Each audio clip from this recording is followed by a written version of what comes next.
On this episode of Mythbusters, Mirror, Mirror on the Wall, how many of me can you stand? Adam sheds some light on the tale of a 2,000-year-old death ray. Oh, look at that! A story you can't turn your nose up at. The Mythbusters get themselves skunked in the name of science. I think it's working! And Adam and Jamie have bulletproof materials in their sights. Who are the Mythbusters? Am I missing an eyebrow? Adam Savage. I reject your reality and substitute my own. And Jamie Heineman. Quack, damn you. I wouldn't say Jamie's an evil genius. Between them, more than 30 years special effects experience. When will the fun ever stop? They don't just tell the myths, they put them to the test.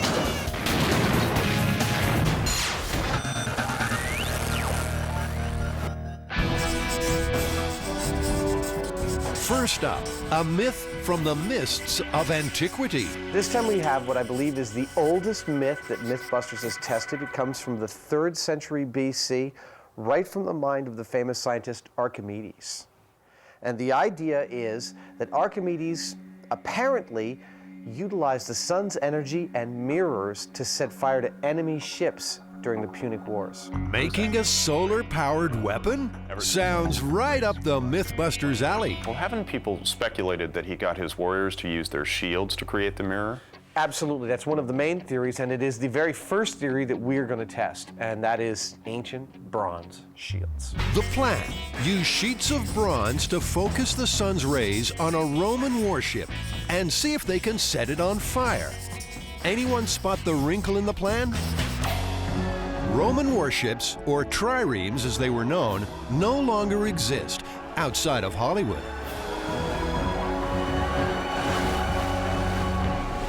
What is the actual thickness we're looking for? What's the thickness of a Roman trimarine? Adam gives the build team its biggest challenge. Try and construct part of a trireme using only materials available to the Romans in 215 BC. The key factor here is actually the density of the wood, its flammability. You know, we want to be able to make this death ray have a certain temperature. We want that temperature to be a temperature that would have set fire to this kind of boat. While Tori and Carrie are left to grapple with that little problem, folklorist Heather Joseph Witham has been brushing up on her ancient history. Archimedes was definitely a real person, and his many inventions and discoveries were documented by historians of his time period. However, the ancient death ray wasn't written about until 800 years after it was supposed to have occurred by Anthemius. Therefore, this story has been debated ever since. Adam and Jamie have found some bronze. What do you think? Think I can set fire to a boat with this? Well, if we get enough of them, yeah. It's pretty bright. I can feel the heat on my face from it. Ow, hurts my eyes. You like doing this, don't you? I'm really enjoying it. Unfortunately, the price tag's even more dazzling, so Adam might have to rethink the plan. So, Tori, this is actual bronze. This is the most ancient material we're testing, and Archimedes definitely would have had access to this. He decides to test a range of materials to see how they reflect both visible light and heat. How many of me can you stand? Armed with a light meter and a laser thermometer, the guys turn the spotlight on bronze, a bronze-colored plastic called mylar, aluminum, and an ordinary household mirror. So it's reading 111. It's reflecting twice as much visible light, but like 30% less infrared. Right. I have no idea what that means, but it's fascinating. Archimedes was actually onto something. I mean, the bronze and the aluminum gave us the highest reflectivity of infrared light. But we still don't know whether infrared or visible light is more important at this distance, so I think we need to move this experiment to a bigger scale. I think you need to go outside and start running some tests. I think that's a really good idea. How's the Roman trireme coming along? Slowly. I've been geeking out and reading too many books and totally forgetting about the experiment and just trying to actually make a Roman trireme, so I will go back. That'll be much easier. They don't have to build an entire vessel, just a section of the hull. We're ready to get our wood. This was where the siege took place. Greeks hanging out right here, trying to keep Sicily, and these Roman battleships trying to come in and take it. What was that about geeking out, Carrie? We're building a Roman trireme. Okay. I was wondering where you keep your wood from 200 BC. Triremes were made from a type of European pine. Wouldn't you know it, these guys are fresh out. Let me show you what we normally recommend for triremes.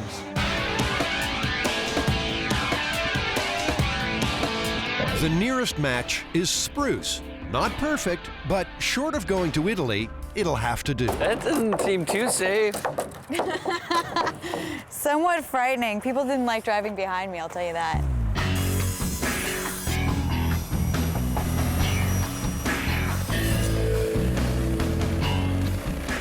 At the same time, the Trireme team work on their best Adam and Jamie impressions. We just need a piece of wood. We don't actually need to build this. Well, Jamie, I don't know. I mean, you know, you gotta be accurate. I think it's more accurate if we just use a piece of the correct wood. Yeah. I'm gonna need to do 4 down low and 4 behind. Tori goes off to help Adam, who's still trying to work out which material he should use for the death ray. So we're gonna take a reading with the Mylar, and then you're gonna switch to the Plex, and we'll take a reading with that, and then you'll switch to the mirror, and then we're done. Looks like he's lining up a class photo, but this class is failing one basic test, aiming their mirrors at the target. Gather them in, come on. Makes you wonder how 300 Greek soldiers with heavy shields managed it. We're busting the myth that 8 people can coordinate the simplest of movements. 91. What? Who's that? One thing is certain, Bronze over just a couple of feet is more efficient at transmitting thermal energy, but over 30 feet, glass is far more efficient because it's a much more focused beam. And the bronze is just as polished as you can make it, it's still somewhat diffuse. but Adam, the ancient Greeks didn't have flawless glass mirrors, did they? I kind of got it wrong, actually. They had access to making very polished mirrors by coating their bronze with silver and mercury and getting highly polished mirrors. So we're actually going with something very close to technology that was available to them. Jamie, you're not on the target. Jamie thinks that, on reflection, his fellow Mythbuster is on the right track. I think it's looking surprisingly good, actually. Even with a small test like this, we saw a significant increase in temperature right away. And we're going to be going dramatically up in numbers with the mirrors that we use on the real thing. I don't see any problem here. I think we're going to set something on fire.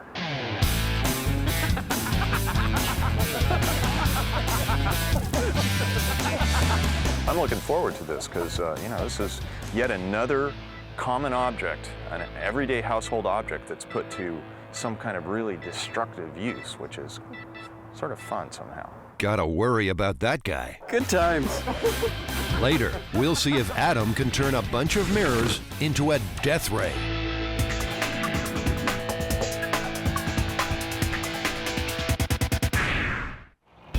Once again, the Mythbusters have become Whiffbusters. First, they had to get the stench of decomposing pig out of a Corvette. Now, Adam and Jamie want to find out, how do you remove the fetid funk of a skunk? So back during the Great Depression, when you were growing up on a farm in Indiana, did you ever get sprayed by a skunk? Well, actually I was, but it was just a little bit, and so it almost doesn't count. I did, however, experience close up what it was like handling a pet that had been sprayed thoroughly by a skunk, and I tell you, it'll make you lose your lunch. The plan is simple and extremely smelly. Adam and Jamie will find a skunk, get it to hose them with its caustic cologne, then try to get rid of the smell using a bunch of time-honored home remedies, including tomato juice, beer, and feminine hygiene products. They need to build a decontamination shower and a pool for the runoff. I'm afraid of getting sprayed and, you know, vomiting right in our cleaning pool. And then, you know, I don't know what to do after that. These guys have created special effects for dozens of movies and TV commercials. So building a shower cubicle at a black plastic pool is a no-brainer. I can see right through that. Although they haven't given much thought to privacy. And it's even easier when part of the rig already exists. This is actually our bubbling rig from the Titanic myth. So nothing goes unused at Mythbusters.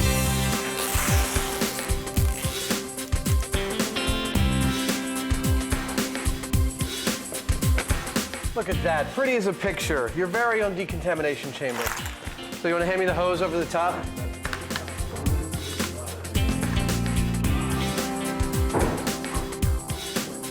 Water coming on. Oh, that's great! Look at that!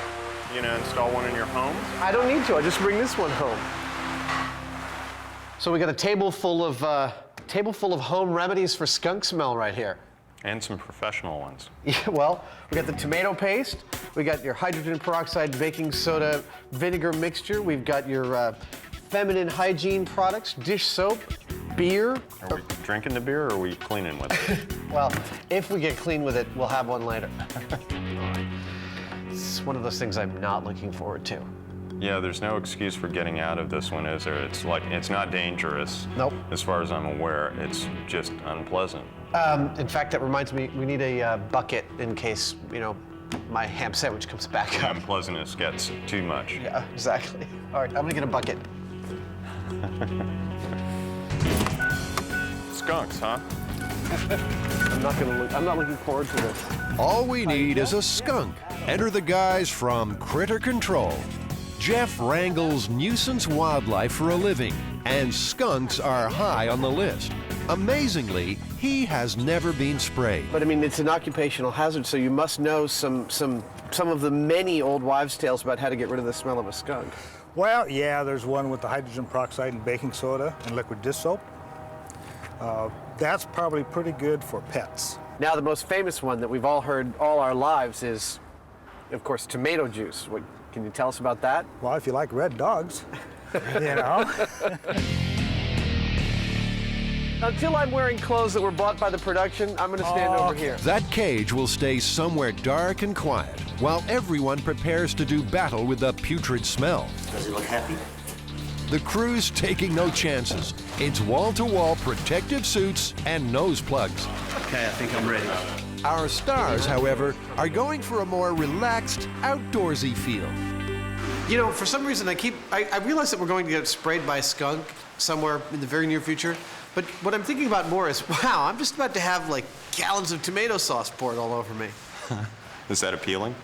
No, not at all. Adam, if that's what's worrying you, you obviously never had a dose of ode to skunk. They used to live behind my house where I grew up, and I definitely smelled them a couple times this summer and saw them all the time, but I've never actually been sprayed. Skunk musk is secreted in 2 grape-sized glands at the base of the tail and can be aimed with deadly accuracy over several feet. The noxious liquid is made up of a rancid recipe of chemicals called thiols. Thiols are the compounds that cause decomposing flesh and feces to smell bad. Thiols are activated by water molecules, so trying to wash out the skunk smell only results in more skunk smell. It's the kind of thing that you really have to experience to understand the problem.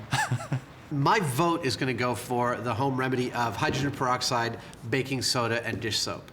I think that probably has the highest chance of actually neutralizing the smell on a chemical level and cleaning it off my body. I'm also curious about the commercial stench remover, skunk remover, because, you know, it's guaranteed. And so it ought to work. Okay, it's time for our guest star to kick up a stink. What's the typical trajectory? They like lift their tail and then it kind of, does it come up? Tail. Yeah, I mean, they'll aim. They'll aim. And you'll tell when they're being threatened. Yeah. They'll start pouncing with their front feet. That's okay. a warning. Hey, you know, I haven't asked this before, but does their scent like burn when it hits your skin? No. Okay, good. Oh, God. Now, come on, you got to stay near his, you know, business end. You'd think it wouldn't be too difficult, getting a skunk to fire off a couple of rounds. Jamie and Adam are primed for a point-blank blast of malodorous musk. But this skunk is remaining calm, cool, and collected. Have you ever had a skunk spray in a cage? Is there something that, you know, What you want to do is probably get your hand moving in behind. front of his face? Well, behind, yeah, so you can see it. Watch out, everyone, I've got a loaded skunk. This is how you hypnotize a skunk. Come on, bud. Come on, left lie, bud. Jimmy, I think you should start singing. You know, they say never work with children or animals. These skunks hate the sounds of industry. The Mythbusters are trying everything. Hammers, drills, drives them crazy. But there's not even a single squalid squirt.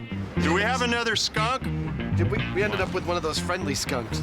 We had a bit of a letdown, you know. We got ourselves all psyched to get skunked. We managed to find Buddha reincarnated as a skunk. It was like we couldn't do anything to get him to go. Nothing happened. What are you gonna do? You know, we couldn't hurt or even seriously harass the poor thing. Hey. Well, it doesn't work. Can we go now? The reluctant skunk actually foiled our attempts to get sprayed the other day. What's on the agenda now? What do we do? Well, we've got 2 more skunks coming, and, you know, one can only assume that sooner or later we're going to get one that works. And just in case that doesn't work, we have a backup, which is odeur de skunk. It's synthetic skunk. But it's the same stuff as the skunk scent? It's chemically identical. Smells like it to me from here. Oh, man. I might lose my lunch today. So there's just no way we're escaping getting sprayed. Nope.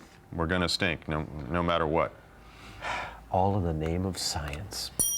Adam and Jamie have a table full of products that are supposed to bust the stink of skunk. But they need a skunk with more spunk. The Critter Control Man returns. Hey, you got a couple of stinkers for us? Well, today? I got one. Yes. You got one? It's a female. All right. I think it's smaller. Ready? The boys go into their skunk-scaring routine. But once again, unbelievably, they come up smelling of roses. Well, Jamie, once again, we've proved something radical on Mythbusters, that skunks apparently don't spray and you can't turn them off. It's possible that this little girl's out of ammo. A skunk's scent glands hold about a tablespoon of musk. When the tank's empty, it can take up to 10 days to produce more. Time to sample the synthetic smell. Distilled disgust. Vials of vile stench. And it's not even out yet. These are actually sealed glass little things, huh? I believe. Yeah, I believe they are. Well, I'm as ready as I'll ever be, which is not that not that ready. Christine won our competition to become a myth turn. Right now, she's probably wishing she hadn't. there it is right there. Oh yeah, there's a big wet spot right there. Oh, well, rub it in, of course.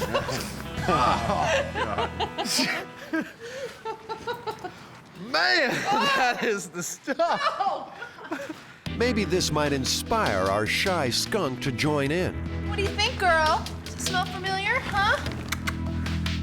Yeah, don't know what to make of this, do you? Just like, these guys are ugly, but they smell great. But now, there's another problem. This bad smell isn't hanging around. It's wearing off really fast. I mean, either that or I'm getting used to it, which is really disturbing. Turns out the substitute's no substitute for the real thing. Sorry, guys, you'll have to find a skunk. You know, I'm sorry to see this little guy go. I really kind of got attached to him. Don't worry, guys. Skunk number 3 is on its way. The Mythbusters are trying to solve an ancient riddle. Did the scientist Archimedes destroy a Roman fleet using only mirrors? While Adam's working on the death ray, the target's taking shape. This has been a crazy experience trying to build this, and I can't imagine people back then with the tools they had building these sort of ships. I mean, it's amazing to me. So Archimedes coming up with something so brilliant. I mean, he came up with so many weapons. This has got to be true. Tori's not so sure. They better rent a flamethrower because I don't think those mirrors are gonna work. Jamie's got a flamethrower in his office. The vessel now has to be caulked or made watertight. And they're doing it the same way the ancient Romans did. First, hemp fiber is wedged between the planks. This is Jamie after traveling around the world on his sailboat.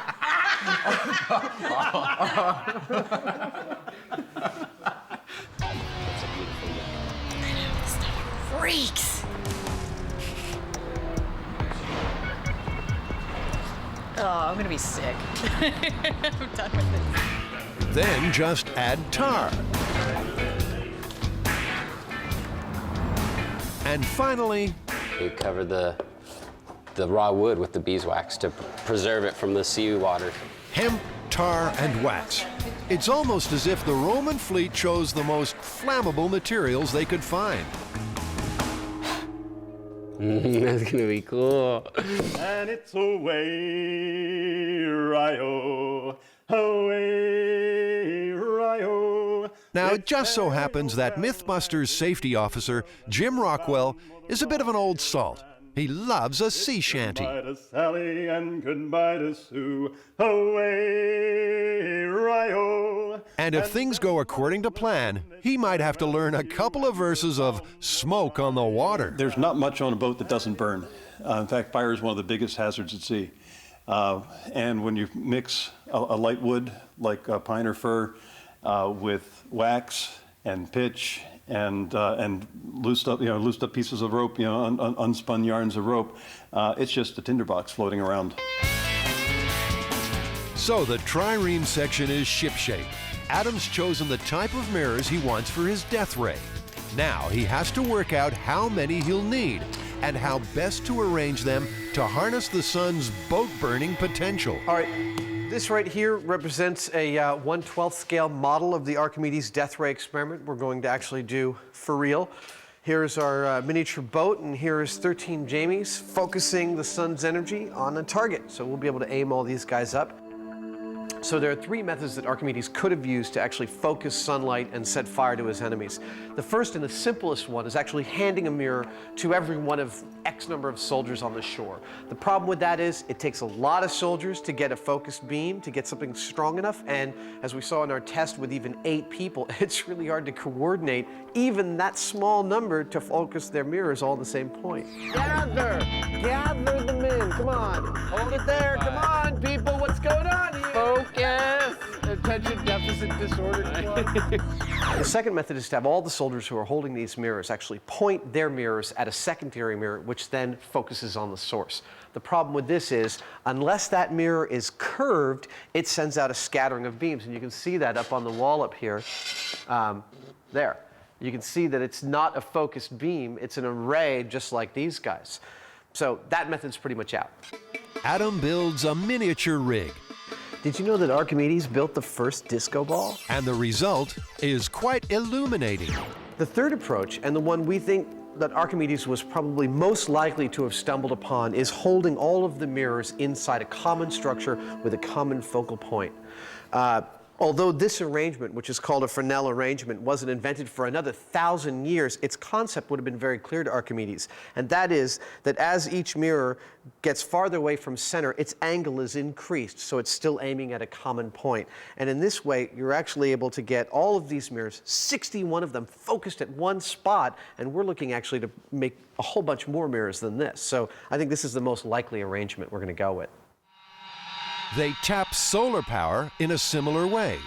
At the Solar 2 project in California's Mojave Desert, almost 2,000 giant mirrors reflect sunlight onto a central tower containing molten salt.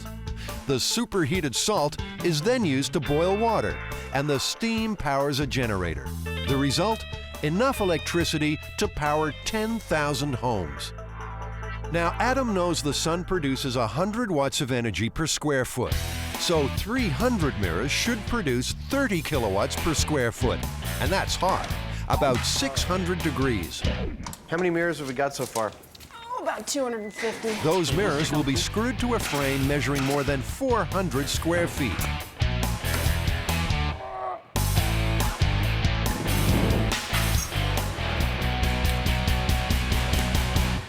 This is actually my depth gauge, so I can focus the mirror array from behind it. All the mirrors have a screw adjusting their angle, and this depth gauge tells me how far a given screw should be out for a given row. The setup is big, and time is short. I need to start drawing these circles because I need to drill 300 holes. Right. It's not like I'm sitting over here, goofing off. I'm just trying to get this thing right. I want to get this thing as tight as it possibly can. But I understand we only have, another day and a half to finish this. So. Oh no, we have 4 hours to finish this. We have tomorrow to install it. So begins a Fresnel lens frenzy. They've got paper on them so that we don't blind ourselves when we're trying to focus it, or burn down somebody's house or something like that.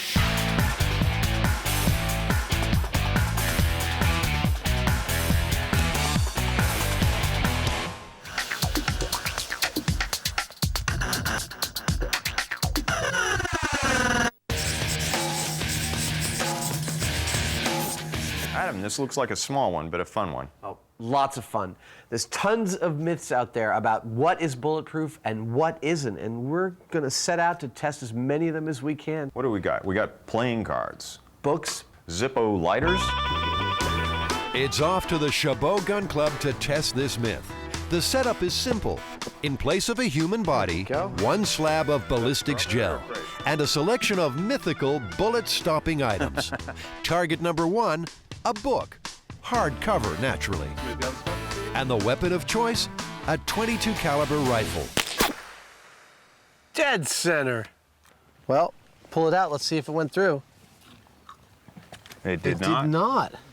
So somewhere, oh, look at what it did. Punch the paper. Yeah. Where's your round? There it is. There's your round. It's probably actually about 400 pages it made it through. So shall we try a .357 Magnum, see if it makes it all the way through? Did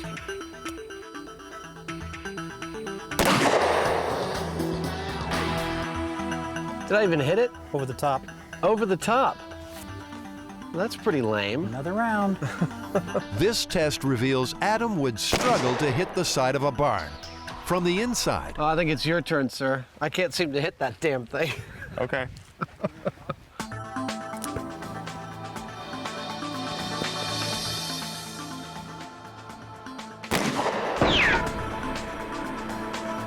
Well, let's see what it did.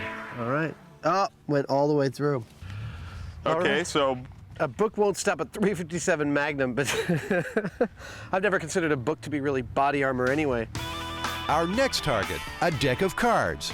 The Joker gets another chance with the .22. We're going hot, eyes and ears. good shot, Adam. Thank you, Uncle Jamie.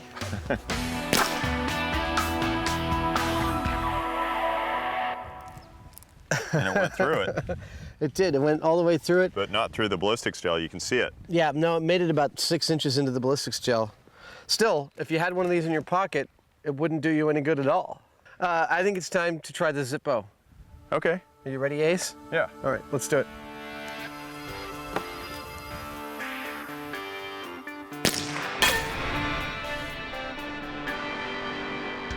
Looks like you hit it pretty good.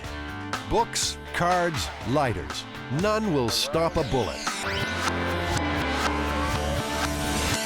Now, Adam and Jamie want to put another myth in the line of fire. And this one's a little closer to home. Every time the Mythbusters have made something go bang, they've done so from behind the safety of a high impact resistant plastic screen. But how safe were they? Were the Mythbusters living their own myth? There we go. All right, ready. Yeah, well, last season, Jamie, we protected ourselves from a whole bunch of our experiments using this 1/4-inch polycarbonate, which you told us all was actually bulletproof, and it's not. I don't recall it that way. You know, that was 1/4-inch polycarbonate, and I never said that 1/4-inch was bulletproof. Oh, I believe that the very next cut in this segment is you saying bulletproof from last season. It'll stop a bullet, it'll stop all sorts of shrapnel, and I just love this stuff. Well, not exactly. It'll stop a bullet. Well, what were you thinking? It can't stop a bullet, so it's not bulletproof. That plastic is a bulletproof plastic when it's used in appropriate thicknesses and arrangements. Anyway, we've got a sheet up there of what we had in our blast chamber, and we're going to fire some bullets at it and see how bulletproof it actually is. So our first shot is going to be at the 1/4-inch polycarbonate. Yep. And we'll see what it does. You know, it most likely, my guess is it'll shatter. Well, and that's why I think you should take the first shot, farm boy, and show us how bulletproof it actually is. So. All right. Have at it. To test the stopping power of their blast screen, they'll use the 22. Did you miss it? It looks like it. Oh, look at that. Yeah, the bullet went right through. It's worth remembering the guys aren't actually being shot at in their experiments, but it's got them wondering what they should be behind if they ever are. Not even remotely bulletproof. Okay, well, let's try the real thing. Let's do the real thing. This stuff is rated bullet resistant. Again, they're using the 22. Okay, I'm firing. Wow. It's a little high. All of a sudden he's like, yeah, it's a little high. Yeah, that definitely stopped it. The bullet hasn't even penetrated halfway. Once again, they pull out the .357 Magnum. Well, that looks almost like a bullseye. Wow. Look, it's like completely encased in the plastic. Oh, that is really cool. So the .357 Magnum didn't penetrate the bulletproof glass either. Clearly, this calls for something special. This is the .44 Magnum, right? This is the .44 Magnum, first cousin to the Dirty Harry gun. So this is the most powerful handgun in the world, is that right? At the time that movie was made, yes. The fabled .44 Magnum, Dirty Harry's weapon of choice. Take a breath, relax. But again, that tough little box has stopped the bullet. It did about the same as the .357. It's a bigger hole, but it didn't go any deeper, I don't think. Right, but it means it spread out more energy right there in the middle. God, that's fantastic. It's becoming a source of considerable frustration. So we gotta stop pussyfooting around here. What do you got that'll make it through that thing? What they've got is the Springfield 30-06, the oldest caliber rifle on the grounds, and the Mythbusters' last chance to see if bulletproof really means bulletproof. That went right through it. Wow, look at that. Went right through that side and right through that side. It didn't even make the thing jump. Wow, you know, this stuff is pretty impressive what it did with the handguns. It's exactly what they rated it for. You know, it's not made for a high-powered rifle. Yeah, well, and we were using the highest powered thing they had on site today.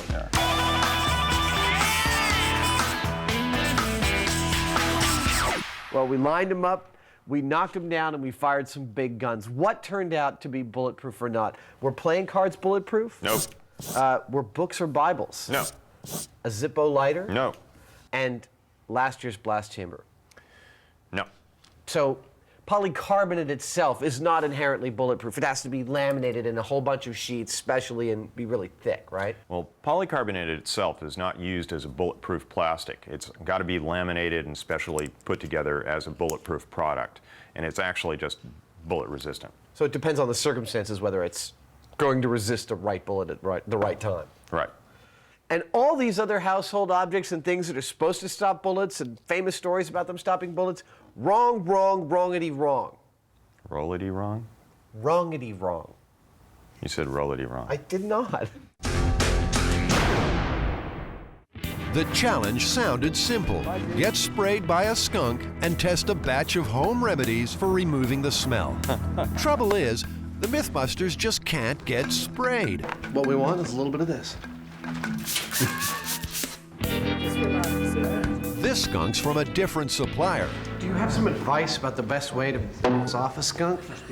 I mean, we think we've tried everything. I'll tell you, I have not found it difficult. All you got to do is expose that thing. Right now, it's covered, and when you take that off, it's going to feel threatened. So you think we're going to get sprayed? Yeah, absolutely. I'd be shocked if you didn't. Well, Regan, prepare to be shocked. That is a really good bark. Maybe it's just the wrong season for skunk spray.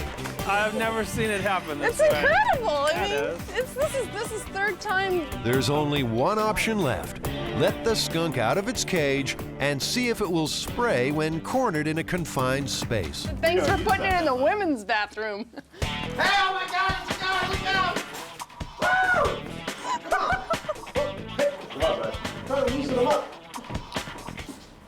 Oh, he squirted. Yeah, he definitely squirted. Yeah, I can Can you smell it? Bad. And finally, Squirted my shoe. The only thing I didn't want him to squirt, he squirted. Come on. never seen anyone so happy to be skunked. Finally, we smell foul. I'm totally psyched. Oh, skunk, get away.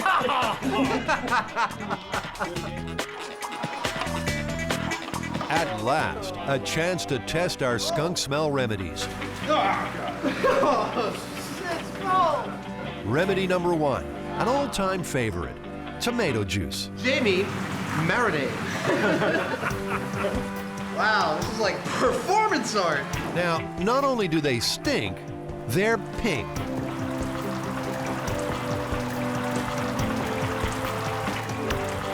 For everybody out there that thinks we have a great job, think again. Mythbuster builder Scotty has volunteered to be the nose that knows. You smell like a Bloody Mary. Woo! No, that's not skunk. You know, I can't really tell for sure. I mean, Scotty didn't smell anything on us, and we got sprayed, so, you know, it seems like it must have done something. Yeah. The problem is, for this experiment to work, Adam and Jamie have to be re-skunked after each test. But this little critter isn't giving up any more juice. Maybe the sight of Adam and Jamie in their underwear sent it into shock. Oh, the cage never seemed so good. So it's goodbye to Regan and his skunk, and hello, Plan B. It's so hard to get the skunk to spray. I mean, we feel relatively fine now, but the bathroom where we had the skunk, it reeks. So I think we ought to finish the test in here, use some of our substances in here, and see what we can clean up. Beer. Will beer de-skunk, or will it be debunked? What are you doing? You're spraying it all over the floor. That's going to help. You start at the top and you work down. It's hard being Jamie sometimes. Humans are very sensitive to thiols, the chemicals in skunk spray. We can detect them in minute quantities, parts per billion. In fact, a sulfur thiol is added to odorless natural gas, just so we can detect leaks. It smells like the men's room in a dive bar. Yeah, but like a dive bar frequented by skunks? Got that skunky beer smell. It's skunky though still? It's slightly skunky. The beer hasn't helped. The beer covers it up a little bit. Like I said, it smells like the boys' room. All right, so beer, busted. Okay, that's tomato juice and beer down. All right, time for feminine hygiene products. How's that work? I think you just twist it, probably. So what's in these things? It's supposed to be vinegar and water. Yeah, it tastes like vinegar and water. Talk about a thirst for knowledge. Yeah, I just took a taste test. All right. Scotty, you're on. Well, it didn't get out the beer smell. Just tell us if there's a little skunk on the wind. Yeah? Yeah. Still a little skunky. So, feminine hygiene products, douche, busted also. Not so fresh. It seems those thiols are still working their magic. We're down to our second to last test. Okay, it's 2 answers. Hydrogen peroxide, baking soda, and just a squirt of dishwashing liquid. Better, worse? Better. Goldilocks? Really? Yes. A lot better. A lot better. It smells very clean. Home remedy might have worked. Yeah. When the peroxide, baking soda, and soap mix, they release a storm of oxygen molecules. Those molecules bond with the thiols in the skunk spray and change their chemical makeup. neutralizing their smell in the process. In fact, it's worked so well that the bathroom has to be re-skunked for the final test. Adam uses up the last of the synthetic skunk stink. All right, so what is this stuff? Commercial skunk remover. Really? Yeah. It's made for this purpose. What does it smell like? It smells fruity. It smells orangey. Makes me kind of thirsty. Let's go for it. It reeks in here.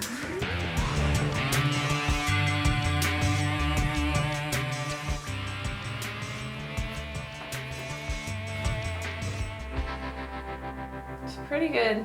Slight bit of skunk. How did it compare to the home remedy of the last test? I think the home remedy worked better. The home remedy worked better than the commercial skunk remover. I think so. I think we've created another myth though here, Jamie. That skunks won't spray Mythbusters? Exactly. I'm ready to walk through the woods with impunity now. Skunks, look out!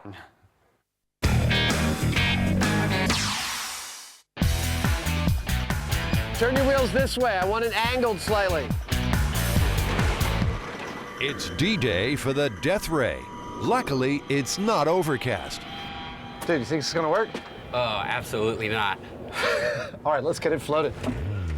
The trireme's being launched on its maiden voyage. Adam and Tori have to work out a way to float their boat. And soon, there's drama on the high seas. We built half a boat, and it's not floating level because it's only half a boat. So now we're trying to get weight into the back of this thing so we can get it upright and actually see something that we can burn. I can't believe we didn't think of this. I mean, there's an entire crew full of idiots here, and me included.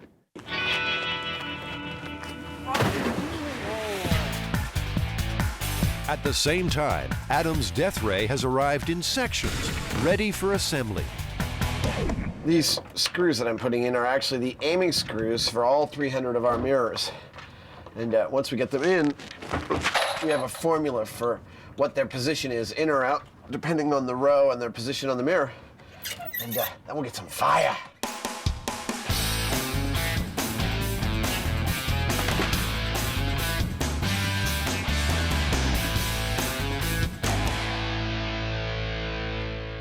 So, we got the mirrors down, frame's almost done. We're gonna bring the forklift around, lift this puppy up and see if we can't put our sad little boat out of its misery. Not so fast, Adam. Jamie's arrived on the scene, and he's not happy with the waterlogged warship. Adam's job of securing the boat sucks. Now I've got to fix it, and I don't think it'll be that big of a deal, but sort of a pain in the butt. The tide's coming in, we have no time, and this ain't a boat, it's sort of a pile of wood. Jamie, you know, you're gonna put a lot of load on the center of the barrel. Yeah, you had your chance. Let the guy that actually knows a thing or two about ropes and boats do his work and to the ocean. If our Phoenicians couldn't build a sufficient boat, it's not my fault, all right? You were the one that dumped the bag of sand. I'm backing off. All right. Skipper Jamie goes to work with a little help from his first mate, Christine. I have a job for you. But she's a bit of a landlubber. No, I need you to stick your hand all the way under there and grab that rope.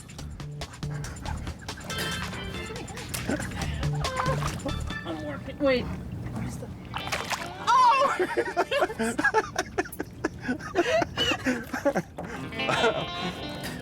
Sorry about that, I couldn't help myself. The trireme should now stay afloat long enough to test the Death Ray. So, Jamie, some more old-timey stuff from the farm? You're gonna go fishing with a bow and arrow? Well, not exactly. The myth says that Archimedes focused the mirror to hit the boat, a bow shot away from the walls of Syracuse. Realistically, Jamie, we've made this entire thing, and all the math is to aim about 60 feet away, so if you can, just try and not shoot much farther than 60 feet, okay? All right. All right, let's see what it does. Okay.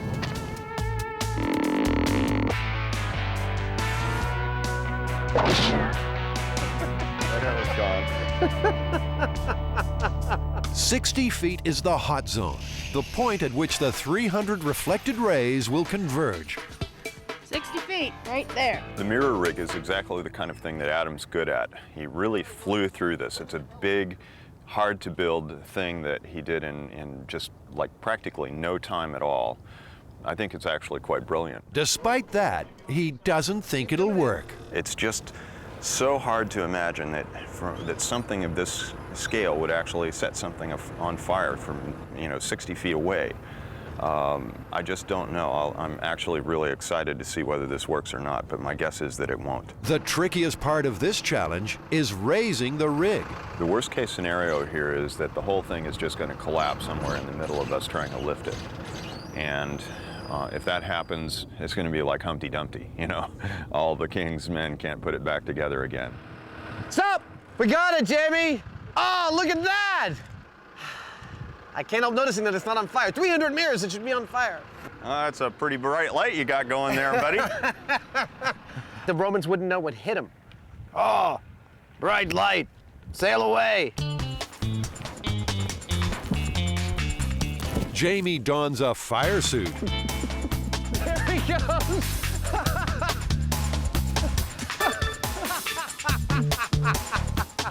And bravely wades in to take a temperature reading. What's the temperature, Jamie? It's about 150. 150? Give it a minute. 200 degrees. Now, the highest temperature we seem to be reading on the boat right now is about 200 degrees. That's just about 400 degrees shy of ignition temperature. Even so, the wax is melting. Oh, I see wax dripping off. As a boost, the team holds up sheets of Mylar. The added rays bump up the temperature almost 100 degrees. That's 280 degrees. 284, 287. The tar begins to smolder, but still no flames. Something else is clear. For this to work, you'd want the enemy to stay very still in exactly the right spot. Our death ray doesn't seem to be working. I'm standing right in it, and I'm not dead yet. Despite Adam's best efforts, the beams just aren't concentrated enough. Instead of meeting at a single point, the 300 rays are scattered across the entire structure. The sun's energy is diffused. I don't think we're gonna get anything better than this. I mean, even if we move the whole mirror, which I'm not sure it would survive, and get into the sun, we're not gonna get instant ignition on this. I think we should call it quits and go for the flaming arrows. Oh well, nice try, Adam.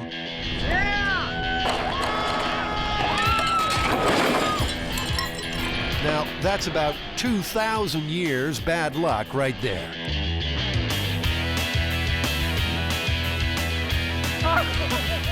Not sure you'd want these guys defending against the invading hordes. This is harder than it looks. Molotov cocktail, anyone?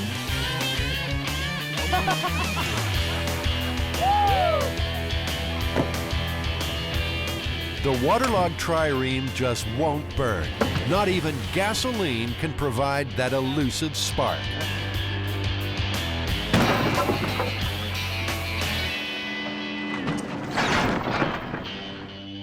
It's busted. I mean, from a purely practical standpoint, this myth is 100% busted. If you have enough mirrors that make an effective death ray, the rig that they're mounted to is going to be so big, we saw, that you can't move it or aim it effectively. Yeah, Archimedes was a really smart guy, and like a lot of us, he knew that sometimes the simplest solutions are the best ones. This is not a simple solution. No, I mean, you could only use it at a certain time of day when it's most effective. It's difficult to aim. What, are you going to ask your enemy to please show up around noon? Or what if it's raining? If I was a Roman, I'd want to show up on a rainy day. Now, this is definitely, I really wanted this one to work. I wanted to see some fire, but the question wasn't whether we could do it, it's whether Archimedes did it, and I think we showed that he definitely didn't.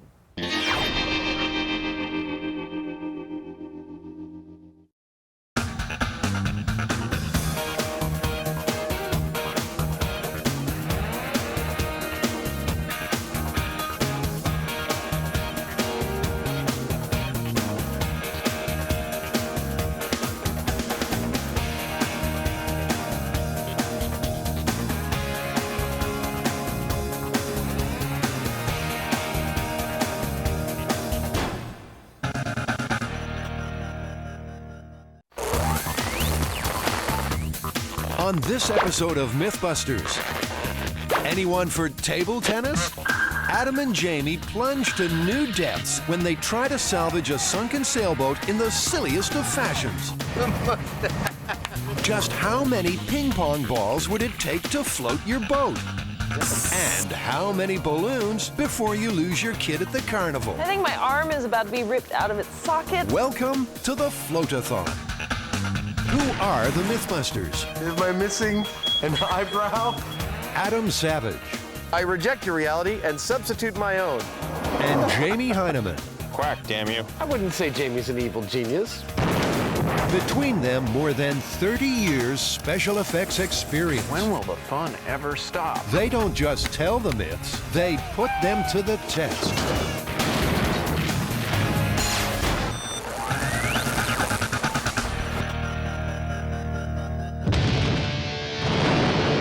What happens if your ship catches on fire and sinks in the harbor? Can you bring it back from the bottom? And how about if all you have on hand are ping pong balls?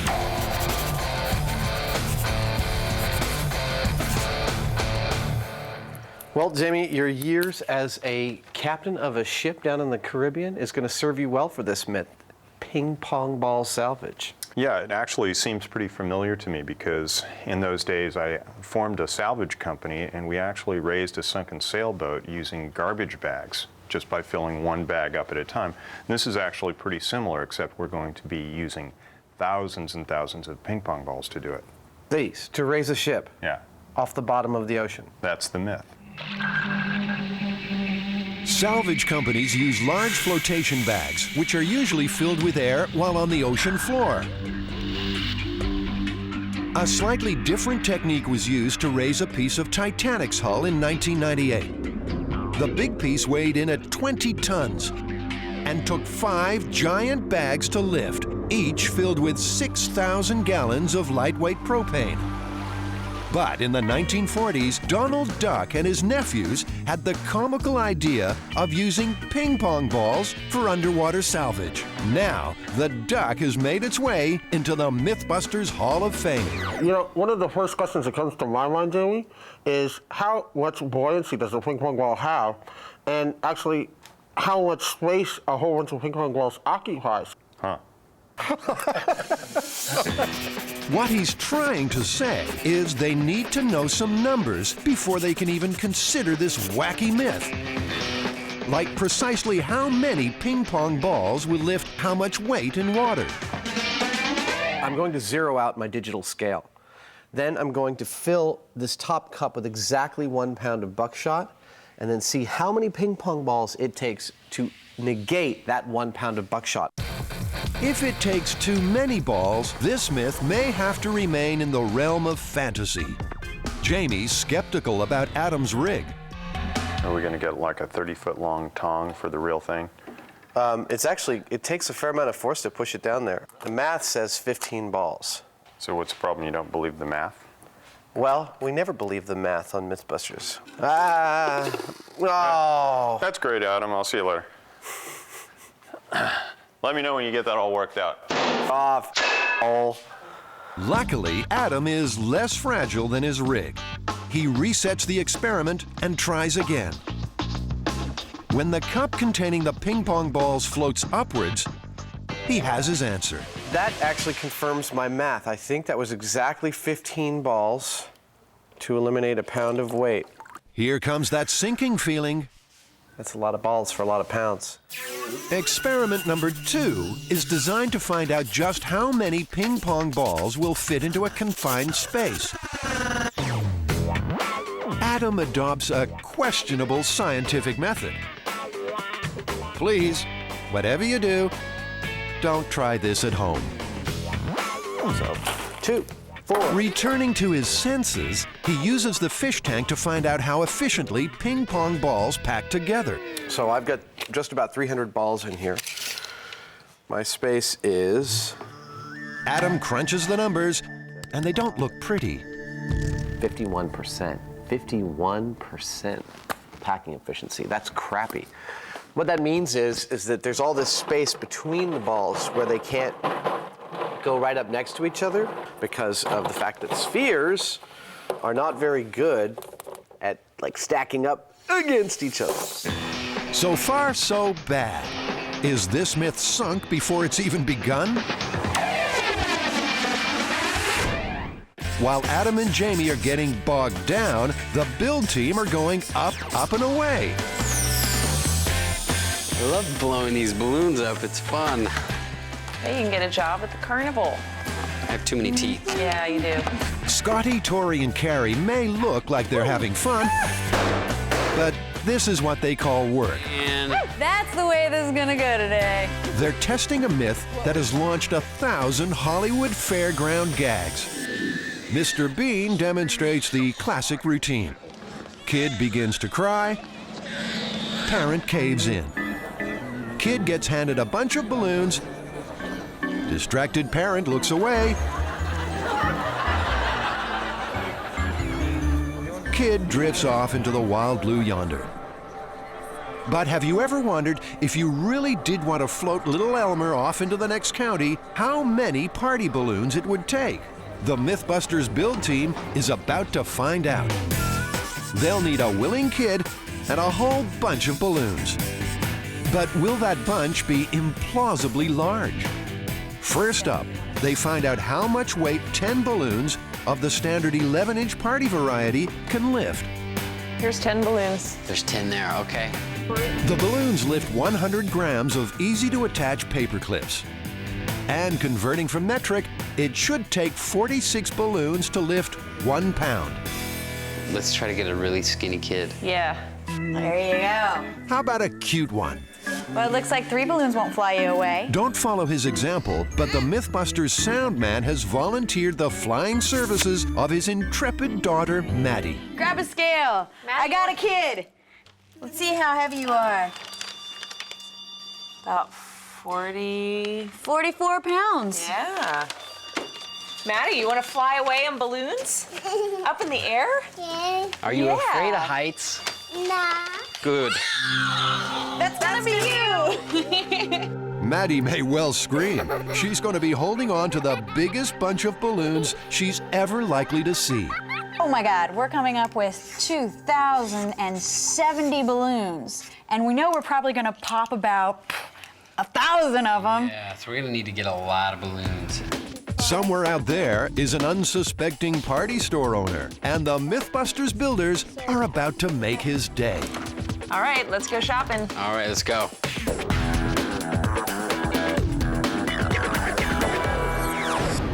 Adam can pull some neat stunts with ping pong balls, but can he and Jamie really use them to salvage a sunken boat? Now, the essential question for us in testing this myth is, what boat do we raise off the ocean floor? Well, we did do a thing on a previous experiment with a tugboat that we dubbed the Mythtanic. The Mythtanic, that's perfect.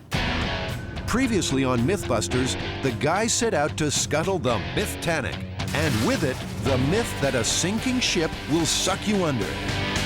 Remember this ship? The Mythtanic. Adam rates the episode as his scariest piece of myth-busting so far. The first time this thing started to go under, it went bow first, and the back end was really lurching, something fierce, and I just didn't want to get caught under any part of it. Surprised by the sea's rapid inflow, Adam bails out early and misses his chance. The second time it was a lot more gentle, and it started rolling kind of like this, and I sort of sat on the windows of the wheelhouse here and went right under. Mythtanic went under. Adam floated. The myth was safely busted.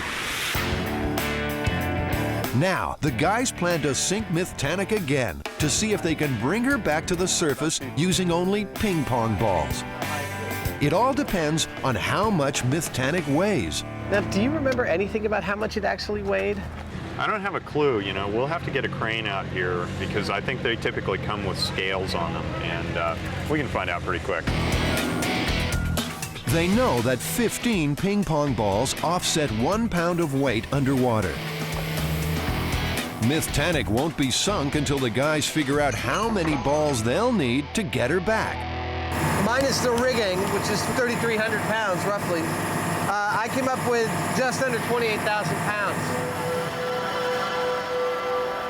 Well, Jamie, the Mythbusters tops out at just under 28,000 pounds, about 14 tons, which by my calculations would take about just under 400,000 ping pong balls to lift it out of the water. It's an implausible amount, so Mythbusters is abandoned and it's back to the drawing board. What about your average Joe? I think we look towards this myth as being something we can scale down to, say, a fiberglass sailboat. Let's say your average Joe lost his fiberglass sailboat in shallow coastal waters and happened to be a former table tennis star and has a few dozen thousand ping pong balls lying around. Could he salvage the boat from, let's say, 30 to 35 feet of water? A small sailboat weighs about 3,500 pounds. It'll take just over 50,000 balls to make it neutrally buoyant, probably 60,000 to raise it from the bottom of the ocean. And that's a small sailboat. That's a small sailboat, like a 25-footer or something like that. And that's still about $25,000 worth of ping pong balls, right? Yeah, at 50 cents a piece, it's still a hell of a lot of dough worth of ping pong balls. But it's a lot more approachable than 600,000 of them. The guys don't want to burn the budget, but the next big question is, can ping pong balls take the heat at 35 feet? Would they hold up under the pressure? Maybe we should test it first. We wouldn't want to set up this whole rig and find out that, you know, they only go down 10 feet. That would be bad. Jamie designs a pressure chamber to simulate what will happen to the ping pong balls 35 feet underwater. If they crack under the higher pressure, this myth is busted before the guys even get their feet wet. What we're doing now is we're making a pressure vessel, and with around 100 psi or so, which we'd like to bring it up to, that's something sort of special. So we've got to custom make something, and hopefully we won't hurt anybody. In a previous episode of Mythbusters, the boys toyed around with pressure and its effects on breast implants. Look at that, it's a thing of beauty. Jamie decided to see if they would compress under the high-pressure conditions of deep-sea diving. He didn't figure on explosive results. We had a seal blow. Are you guys all right? Now, the guys are swapping breast implants for ping pong balls, but the danger is just the same. Never let it be said that Jamie and I don't take high pressure seriously. So we're gonna take this down to 1 atmosphere, right? No, we'll take it all the way to the bottom of the ocean. Cool. A blast screen is put in place in case of an explosion. You ready? I'm ready. You ready? I'm ready. It's time for the big squeeze. We're at 30 psi. That's 2 atmospheres. No, that's 1. But 30 psi is 2 atmospheres. Yeah, but they weren't made in outer space. So they were made at 1 atmosphere, so we've only added 1 atmosphere. Oh, okay, I see. So let's go to 45. Okay. 45 pounds per square inch means adding 2 atmospheres of pressure. That's what the balls would face over 60 feet underwater. I'm just gonna keep on going. Okay. If you hear a big boom, just dive. Adam sends the ping pong balls deeper and deeper until... Whoa! I heard that. What was What was that? That was at about That was about 60. Well, so they didn't burst until 60 psi. That's 4 atmospheres. That's equivalent to 90 feet under the water. The distance we're thinking of, about 30 feet, doesn't seem like these ping pong balls will crush it all down there. Now that they know pressure won't be a problem, the guys ship in 60,000 ping pong balls. But there's one remaining hurdle. How on earth do they get so many balls down to a sunken boat? We've thought about mechanical means, huge chains that pulled balls down. Like tens or hundreds of thousands of ping pong balls. But we've also thought of these huge bellows pumps. We don't want to take them down a bag at a time with Scuba. Valve opens, ping pong balls come in, valve closes, ping pong balls shove out. I mean, the amount of custom building we've been pondering here is huge. The guys are stuck at the drawing board. As ideas run dry, Adam starts to crack up. Wow. Hey, would you like to hold these? No. Concerned for Adam's mental well-being, Jamie makes a practical suggestion. One of the first things that I think we should do is actually try in a scale experiment, seeing whether a flow of water downward will carry these with them, because we might just get away with having a tube going down into the boat. Gravity takes the water down, and maybe, just maybe, it'll pull some of these ping pong balls with it. And then we could just sit there and dump them in without having to enclose and pressurize the system. It's the simplest of builds. Adam suspects it may be too simple. Take a funnel and a tube and just add water, gravity, and ping pong balls. They're coming out. So far, so good. So far, so good. Simple, but brilliant. A dispensing rig to dispatch ping pong balls down to Davy Jones' locker. That is going to save us so much work if this actually works in the large scale.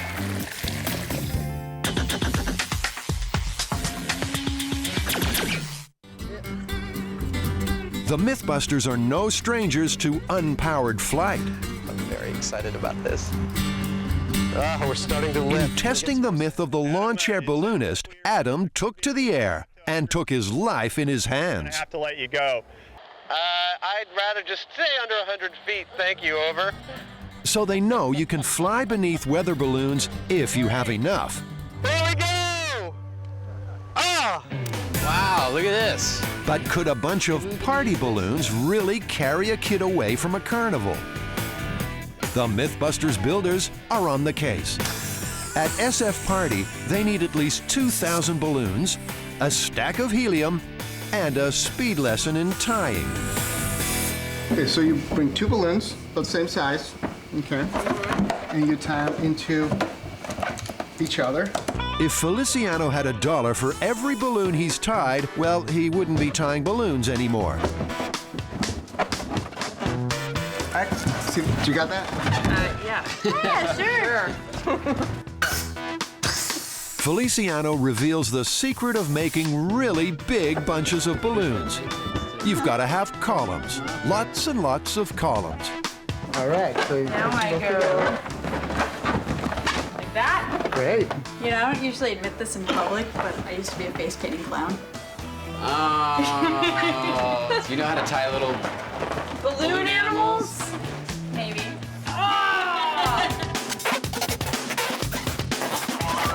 Dog with a very long tail.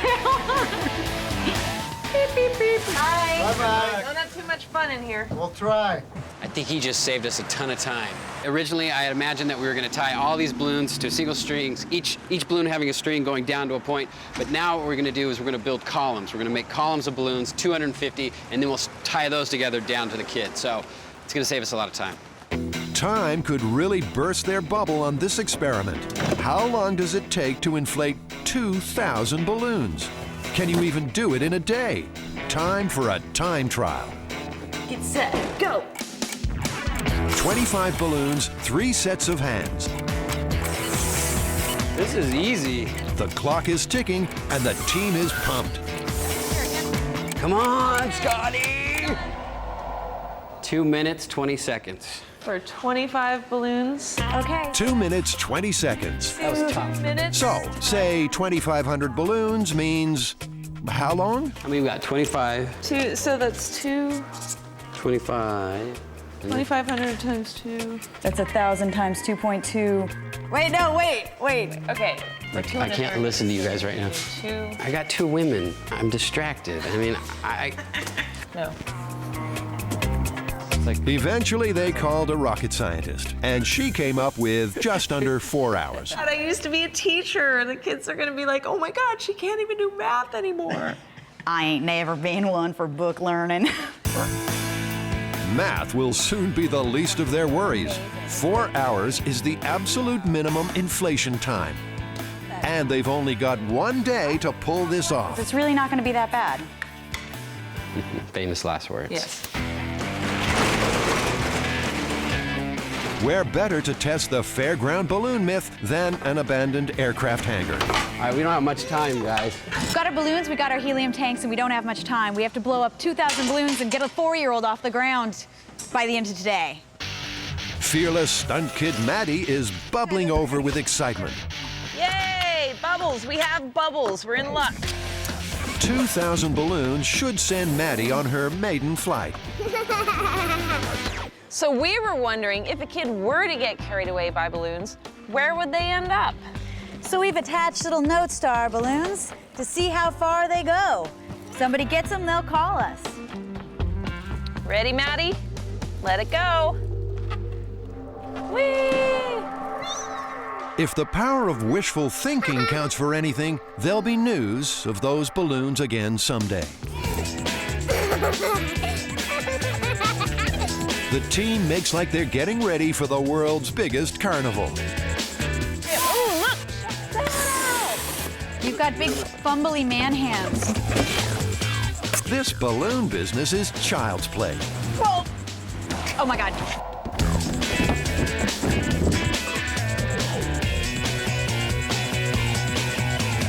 So we're doing all right. We're golden. All right, what number are we at? This is gonna be 1,900.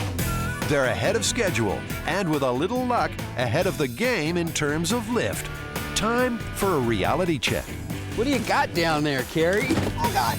To avoid undue wear and tear on Maddie, they'll use a stunt kid. Isn't she cute? She is the exact weight as Maddie. I made her yesterday. Oh, They'll hook sandbag Maddie onto the balloons. This is fantastic. This is pulling me up so hard. You know, we figured that it would hold up about 10 grams per balloon. I think we've got more lift than that. I think my arm is about to be ripped out of its socket. It's an impressive bunch. But how much lift do they really have? Uh-oh. Well, we're not getting lift. 1,900 balloons only cancel out about half the dummy's weight. Oh, you're kidding me. She's still 20 pounds. God, I thought we were getting towards the end. All their lofty calculations have been slapped down by gravity. Are we sure we counted right on the balloons? And Maddie's magical mystery flight is starting to look like an impossible dream.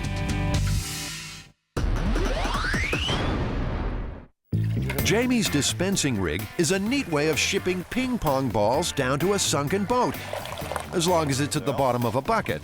So they scale up the experiment to a depth of 15 feet. This thing is really heavy.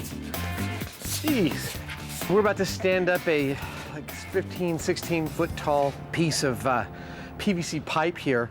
We're going to use this to test our ping pong ball rescue rig by putting a pipe all the way down to the bottom of it and seeing if we can pump ping pong balls that full distance.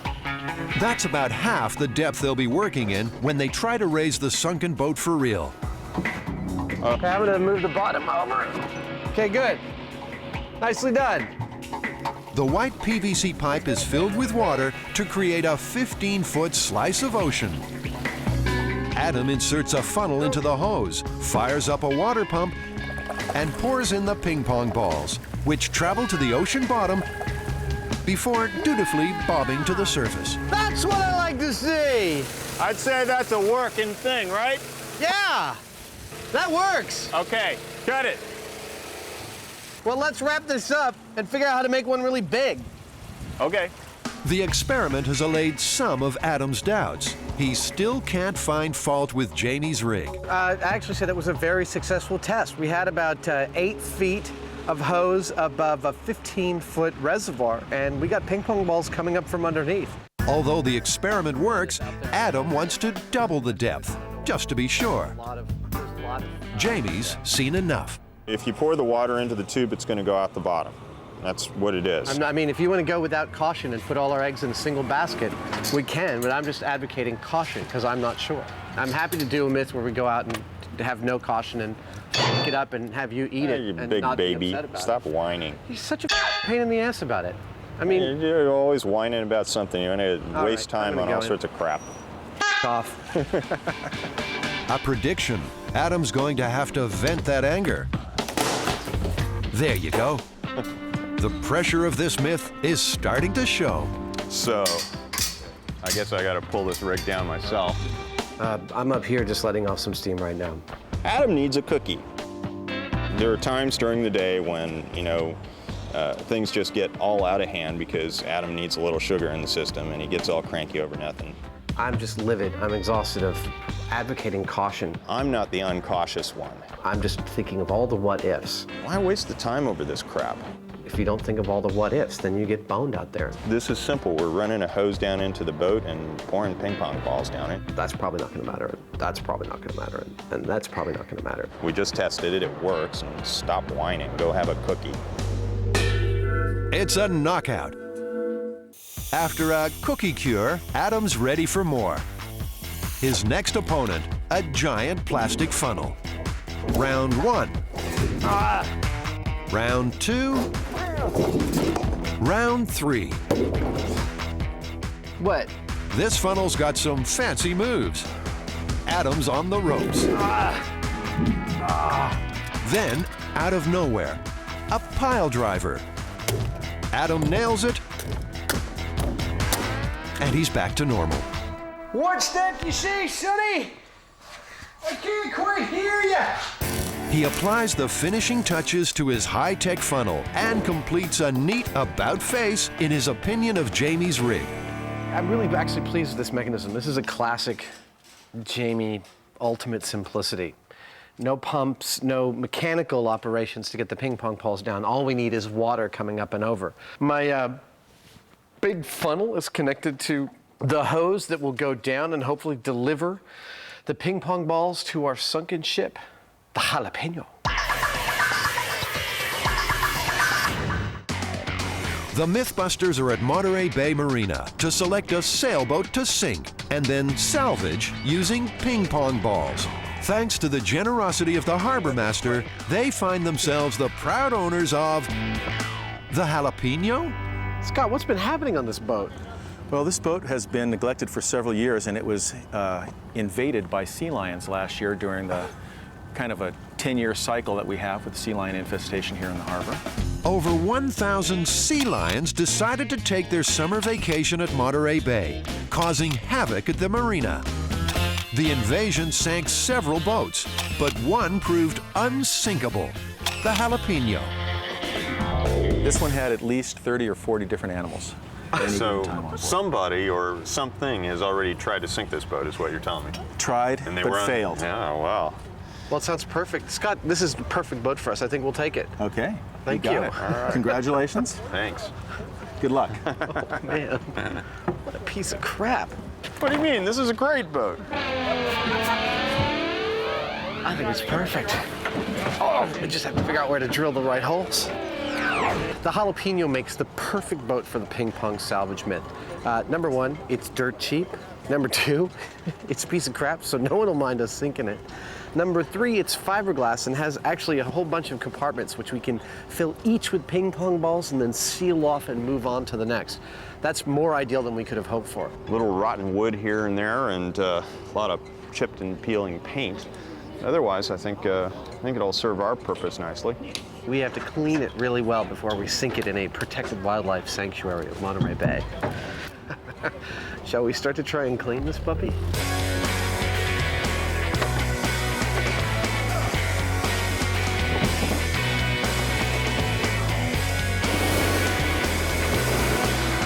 There it goes. With the Jalapeno stripped down to its bare essentials, the guys make some minor last-minute interior adjustments. To refloat the boat from the ocean floor, the ping pong balls must have access to every nook and cranny of cabin space. Sinking a boat is not as easy as you'd think. With the cabin makeover complete, it's time to batten down the hatches. The guys want to be sure that when they fill her with ping pong balls, she doesn't burst open. But they're up against the clock. What the hell time is it? We're late. Yeah, it's like almost 4 o'clock. What? It's almost like 4 o'clock. When everything is ship-shape, the Jalapeno is renamed. It's time to scuttle Mythtanic number 2. The doomed vessel is towed to a safe location on the other side of the marina. With the final leg in sight, the boys slip into something less comfortable. Jamie seems to be going camouflaged as a walrus. The sun is sinking, but Mythtanic 2 is still afloat. The Mythbusters are determined that she keeps her appointment with the ocean floor. She's already survived the onslaught of over 40 sea lions, each weighing in at around 800 pounds. Now the Mythbusters flood her with water. Adam starts to wonder if she'll ever go under. How hard is it to sink a boat? A crowd gathers to wave farewell to Mythtanic 2. As she finally surrenders, Adam scrambles to the bow.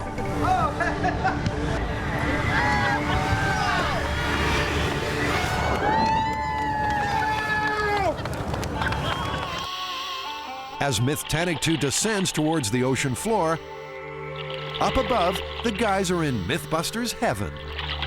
About 3 minutes ago, we just had what is a classic Mythbusters, what the are we doing kind of moment. We just successfully sank the Mythtanic 2. While we were doing it, we took the opportunity to bust the Titanic myth one more time. This boat sunk on a tiny point left up above the water, and I stood on that point and air bubbled around me, and I did not go down with this ship. So, you know, I'm glad we're able to take care of ancillary myths as we go. Busted again! I'm totally pumped on adrenaline. I think I need a cookie. It's been a blast, but sinking the boat's a breeze compared to what they'll face in the morning when the ping pong salvage starts for real.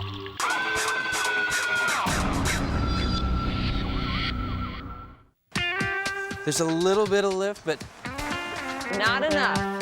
Back at the balloon challenge, young Maddie is showing patience beyond her years. By now, she should have been lifted up, up and away, but someone's messed up, big time. The build team estimated 2,000 balloons would be enough to get her airborne. Yes, this is truly my arm just being lifted by these balloons. Instead, it seems they'll need twice that, and time is against them. Didn't we calculate that the flying times of these balloons would be about 6 hours? Better work faster. Not only will they struggle to blow up that many balloons today, but with every minute that passes, the balloons that are inflated lose some of their helium and lifting power. We might be in like 6,000 balloons by the time we get the kid in the air. Oh my God, my fingers can't take it.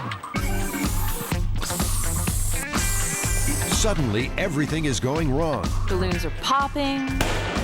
Balloons are deflating. Balloons are escaping. And with time slipping away, Tori goes fishing. go, go, go, go, go. Get up there. Yeah, there you go. And they said my ideas are crazy. Whether it's fear of failure and Mythbusters ridicule, Ow, I need that finger. or just the dread of a screaming Maddie, the builders blow and tie and curse their way towards a balloon bunch of mythic proportions. Well, if our count is correct, we are now at 3,000 balloons, which is about 1,000 more than we originally expected. My fingers are toast. I guess we should do another test with the dummy, huh? Once more, a sinking sandbag Maddie reveals the terrible truth. 7 more pounds. We only have to lift 7 more pounds. 500 more balloons coming up. This myth is starting to smell busted. What carnival balloon vendor in his right mind would create a bunch this big, then hand it to a child? I have never seen that many balloons, not even at the county fair. But try telling that to Maddie, who's been promised a flight. This will get us up to 3,500 balloons. That's a lot of trouble for a little girl and a big myth. But finally, Maddie's moment has arrived. Maddie, it's go time. Woohoo! All right. Safety line in hand. Wait. I got a safety line. You ready? Yes.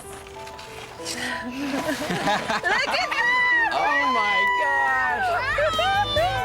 Maddie will forever be burdened by having a story so amazing that none of her friends believe it. It worked! That's the price of showing that while you can lift a kid with party balloons, you just need far too many for the myth to be plausible. I would say we popped that myth. Totally busted. There's no way that a circus would have this many balloons in one bunch. Yeah! Busted? Did someone say busted? Time to unleash the evil child within.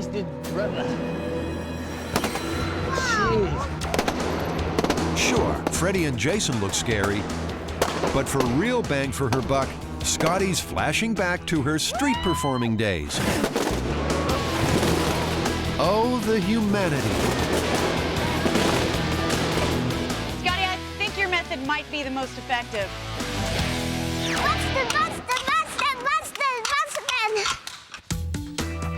Oh, and remember those balloons set free to roam the world? Well, one bunch turned up at the Sequoia National Park, 300 miles away. The other two, they never write, they never call.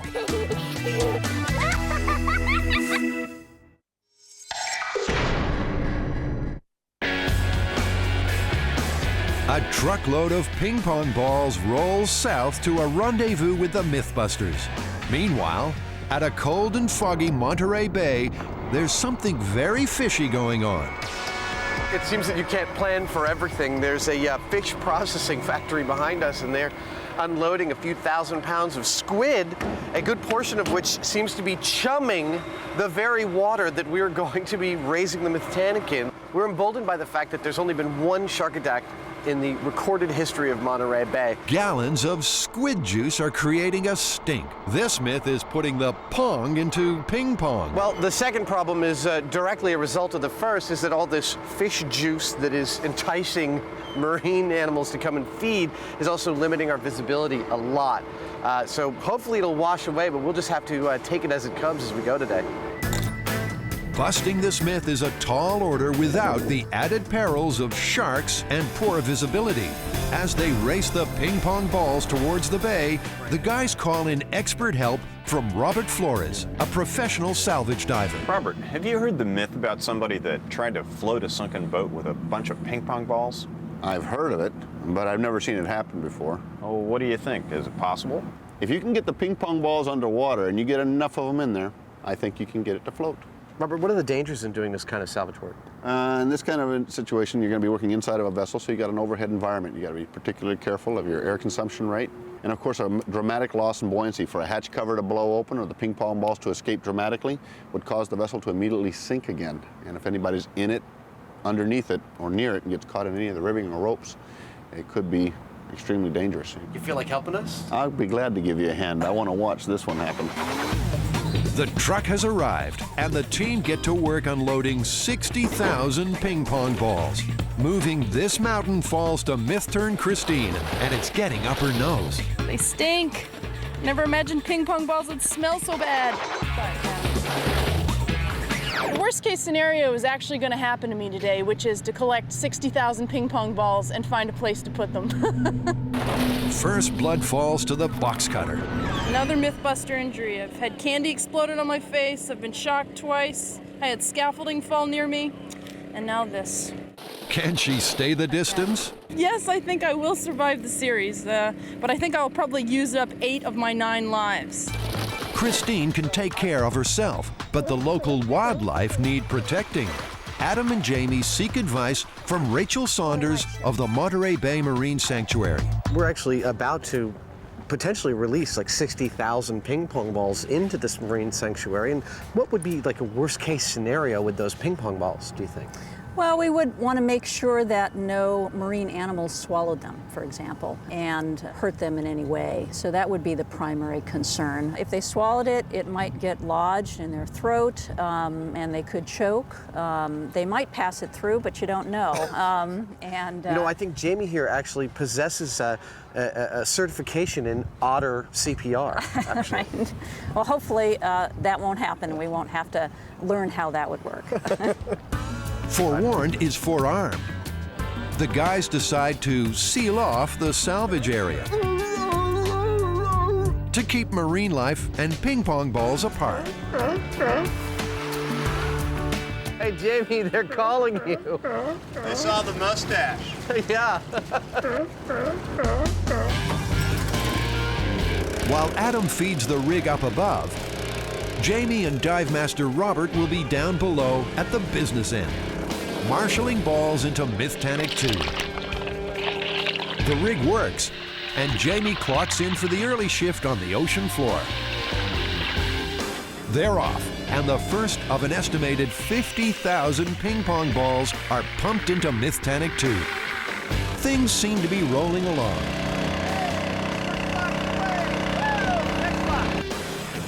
Hold up, there's a holdup. When Adam feeds in too many balls at once, the system chokes. He's reduced to feeding them in a handful at a time.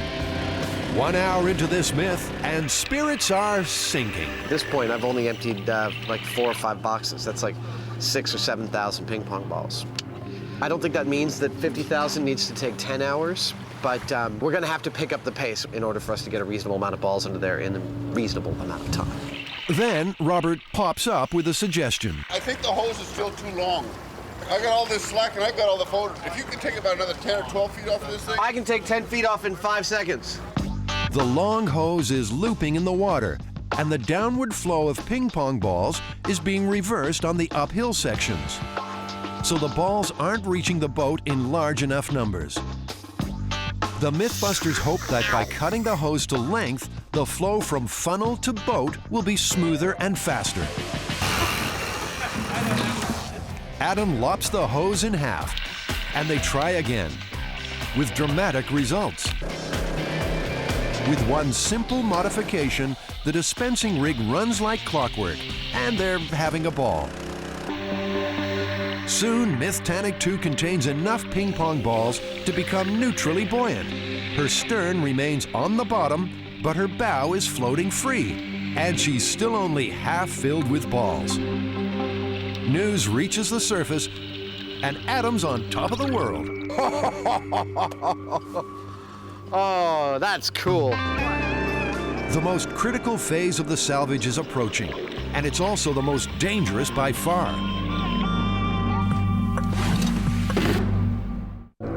At Monterey Bay, the Mythbusters' bid to salvage a sunken boat using ping pong balls lies in the balance. We're trying to lift this boat from its deck, something the deck was never intended to do. So it's possible once we get enough ping pong balls under there and it's trying to lift the 1,800-pound keel, that the deck will just rip right off the boat and we'll have 30,000 ping pong balls inside of our boom here.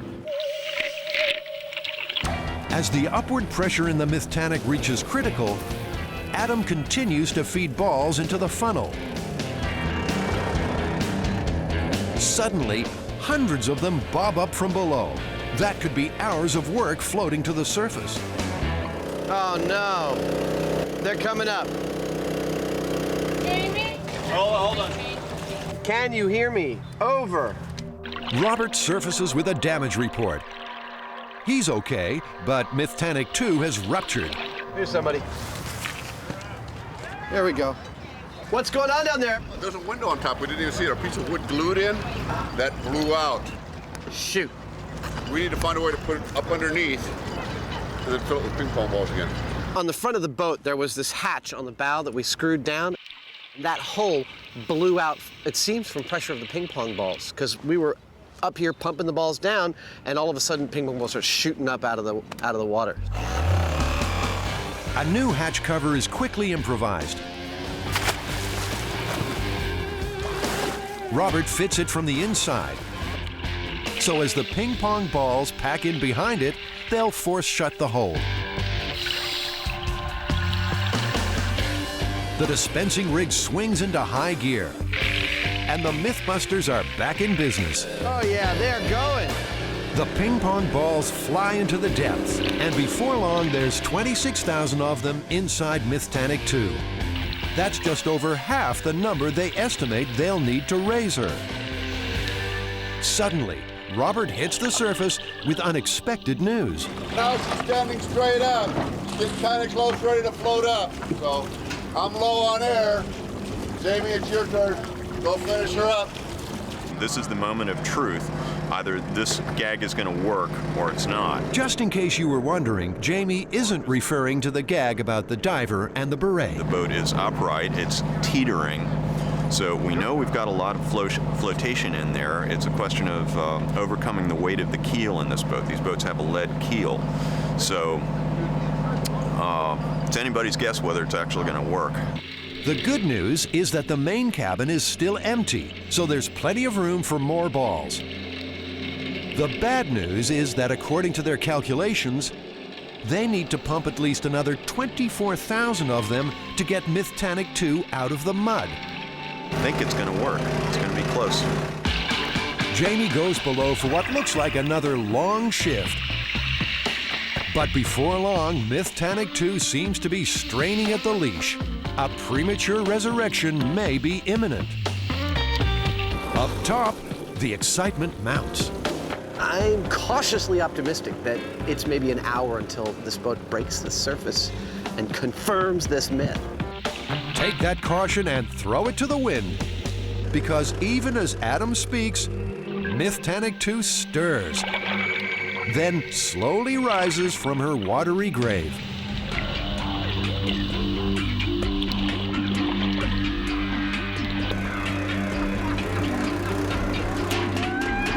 Way ahead of schedule, the ping pong balls float the Mythbusters boat. The 9-hour marathon salvage is over.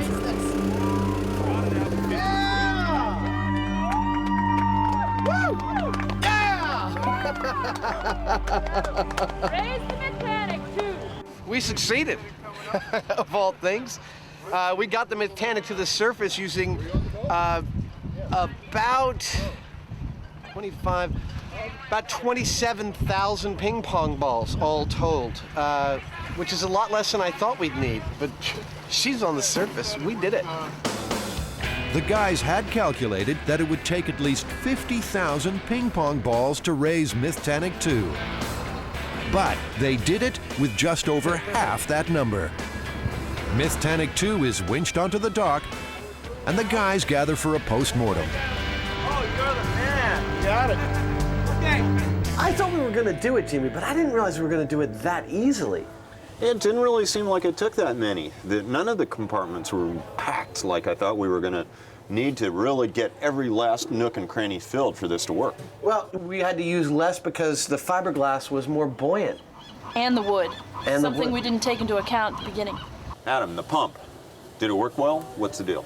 The pump actually worked. It got the balls down there. I would have liked to have seen them move a little faster, and it took a little dialing in, but overall, for the simplest possible rig we could have designed, it worked like a charm. And who would have ever thought that you could pour ping pong balls down into the bottom of the ocean? Exactly. Actually, the guys were beaten to the idea by a duck. Over 70 years ago, Donald and his nephews came up with a ping pong ball dispensing rig uncannily similar to Jamie's. And like the Mythbusters, the comic book poultry also achieved success. Well, guys, ping pong ball salvage. Busted, plausible, or confirmed? Amazingly, I'd say this one is entirely plausible. Yeah, plausible, not practical though. But you never think anything's really practical, do you? What are you talking about? But wait, there's still time for the ping pong gong. So what do you think, Robert? Have we busted the field of salvage technology wide open? Are ping pong balls a reasonable way to salvage a boat? I wouldn't give up my day job yet. No? No. How did Jamie do as a salvage diver? Well, I think Jamie did an outstanding job. And as part of that, our dive team has all voted and we got together, and Jamie, we'd like to present you with an honorary Navy salvage dive pin. Wow. And hopefully you'll come out and dive with us again sometime, or call us out the next time you want to do some salvage diving. Well, that's wonderful, Robert. Thanks. You're welcome very much. What am I, chopped liver?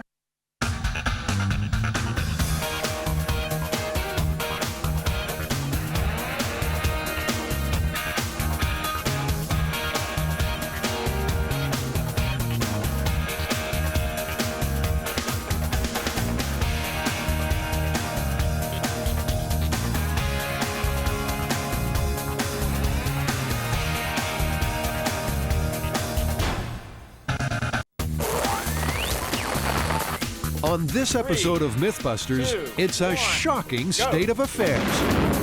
Adam and Jamie have a Mythbuster meltdown. I'm just expressing my opinion, and I'm not giving you about your opinion. And find themselves in over their heads to make killer quicksand. If the pump stops during the experiment, we could die because we'll be encased in 20,000 pounds of sand. And see what happens when tattoos and technology meet. Can body art go boom?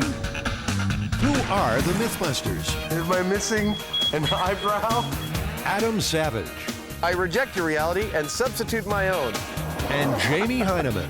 Quack, damn you. I wouldn't say Jamie's an evil genius. Between them, more than 30 years special effects experience. When will the fun ever stop? They don't just tell the myths, they put them to the test.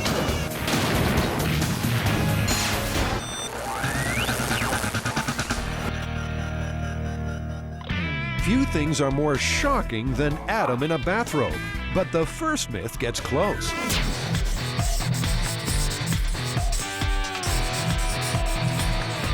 What's with the bathrobe? Well, Jamie, this time we are attacking one of the classic Hollywood movie myths, which is simply, if you threw an electrical appliance into my bath, I'd get electrocuted. Right, well that means appliances. Our favorite haunts. Oh yeah. Let's go. Okay. As Adam said, this grisly death is a favorite with filmmakers. Take Chucky, for example. Our demonic doll gives the bathing beauty a bath time buzz.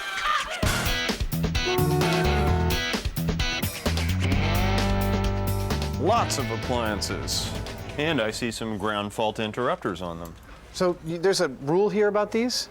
Thrifttown cannot sell hair dryers without GFI switches for safety purposes, which means, you know, if these are dropped into a bathtub, they would turn off immediately. Immediately, yes.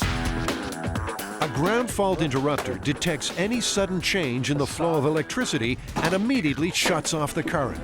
Older appliances don't have ground fault interrupters, and so they're potentially more dangerous. So we need to get some of those. Here's a radio. This would definitely be next to your bathtub. What about this? You know, it's like zzz, versus zzz. I think this has got more power to it. No, I think it's this one. We have a small TV that'll fit into the bathtub. Oh, that's perfect. That's exactly the television we need. Honey, I'm home.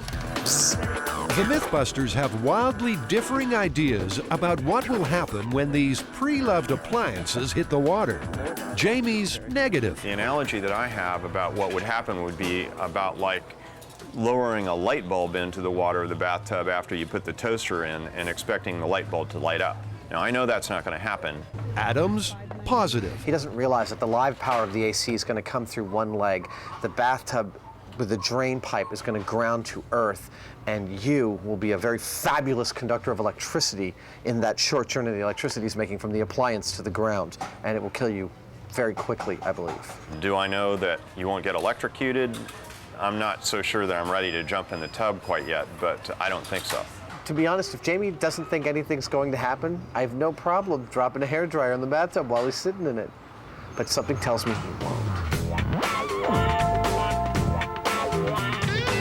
Adam, we have about every possible appliance you could drop in a bath, and a few more. What's next? I don't want to test this in just any old bathroom. I'd like to actually have an isolated bathroom where we can get clean tests safely with this. So I'm thinking about having one of the teams of builders build us a bathroom set that is, you know, fully isolated, insulated, and waterproof with a grounded bathtub in it, and perhaps above that something like a resettable collapsing shelf where we can put the appliance on and can continually fall into the tub. Tori and Christine, that's your cue. The boys need a bathroom. All right, so what we're gonna do, we're gonna try to recreate a real bathroom, as close to a real bathroom as possible. So I'm gonna put up 2 walls here, we're gonna tile it, and then I'm gonna have a bathtub here, a sink there, and a toilet there, and hopefully that'll give them what they need. Rented it for $10, and it's dripping on me. God knows what's in this water. And the glamour doesn't end there. Oh yeah, I always get the best jobs.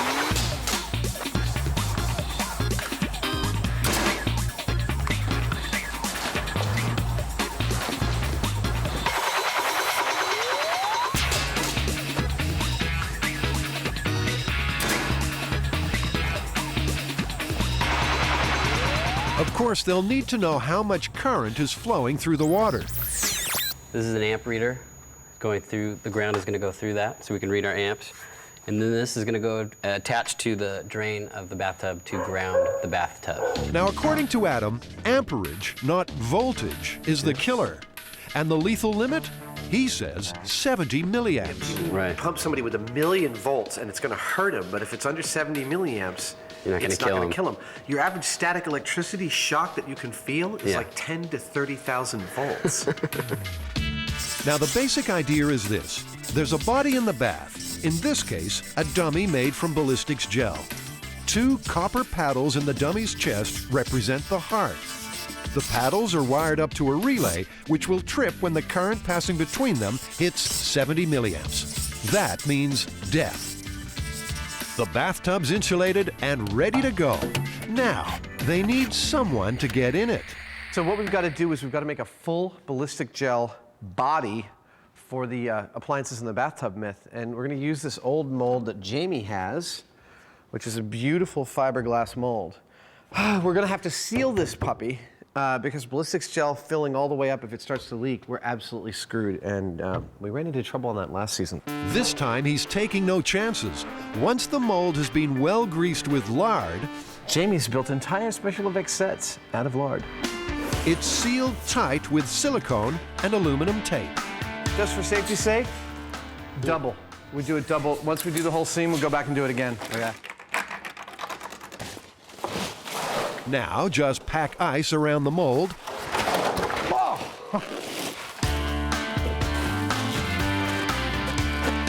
All right, well, let's start getting our buckets and pouring, and pray God we have enough. Pour in the liquid gel and wait for the dummy to set. Adam's feeling just a little nervous. Let's get on our knees and pray. I don't know to whom. Is there a patron saint of ballistics gel?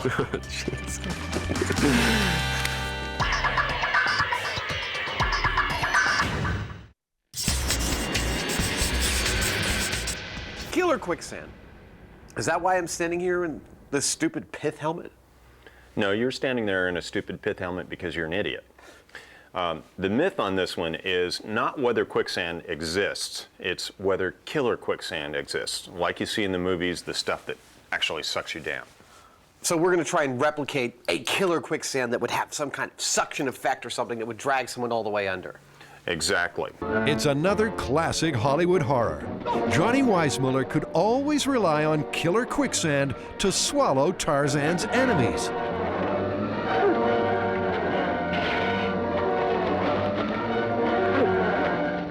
But is there even a grain of truth in the killer quicksand story? Can you really be sucked down into a bottomless pit? It's right around the corner up here, right? Yeah, have you ever been there before? Yeah, this is a place I've bought fake eyeballs. The funny thing is, no one knows if killer quicksand exists, but everyone knows what to do if they ever fall in some. Isn't that the myth, the myth about quicksand, that you shouldn't fight it? You should, the more you fight, the faster you sink? Yeah, At least that's what I saw in the Tarzan movies. Exactly. Jamie's already got a particular sand particle theory. So there's got to be some kind of threshold of fineness where at a certain point it just will stay in suspension like mud. Right. Well, but then we need something that we need, like the lowest density stuff you've got. A bag of your finest sand, please. And we do mean your finest.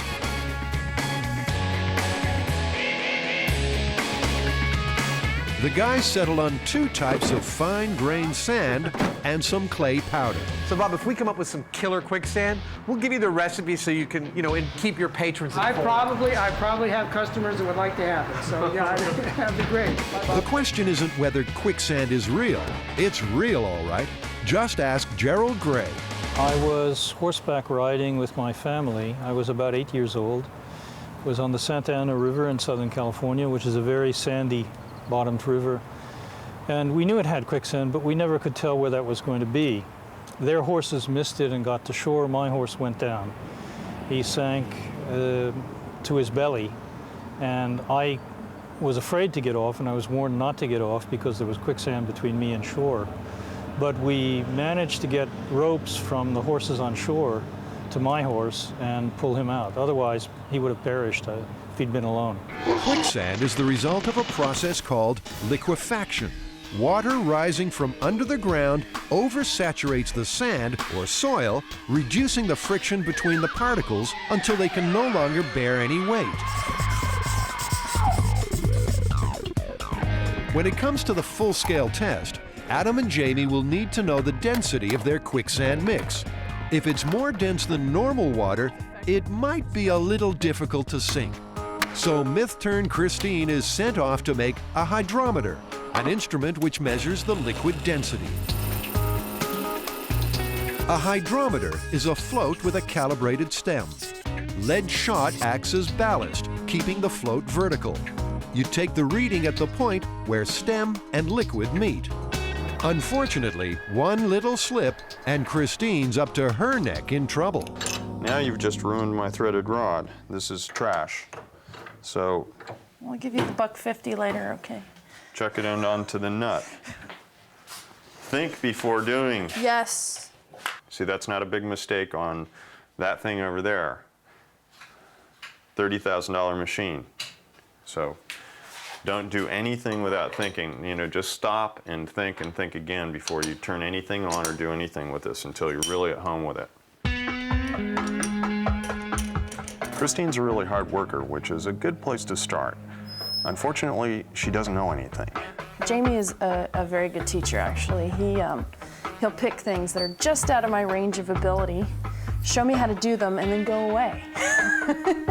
Walk away and say, I need this by 4, which is actually very effective with me, so. One of the things that we do here for a living is normally using tools and materials in ways that they're not intended to be used. That's what we do. So when we've got junior people involved with that kind of thing, I have to kind of stop and make a mental note. I'm like, this is a potential hazard. You didn't glue that in upside down, did you? I can't leave you alone for a second, can I? I think we need to test it in scale first because, you know, the real deal is going to involve a lot of material, so we want to kind of figure out what works best first. And I figured we rig some 5-gallon buckets, maybe some ways of plumbing them with water to come up through the bottom of the sand. That probably involves some sort of filter device on the bottom. And then once we get it all dialed in and figure out how it works, we'll know what we're going to do on the big version. And we'll see if there's a difference between how the different sands behave, you know, with this kind of flow of water through. Exactly.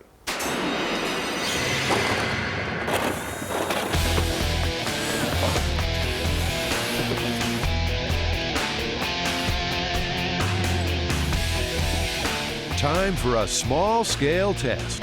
First, regular sand. Fill her up.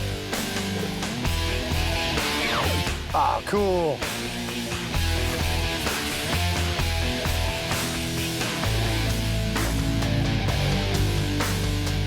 Supports it, no problem. Right. In fact, I can push on it, and I can't push it down. Okay.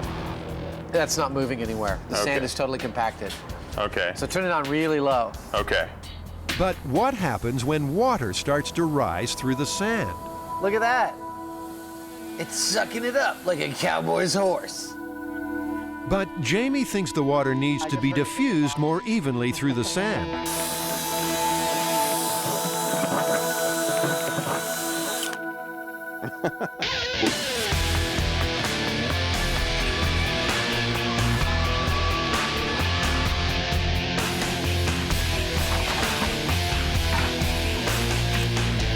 So what's going on? Slight improvements, I hope. I've got a double diffusion going on here. We sacrificed an extra bucket or two for this, but in between it also is this fabric, which is a much finer weave, and it should hold our fine sand, if not the other things, silt or whatever. And What about... that goes into this bucket. Right. How about sealing the outside edge here? It'll do that. Now that there's no fabric, it actually does a pretty good job of a jam in there. This time they try one of the sands from the craft store. Well, at this rate, it's not like I'm plummeting to the bottom, but it is definitely letting me drop a lot quicker than the sand normally would. And it also is resisting pulling back. Now they're onto something. Or is that into something? So you think it's about the lowest possible flow? Yeah. There you go. That's a lot of suction. That's enough to cause you a problem if your whole body's doing that. Well, let's try the finer sand and see if we get a little more control. Okay. That's cool. How is it to get back out again? Really easy? Well, not exactly. I'm gonna try and lift it. Ooh. So that actually... The finer sand makes a difference in its suction. Yeah. What about the clay powder? Ooh, that feels fun. Yeah, this isn't working at all. I mean, this is just mud, and it won't let the water flow through it at all. So they've settled on the type of sand. And the miniature quicksand rig works well. But can they make it work on a large scale? Oh, I think it's definitely going to work. Like, without a doubt, I think we've got this wired. I think we're going to be able to dial the flow in. It's a lot of stuff to move around. I mean, like 20,000 pounds of sand and 15,000 pounds of water and big pumps and stuff. I mean, it's a hell of a deal. It certainly is. And soon the pressure will start to show. I'm just expressing my opinion, and I'm not giving you shit about your opinion. I'm just saying, I think... You give me shit about every one of my opinions. Meanwhile, Adam and Jamie are trying to find out what happens when an appliance splashes down in your bath. Wow! When that happens, the electrical current leaking from it is drawn towards the metal drain. Now, H2O by itself isn't a great conductor, but the presence of salt helps. And because the human body contains a high concentration of salt water, the current passes right through. It's time to unveil our bath-bound dummy. Oh, Jamie, we have always dreamed of such a thing. I think we're good. Let's do it. He's perfect. Our first problem has been encountered. Well, almost. His arms fell off. I say we get some carrots and some celery and have a stew. The copper paddles are inserted into the chest. Ballistics gel has similar properties to human flesh and should conduct electricity the same way. This relay is set to be tripped at about 6 volts, which we know from experimentation means that there's about 70 milliamps traveling across the heart. But it wouldn't be Mythbusters without pyrotechnics. So Adam's rigged up a flash pot to ignite when the current hits 70 milliamps. When we get a lethal voltage across the heart of the dummy, it's going to short this wire, poof, and we'll get a nice poof and we'll all know. And it's instantly reloadable. The Mythbuster way. 3, 2. That was cool. Isn't that good? Right, this bath is hot. Time to apply an appliance. This hairdryer has a ground fault interrupter, so if the Mythbusters have created a proper circuit, it should cut out the moment it hits the water. 3, 2, 1, go!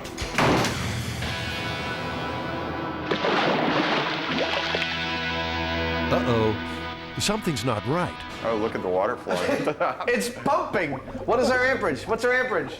0.95 AC. What kind of ground fault interruption is this? It's pumping water. I would say that's bad. Well, the relay didn't trip, and the ammeter didn't show enough amperage to kill somebody. That's it. I think we should try an appliance without the ground fault interrupter next. So what do we got? Well, we got a radio. All right, give me the countdown, baby. Okay, and 5, 4, 3, 2, 1, drop. Tori's shelf collapses like a gallows trapdoor. We're up to 1 milliamp now. 1 milliamp, 1/70th of a lethal dose of electricity. Well, that's bupkis, I believe, is the scientific term for that. Something's bupkis, Adam. Question is, what? The Mythbusters call in some electrical engineering know-how for a powwow. Transistor, and then the second part, the part that feeds through the transistor. That says on the coil right there on So the current flowing through the bottom. Turns out there are 2 faults in the system. Adam and Jamie. Well, Jamie, I mean, this is just a classic Mythbusters screw-up we've got on our hands. First off, the resistance of the human body in the bath is more like 1,000 ohms rather than the 20,000 ohms that we've got read on the ballistics gel. Then it turns out that electrocution is classified as 6 milliamps across the heart, not the 60 we were originally testing for. And then I screwed up because I had the multimeter on the wrong setting and I was measuring voltage instead of amperage, which meant that we weren't getting the circuit grounded. Talk about getting your wires crossed. Oh well, even the Mythbusters make mistakes. The guys quickly recalibrate the system. That's it. And the GFI dryer takes another dive. 2, 1. Well, the ground fault interrupter tripped immediately, thus proving itself a life-saving device. Okay, so now the circuit's working. This older hairdryer doesn't have a ground fault interrupter. On each drop, the amount of current across the paddles is relayed to Jamie's computer. I'd call that dead. Yeah, what are you reading, Jamie? I'm seeing 8.5 milliamps here across the heart. This one is dead as a dodo, well over the threshold. All right, shall we power down? So Adam was way off. Forget 70 milliamps, just 6 milliamps fizzing through a body is enough to cause loss of muscular control, making it impossible to get out of the bath. Next up, toaster.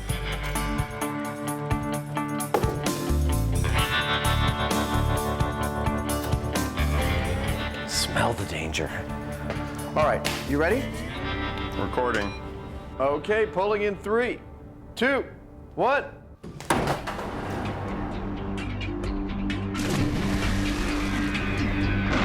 Whoa. Our friend here is toast. Oh yeah, 12 milliamps. That's very lethal, totally lethal. Toasters, no good. Next item, one of my personal favorites. The curling iron. Let's go. What are you, Pee Wee Hermione? Here we go. 3, 2, 1. 4.5. It's going to be really uncomfortable. I think you got out of the bath by now. You think you can? Don't forget, we've got 4.5 milliamps at the heart. It means the rest of your body is going to be like, lethal dose is 6 milliamps, but 4.5's got to suck. 4.5 milliamps, it's a little close for comfort. I think I wouldn't want to be in there with that. And now the iron, or as we refer to it around here, Fierro de los Muertos.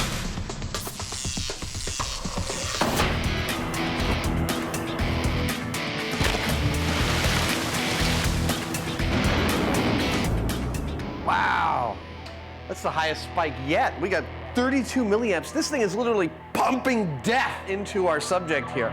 32 milliamps. That's more than 5 times the lethal limit. Items that had large heating elements are delivering a lot more current, and that's specifically because a heating element is basically a modified short across wire, so it's a lot of exposure to the water. The Mythbusters also discovered that if the appliance lands closer to the metal drain, the dose of electricity is drastically reduced because the current has less distance to travel.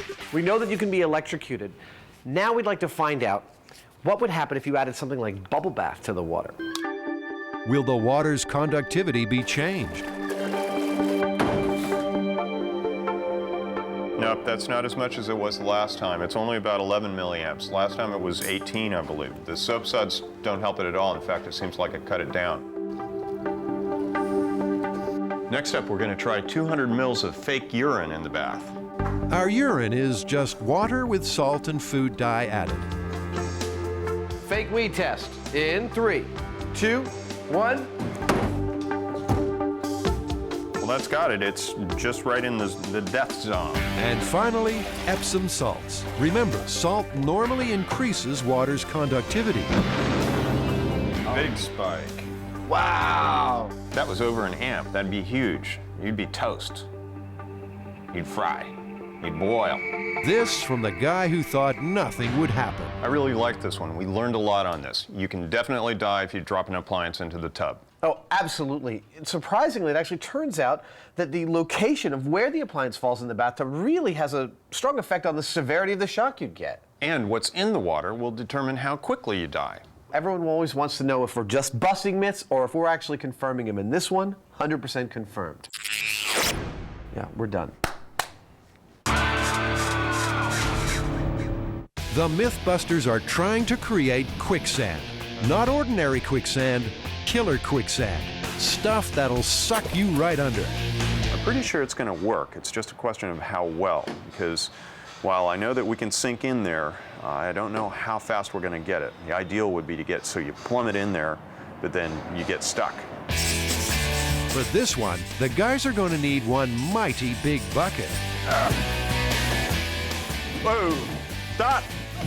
This 2,000-gallon tank has played a starring role before on Mythbusters. Hey, Adam, did you hear the guy tell us what this was for? What was it for? It was like fecal matter.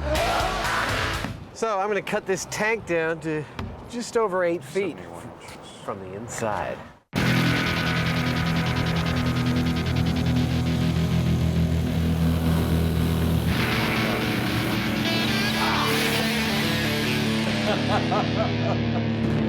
Oh, that was really satisfying. These gauze holes will actually allow water to get out, but keep the sand inside, and that'll make the top of our quicksand not like a slurry, but actually look more like sand, which, you know, is more realistic to what people think of quicksand looking like. Meanwhile, Jamie and Christine start work on the diffuser. The gauze will let water rise into the tank, but stop sand from flowing back into the pump. So what we've got is a huge 6-foot tank, it's about 8 feet high. We're going to feed water up through this diffuser into 7 feet of sand. And when we get that water to flow at the right rate, what we should end up with is quicksand. Our task is not only to build quicksand, but killer quicksand. And I have my doubts that we'll be able to do this because when you start to think about what's involved, the sand actually makes it harder for you to drown in it because it's in effect making the water more dense. Water with sand in it is heavier than water without sand in it. Hence, you're going to be more buoyant.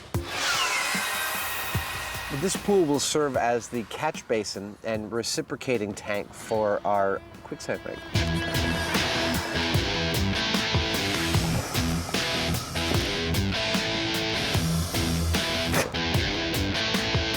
You're looking good. Another foot. All right, that ought to do it. Yeah! The tank's in position. Oh, that's beautiful. It's time to fill the pool. And that's when the quicksand experiment gets a little sticky. Crank it all away. Adam wants to call in a fire hose and get the job done quickly. That means getting permission to use a hydrant, phone calls, probably some expense. But Jamie's happy to use his garden hose. It's a little under 30 seconds for 5 gallons. All right, which means 10 gallons a minute. So 10 minutes is 100 gallons, 1,000 gallons is 100 minutes, 2,000 gallons is 200 minutes. It's just over 3 hours to fill that tank, and then another probably hour or 2 to get that pool. So it's 5 hours of filling. That's as opposed to doing the fire hose where it's like 40 3 minutes. hours and 20 minutes. His partner won't budge.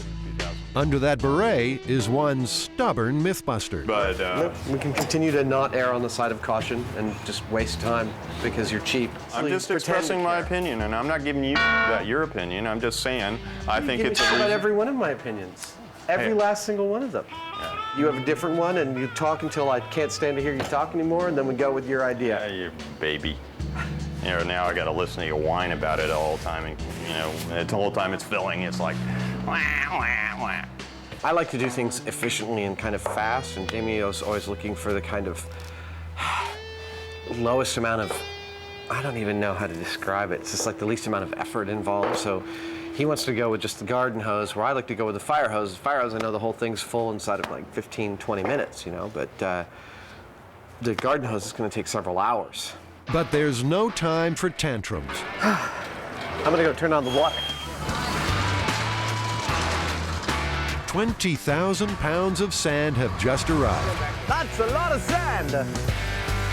Along with an engineering geologist who knows plenty about quicksand.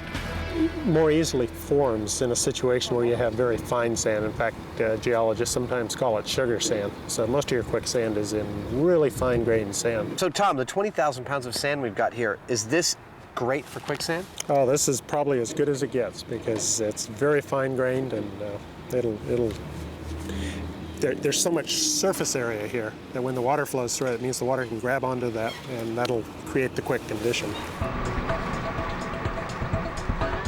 This irrigation pump can move up to 1,400 gallons of water a minute. But if it stops while Adam and Jamie are in the quicksand, the sand will suddenly compact. And the Mythbusters will have some pressing problems. Adam and Jamie are suddenly facing danger on two fronts. On one hand, the guys could be sucked under by killer quicksand, or they could be crushed. Tom's pointing out quite realistically that if the pump stops during the experiment, we could die because we'll be encased in 20,000 pounds of sand, is cause for real concern. Before I talked to Tom, I wasn't that concerned about going into the quicksand, but I think he has a good point, and we should be careful with this. We'll leave Adam and Jamie to ponder their fine-grained fate. There are a host of medical-related myths swirling around cyberspace. Remember the government mind-controlled chips being placed in the arms of blood donors? Little sting, here we go. When Adam and Jamie busted that one, it was a shot in the arm for science and common sense. I don't notice anything at all. I feel perfectly normal now. Now the build team have got another myth that'll really get under your skin. You guys are gonna love this one. Our next bit is called the exploding tattoo. Apparently, the myth goes that if you have some sort of decorative tattoo and go into an MRI, the tattoo explodes. Oh, are you worried? Well, I'm assuming that you guys are going to put me into an MRI. Let's outline the situation. Tattoo ink, especially ink used more than 20 years ago, contains traces of metal. A magnetic resonance imager, or MRI, is basically a powerful magnet with a force at least 30,000 times greater than the Earth's magnetic field. When metal fragments in the tattoo meet the MRI magnet, so the story goes, the result is a lot more painful than actually getting the tattoo in the first place. So are you going to get an MRI? No. No? No. You understand that the job on Mythbusters is to put your body to the test. And being the one with the tattoos, I think you need to go at least have an MRI on your arm. Come on, Scotty. Adam and Jamie are about to throw themselves into quicksand. The least you could do is stick your inked up arm in an MRI. After all, it is for science.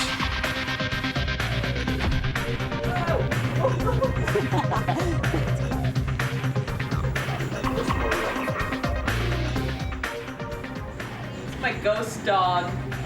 I think she actually looks scared. She looks cute in that nightgown, though. Staff here have heard the exploding tattoo story, but don't think Scotty will wind up incapacitated. 1 or 2 patients out of 100 who have a tattoo and an MRI scan to have a reaction, but the reactions that have been described are all minor, consisting of a little bit of discomfort or some redness at the tattoo, but nobody has described exploding tattoos. Do you think it's possible that the magnetic field is inducing some sort of current in the pigments or in the material in the tattoo? It's possible, but it seems unlikely because usually to get induced currents you need lengths of wire or loops, so it's hard to see how these tiny particles could have currents induced in them, but nobody could say it's not happening for sure. Are you okay?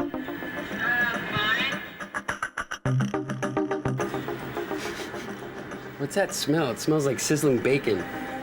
At the first sign of trouble, the scan will be stopped. Looks like a T-bone steak. An MRI scan targets the body's billions of hydrogen atoms. The atoms line up with the strong magnetic field and are then bombarded by radio waves.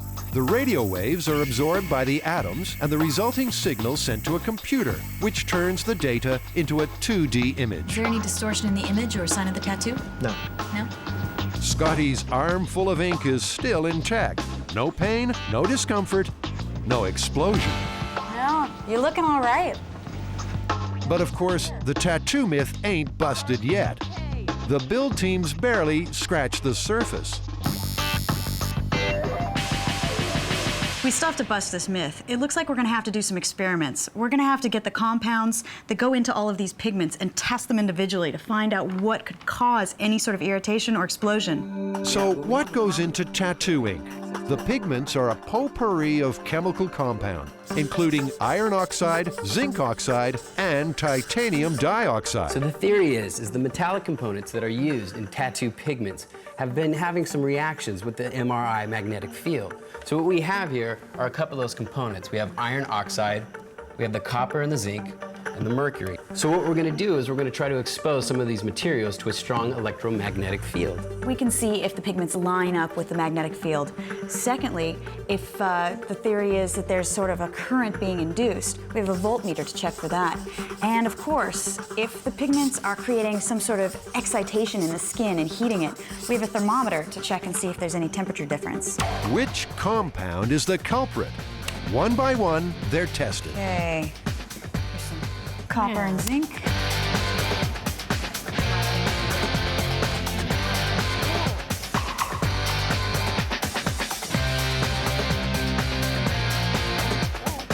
But only one, iron oxide, reacts to the magnetic field. After all of that testing, it looks like iron oxide is definitely the culprit here. I mean, you could see it just moving over the magnetic field. It would line up.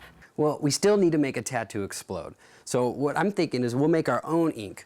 Mix in some iron oxide, make it a thick batch, and then tattoo someone. I figured you'd be the good person who would try it on. No, no, no, All right. no. The Junior Mythbusters are trying to make tattoo ink that will explode in an MRI. They're going shopping for art supplies at the butcher's. We need some pork. Yeah, but it has to have the skin left on it. Okay.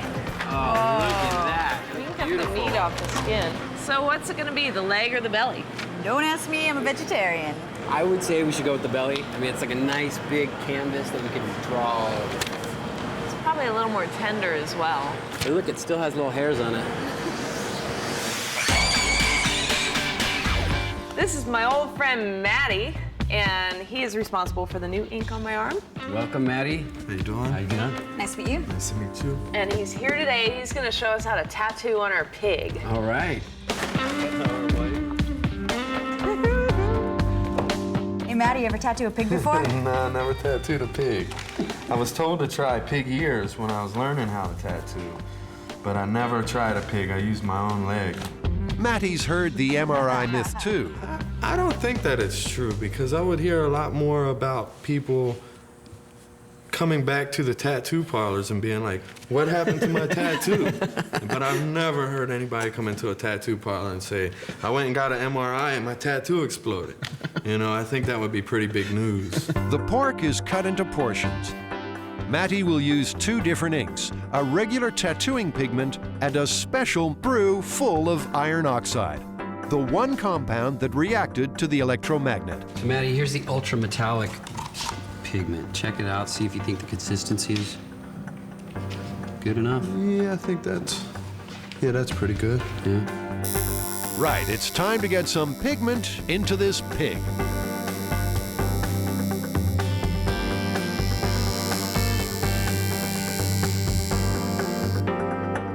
It's kind of gross. You're not getting near my arm. You're not getting near me with that thing. Carrie, it might be safer if you stick to felt tip. Let's see if there's any change near it. Careful your credit cards and stuff again. Make sure you don't wear a wallet. Oh, yeah. Oh, yeah, look at that. I have bobby pins in, I could feel that too. Back at the MRI machine, the super iron oxide ink takes on a life of its own. The container is suddenly sucked right into the core. So that ain't gonna work. Yeah, that ain't gonna work.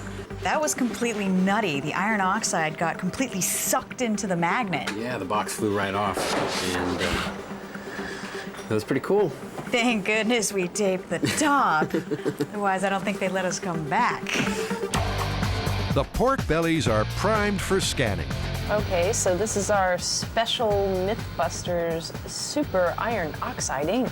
So if anyone's going to explode, it's going to be this one. There's a glitch on the image.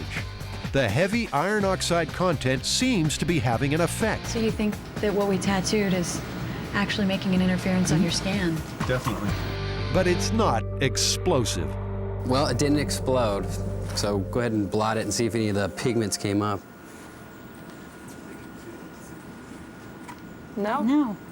No pigment's been pulled to the surface. All right, so next one we're going to do is the traditional iron oxide, what you normally find in a regular tattoo parlor.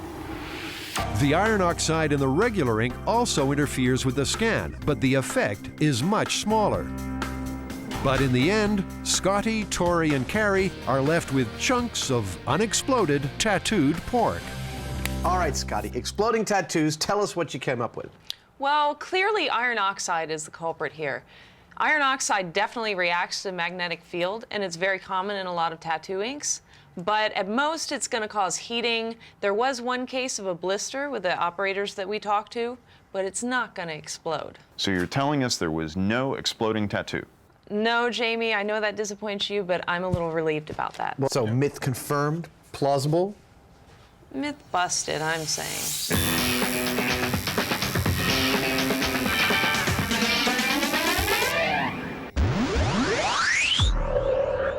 The Mythbusters killer quicksand rig's almost ready.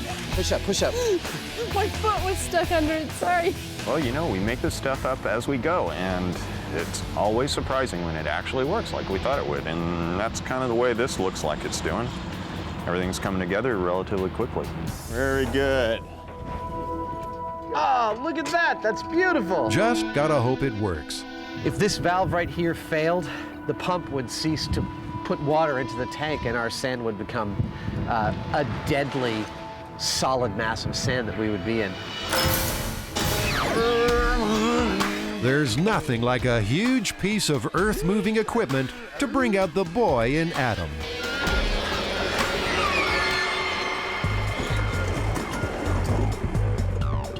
You're good. Stop. Well, how about that? Now I gotta figure out how we're gonna get at that underside. That's pretty scary letting it go all at once. There she goes. Really? Yeah. Wow, look at the bag drain. Oh, that is so cool. What do you think? I got my own island. All right, well, the tank is full of sand and water, and we're sort of primed. Well, let's turn on the pump and start getting some hydration to the sand. Wow, Jamie. Oh my God! No problem at all, man. It's going right away. Jamie? Yeah? I believe we have quicksand here. Now, Adam and Jamie were planning on having a nice sandy surface, but what they've got is a quagmire and a quandary. Unfortunately, our outlet ports aren't letting the water out nearly fast enough. These ports up here that I've put in are supposed to let water out before it reaches over the top of the sand, so that it can look like a sandy beach, and then all of a sudden it turns into quicksand. Unfortunately, the sand is so fine, it's clogging up those ports, and the water's just going up and over it. The rig is working. Everything's working exactly as planned. We just need to figure out how to filter this sand a little better to get something that looks good. We've put in some cotton batting, which is like stuffing for stuffed animals, or actually for quilts. And hopefully the larger surface area of that will allow more water to flow through while still holding back the sand. So we're just about to try it. Yeah, it seems okay. Let's get more sand in. Meanwhile, Christine's managed to finish the hydrometer without destroying Jamie's workshop. This hydrometer will give us a reading on this water and will tell us if we put it in the quicksand whether it is more or less dense than this water. The hydrometer floats in the water and its buoyancy level is marked. Then it's dunked in the tank. It's floating. That just shows really nicely that the water-sand mixture is a lot more dense than water. This is what it would be if it was H2O. So in theory, a person will float better in quicksand than normal water. The killer quicksand myth is on shaky ground. We have several escape techniques. First and foremost, we have what everyone would want if they were near quicksand, is a vine. Secondly, we have a walking stick, which is often recommended in the literature we've read about quicksand as a helpful tool for getting out of quicksand. And third is a bar, which we can throw across the top of the tank, which I should be able to hold on to in case I get really desperate. And at that point, I'll be making those sounds that you just don't make when you're kidding. Worst case scenario is that Adam dies. And of course, we don't want to see that happen. I'd hate to have to hunt for another co-host. But you know, we've got all the precautions that we can think of reasonably to have on this, and I'm fairly sure that he'll be okay one way or another. The pith helmet is always a good technique for finding someone who is drowned in quicksand, because it will be floating on the surface there.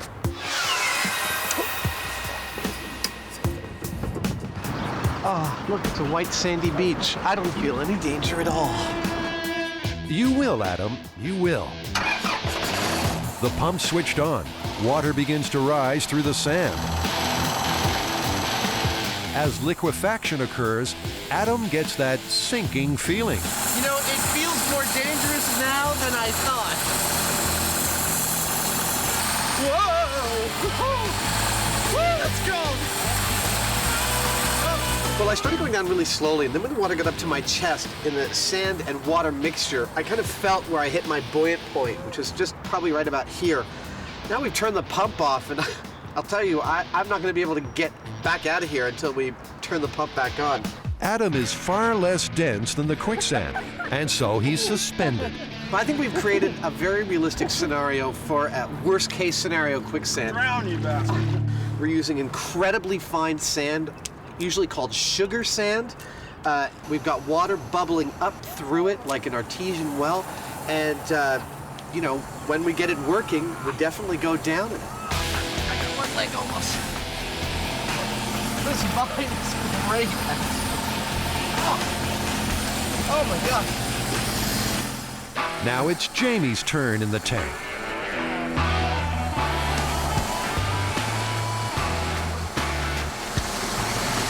That's amazing. This is just so buoyant. I'm totally floating here.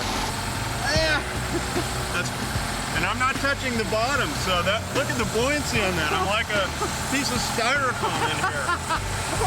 This is more fun than should be allowed. All right, what is our final verdict on movie-style killer quicksand? Well, we know that people and even animals have died in quicksand, but it's usually because of exposure of some sort, like dehydration. You know, they were no longer capable of extracting themselves, so they stayed there till they died. And the elements got to them. So it's not really like the quicksand dragged them under slowly like we see in the movies and then drowned them. No, in fact, you're quite buoyant because the quicksand is sort of a mixture of sand and water that's actually quite heavy, and you float like a cork on it. The best thing you can do is just lay on your back, and you're going to bob around fairly high up in it, and then, of course, use the vine or the walking stick or whatever happens to be handy to try and gently pull yourself out of it. So the Mythbusters' final word on Hollywood-style killer quicksand: confirmed, plausible, or busted? Surprised you even have to ask.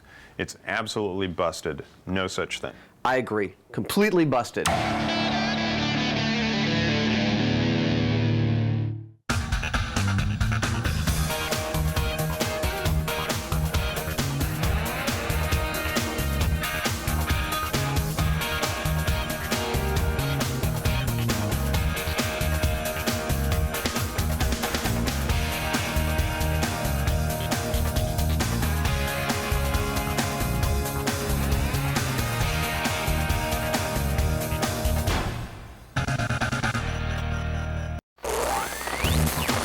On this episode of Mythbusters, get set for some heavy metal thunder. There's so much potential for major disaster in this. We've got the incredible and the inedible. Don't knock it till you've tried it. As the Mythbusters turn heavy machinery into a medieval weapon. And and how to keep your cool and your cash. Adam and Jamie go round in circles to settle a great automotive mystery. I get so much pleasure out of this discomfort.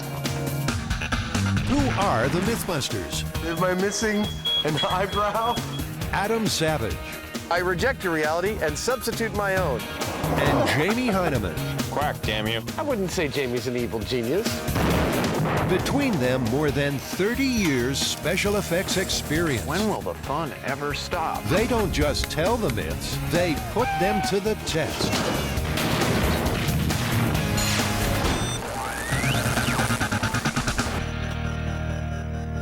When the Mythbusters and machinery mix, the result is usually mayhem.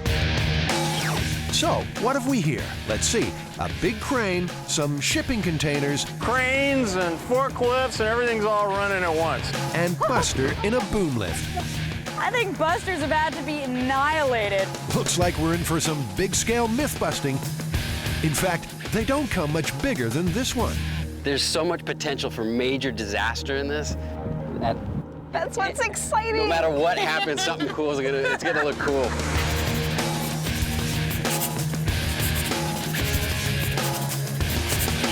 All right, guys, right off the Discovery website comes an absolute gem for you to do. I'm a little jealous. A poster who gave us the tale of a guy using a boom lift, like one of those extended arm cherry pickers, to try and lift the engine out of his car. He's using a chain or something, and that fails as he's doing it, and the boom lift catapults this poor guy up and over his house and into a tree. Yeah. Whoa. Think you're up to it? I think that sounds like a real fun one. Not for Buster, it won't be. He's going to be in the boom lift. A car engine will be suspended from the lift on a length of chain. At the right moment, a quick release mechanism will be triggered. The engine will drop, and Buster will be catapulted out of the boom lift. Simple, right? Well, you know, it seems pretty straightforward right now, but I think it's going to get pretty tricky, and it's going to use all your skills. First thing we need to do is find a boom lift, and, you know, they're not cheap, so we've got to get right on that. Well, also remember, it's probably going to be the last thing you're ever going to do with this boom lift, so we don't want to go buy a brand new one. Maybe we can rent one. What do you think? Now, seriously, would you rent anything to the Mythbusters? Just so happens they found a second-hand boom lift, free to a good home. Jamie and the build team go kicking tires. We've got pretty good use out of it, but the problem is the engine failed for some reason. I think it needs a little work, but it's going to cost like $3,000, and it's not worth it to us to spend that much money on it. So I'd rather just give it away rather than sell it. Now, the myth doesn't specify the size of the boom lift. The arm on this one extends 40 feet. A 40-foot extension is quite a bit, and heck, it's free. I think this is great. This is like a, you know, $50,000 machine or something, brand new, and it works. It's everything we need. You know, who knows, with a little tweaking, it might be just a perfectly functional machine. It's not like Jamie to just jump in like that. And sure enough, it's not long before that mustache starts twitching. The only question I would have would be, what are our other choices, and is there one with a longer boom on it? Because 40 feet, it's quite a ways up there, but you know, if you had like an 80 or 90 footer, that would seem more likely to me to be able to, you know, get up to some serious speed out the end of that long of a lever that it would throw something 200 feet. When it comes to catapulting, size does matter. So it's thanks, but no thanks. On the other side of town, a bigger boom lift awaits. My throne. There's nothing these junkyard junkies love more than a good rummage. Look, he's coming. He's coming straight for us. This rusting relic has a 60-foot arm. This feels nice and secure. I definitely get on here and do some work. And can you believe it? It's also being given away. This thing's got a little gremlin in it. It'll run just fine, and then it stops. We call that Murphy. Yeah. He's common in our shop. I think I know what the gremlin is, but basically this boom has reached the end of its boom lift life, so I'm not going to fix it. Okay, but will the build team be able to get her going? Hydraulics all work fine on this thing. All the controls work fine. Everything works fine on this thing. It's got an electrical gremlin.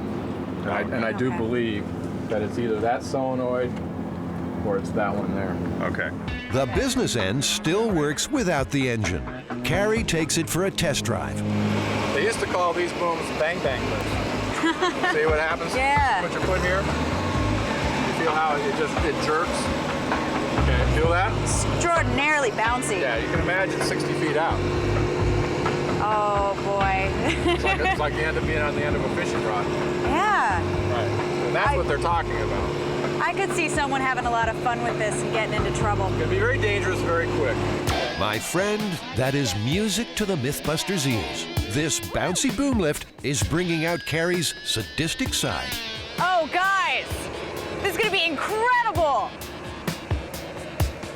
Oh, we definitely could throw him. Wow, look at that. It's like a trampoline. That's insane. Well, that's quite a... That's a lot of bounce there. So maybe you guys just need to, whoa. This is kind of fun. I think this is what we want. I think Buster's going for a ride. Being on a boom lift is a dangerous business. Each year, accidents claim dozens of lives. In those cases, though, being catapulted hundreds of feet isn't the problem. It's the fall from the basket that does the damage. But having Buster topple out of the basket won't be enough for the Mythbusters. He'll have to be airborne. This one first, and then you can extend it out. Okay. Guys, I think this one's it. You know, that arm really sticks out there quite a ways. It's a heck of a lever. Tires got off the ground. Yeah. You know, he says that it'll run. I guess it's a bit of a risk once we get it up there. We're kind of committed. It does come with manuals. And that's probably going to be our biggest problem, is to get this thing running. Tori, don't worry about the boom lift. How about poor old Buster? Will he be working? Looks like he's been mauled by a great white. So Buster is really busted up now, like really badly. Even though he still has his head this time, his arm is off. His arm attachment shoulder blade is just all broken up. We already repaired that once. Obviously, it didn't work that well. His leg is off. His ball joint is missing now. So I have to put him back together so that we can then launch him 200 feet from a boom lift catapult. How did Buster end up in such a mess? Well, Adam and Jamie were trying to crack the elevator of death myth. In the name of science, Buster took an 8-story free fall and soon understood the gravity of the situation.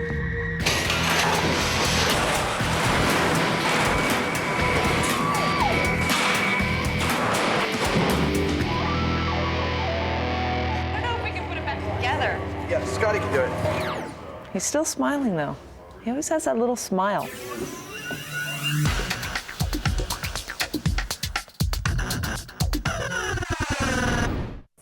The Mythbusters want to know, can you turn a boom lift into a deadly catapult? This is gonna be incredible. Buster's going to be in the boom lift when it goes off, but he's already gone to pieces. But we can rebuild him. Gentlemen, Scotty has the technology. So I think what I'm gonna do is rebuild his shoulder and modify it. I'm gonna make it out of steel.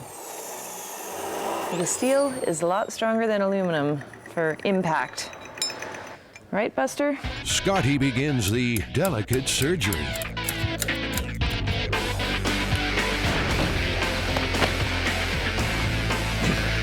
Yeah, it's working. How's Buster doing? Both his legs are back on. Woo! Look nice. I brought you something special. I heard his little heart got broken, so I made him a new one of duct tape for you to put in. Meanwhile, it's chaos in the car park. The boom lift's about to arrive.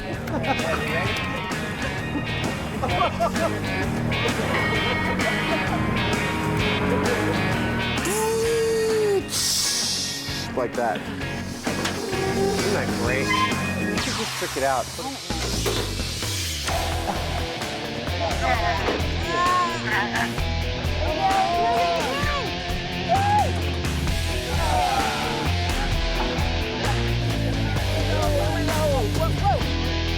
It was all you, buddy. Hey, good job, man. Nice work.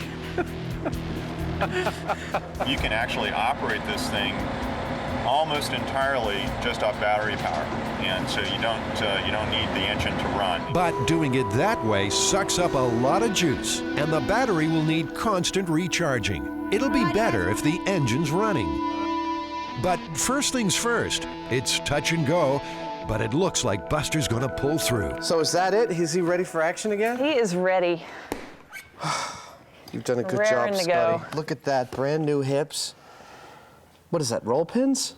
Set screws. Set screws. Nicely done. And there's a grade 8 half-inch threaded stud in there. No rest for Scotty, though. It's straight from Buster to boom lift. Just a little electrical gremlin, the guy said.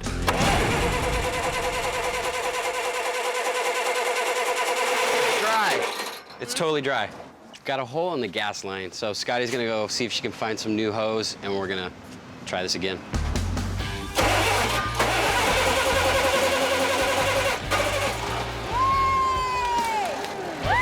Quiet it is. Oh, go, go. You go. Oh, go.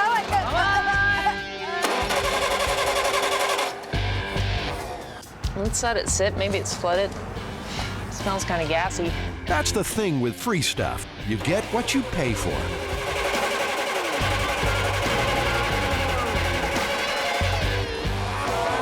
Come on. I don't know what this is. I don't have one of these on my car. Don't you know how to fix engines? Yeah, that's a myth that we're gonna bust right now. Let's leave Scotty to get on with it. The catapult has been around since ancient Greece. According to the myth, the boom lift became a type of catapult known as a traction trebuchet. Tension stored in the arm itself provides the flinging force. That's what the Mythbusters hope to replicate, eventually. We have an emergency backup which just runs off the battery. We could get it in a position that way, but it wouldn't be as good. It would take a lot longer. This thing's not gonna... Whoa. I think it's time to call in the expert. Would that be Jamie or Adam? Jamie, in this case. Tori and Carrie, meanwhile, are handling the crucial matter of signage. Godspeed the tosser, and all who are catapulted from it. Assuming we ever get it going. You'll have to clean it. It's just a little dirt in there. But the engine works fine. You're going to be in business. There's no question about it. Okay? So I'd pull the whole carb off and do a proper job. But this is one moody machine. No. And the curse of the cantankerous boom lift strikes. Watch out, sorry. Oh, we got an emergency. Carrie cops an eyeful of gas.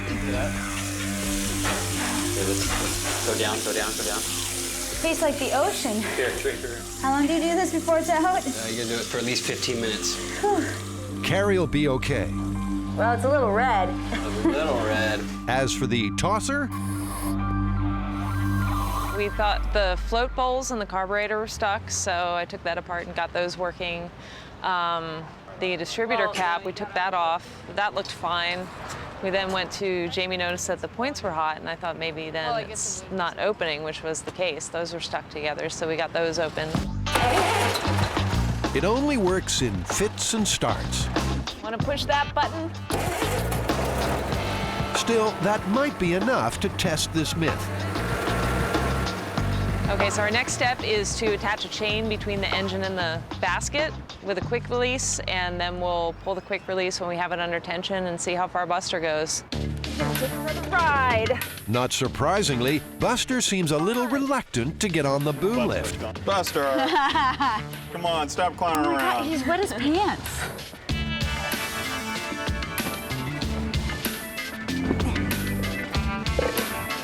As per the myth, a car engine will dangle from a length of chain under the lift. Just to note, it takes quite a lot of force to move the quick release under load. How did you guys do it when you did the elevator? I did it with a chain, just a piece of 16th-inch cable. Okay. And not only that, the quick release requires an up pull or a down pull, so you'll need to rig a pulley in line so you can transfer that force from the side. Because you don't want to be anywhere near it when it goes up.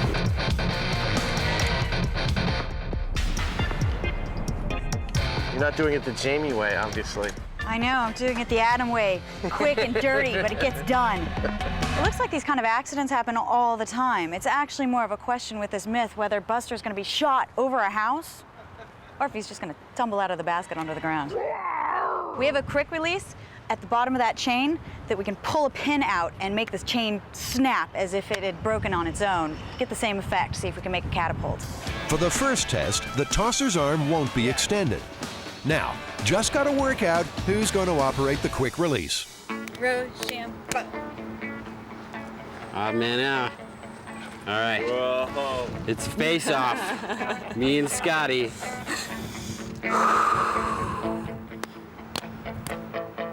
Looks like Scotty wins. Right, it's the moment of truth. Will Buster be a far-flung dummy, or is this myth far-fetched? 5, 4, 3, 2, 1. Whoa! That was cool. Buster he didn't even move. Buster barely wobbled. Well, that was the most anemic catapult I've ever seen. In fact, Buster didn't even budge. He didn't like quiver hardly on that one. So now we're going to lift the boom up to where it's kind of in the same position and extend it all the way out from there. And I'm hoping that that'll actually create a little bit more of a whip when we let go the engine. All right, I'm gonna count down. 49, 48. Just kidding. 5, 4, 3, 2, 1. And Buster didn't even spill his coffee. No, he didn't even drop the cup. Well, that's it. Scotty's had an idea. Well, I'm thinking that if this guy was pulling it from a car and he was up in the basket, the engine might have been caught on something and he couldn't tell, and that would have been enough to break the chain. So should we get the caddy in here? It's Earl's turn. All right, let's hook it up to the caddy. Jamie, like Buster, is unmoved. Even if it was double what it just did, which it won't do, you know, nothing's going to happen. If Scotty believes it can happen, that means a lot of people believe it can happen, so we should try to prove it. We'll be thorough. Okay, let me know when you're ready. The size of the boom lift might actually be working against them. The tosser's big enough to absorb the force of the engine's sudden release. Will Earl's weight make any difference? 5, 4, 3, 2, 1. Woo! Wow. Dude, he's still holding on to his coffee.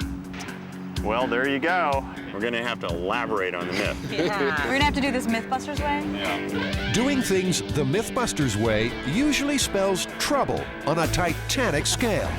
The build team has an idea, and it's a biggie. But before they go big, they've got to go small. Tori sets about building a scale model boom lift. What we're trying to do is turn this boom lift into a catapult. So an idea we came up with was turning the front axles into an actual pivot point. And then just using the weight of the body of the thing as the catapult weight to...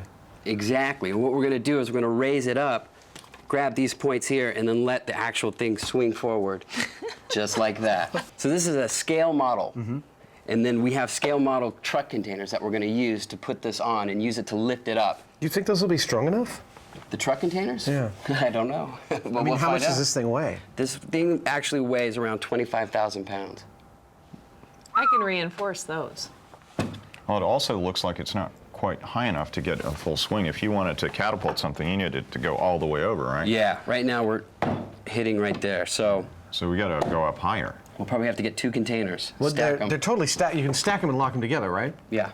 Yeah, well, no guts, no glory. How do you get it up there? How do you cock it? How do you release it? All keeping people far away from this thing, because you're talking about 25 to 30,000 pounds under tension. Swinging in the air. Yeah, exactly. Yeah. I mean, it's potentially extremely, extremely lethal. But that's what you love, don't you? Because I know I do. Absolutely. How about a little demonstration using a cutout Jamie doll? You guys ready? Yeah. Well, I hope that doesn't happen. Take 2.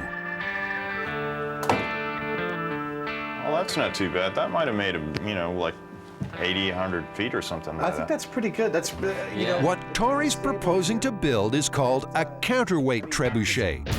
This type of catapult, which was popular in the Middle Ages, lets gravity do the work. Big rock at one end, even bigger counterweight at the other. When fired, the counterweight drops and the big rock goes about its business, certain to cause belligerence on the battlements. You black-hearted, fish-stealing dog. Never, you filthy poacher! And this would have to be the mother of all trebuchets, a colossal catapult in the heart of rural England. Built by a medieval enthusiast with a lot of time on his hands, this 30-ton monster has no problem flinging fiery fuel bombs.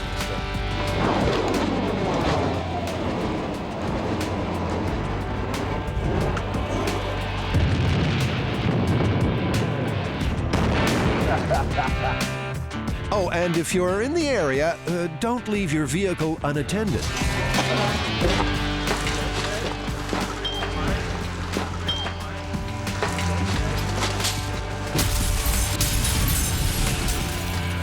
Well, not bad, eh? Not bad. Smashed it up pretty nice.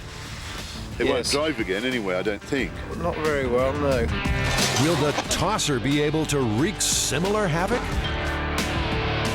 You're going to have a big crane to get this up there in the first place. It's like lots and lots of massive steel, heavy equipment. I know that's, I can Heavy see it getting metal. exciting already.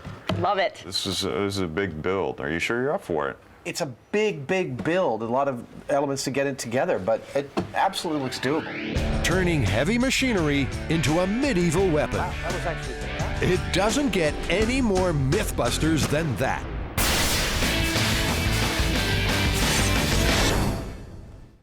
With world oil prices on the rise, everyone's looking for ways to save pennies at the pump. How can you get better fuel economy? Gentlemen, start your engines.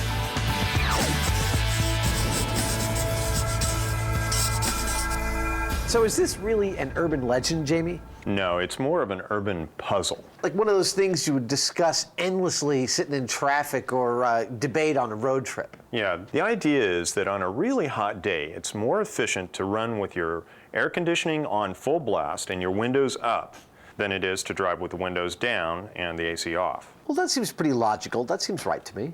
I don't know about that. AC uses an awful lot of power. Oh, I think a car with the windows open is creating an awful lot of drag. That's what makes it a perfect test for Mythbusters. And that would be us. That would be us. All right. Ever since the first auto air conditioners arrived in the 1940s, drivers have asked the question, do you get better fuel economy with the AC on or the windows down? The Mythbusters are about to run 2 tests to find out once and for all. We're at the Altamont Raceway, and we're going to test whether it's more efficient to drive with your AC on or with the windows open. Auto computer gurus Bob and Jesse are helping out with the first test. This computer will measure fuel consumption by monitoring the rate of airflow through the SUV's engine. This is going to calculate our average miles per gallon. This is our estimated miles per gallon. We've got a computer hooked up to the car. We're going to do 15 laps, 5 with the windows up, 5 with the windows down, and 5 with the windows up and the AC on full. And we're going to see if the computer shows us a significant difference in the mileage of the car under those conditions. Time to hit the road. All right, on my countdown, in 5, 4, 3, 2, 1, go. The first 5 laps will measure fuel consumption with the windows up and the AC off. Now, this won't be a leisurely Sunday drive. SUVs aren't built for racetracks. Their tires certainly aren't. Also, the track is banked, and Jamie will have to concentrate all the way. Jamie's going to hate this a lot more than I am. I mean, I'm not going to find it pleasant, but I get so much pleasure out of his discomfort. You know, Jamie, they regularly pull 160 miles per hour on this track. I'm not going to be laughing in a couple minutes when I'm plowing one of these behemoths across the lanes. Jamie keeps the needle hovering at around 55 miles per hour. After 5 laps, with the windows up, the fuel consumption figures are in. Right now we're averaging 11.7 miles to a gallon. Now it's time to roll the windows down. Repeat, roll the windows down. Looks like we're averaging about 11.4 to 11.3 with all the windows down in the vehicle. Jamie, you're doing great. You are a tribute to American individualism. Wish I could see his face right now. Well, it would be completely impassive. You wouldn't see a single change on it. That's windows up and AC on. Repeat, windows up and AC on. This is the last 5 laps.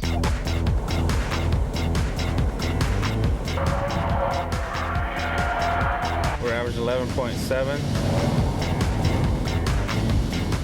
Still averaging 11.7. Jamie gets the checkered flag, but that SUV is no race car.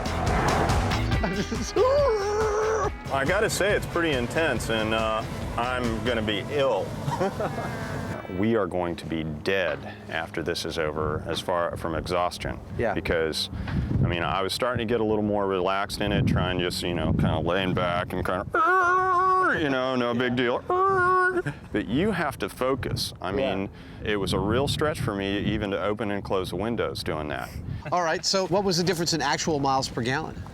With the windows up and the AC on, it was right around 11.7 and 11.8. With the AC on and off, it didn't make a difference that much. All right. With the windows down, it was 11.3, and that's where it's making a difference at with the drag of the wind. Wow, okay, that seems pretty significant over a full tank of gas. Oh yeah, big time. So clearly it's more efficient to drive with the windows up and the air conditioning on than to drive with the windows down.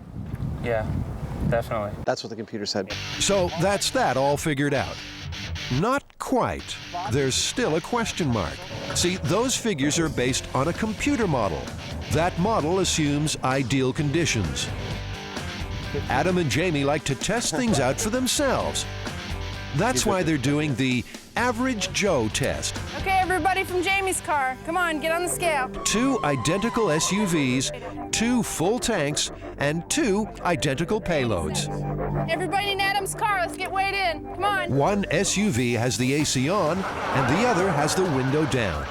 The logic is simple. The vehicle that uses the most gas will stop first.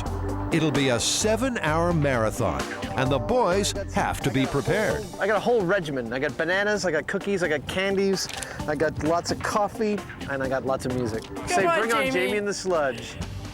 Don't knock it till you've tried it. Ugh. Think twice before accepting a dinner invitation to Jamie's house. This is lunch. Question is, has he already eaten it? This particular batch I call the 444. It has 4 fruits, 4 vegetables, and 4 grains. It actually tastes quite nice. It's sort of like gazpacho. Sure it does, Jamie, but how do you actually eat it? Slit the corner of it. This is sort of dripping because I had to thaw it, and you just kind of go like that, and it down it goes. Don't know how he's going to manage that while driving around a racetrack at 55 miles per hour. I remember like 7 or 8 years ago when Jamie Frisk came up with this idea. He was really proud of it, and it seemed to make real sense until he came in with this bag of suggestively colored sludge. And he began to, you know, these little baggies, he'd snip the corner off and just suck the stuff out of the corner of the bloody bag. And so we're like, no, you have to eat it like a human. You have to eat it with a spoon. We're all not able to eat because of what we're seeing here. Let's suffer together, brother.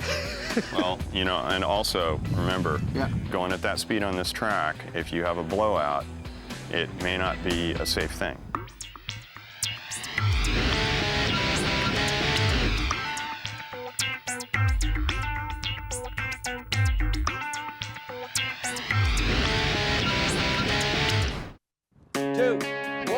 The boom lift myth's already been busted. And Buster didn't even spill his coffee. There's no way a person could be hurled 200 feet from a 60-foot boom lift under normal circumstances. But how about abnormal circumstances?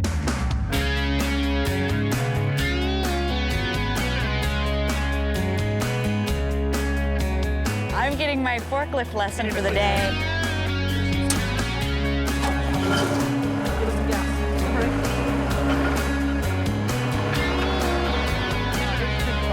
Here's the plan. The 30,000-pound boom lift will be placed on top of 4 storage containers, with its front axle acting as a pivot point. The arm will be cocked, and when it's released, the massive weight of the swinging machine will catapult poor old Buster through space like medieval ammo. It's audacious, it's ludicrous, it's Mythbusters.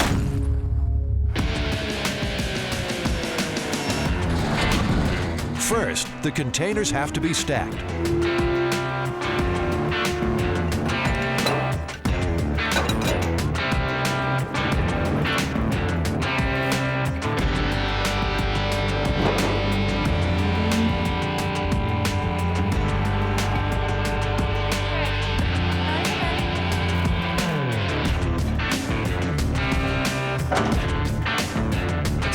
Go up.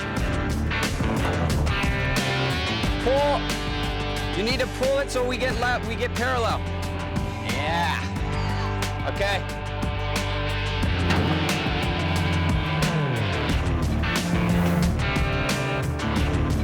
Pull, Carrie. Okay, we're good here. Oh, yeah. Good. That was teamwork. I hope the rest of it is that easy. You just totally jinxed us. Oh, this is gonna be awesome. Can you imagine that 30,000-pound man lift just swinging through here? It's gonna be ridiculous. This is what I like. There's so much potential for a huge disaster.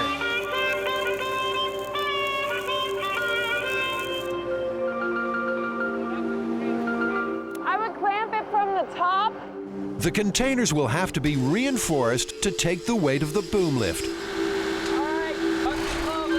The engineering that we're doing here is just kind of gut by gut and by seat of the pants. You know, we know how much this lift over here, the tosser, weighs, and we know how much those things weigh. We're eyeballing the thickness of the steel and the way that they're built and everything, and my money says that it'll hold just fine.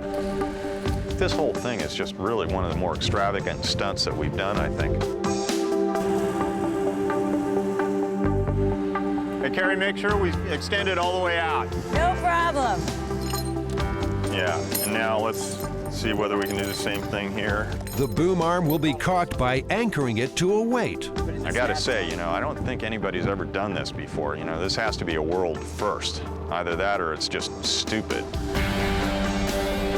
Next, steel tubes have to be welded onto the front wheels. These have to support the whole boom lift as it swings down. So it'd be nice if they didn't come off. Measuring that hub, it's exactly 11 inches. And measuring this is exactly 12 inches, and you've got exactly half-inch stuff there. There's like no margin of error. Well, that's why we have a round surface, round stock that we're shimming with. Good thing Scotty's on the case. She's a welding wonder.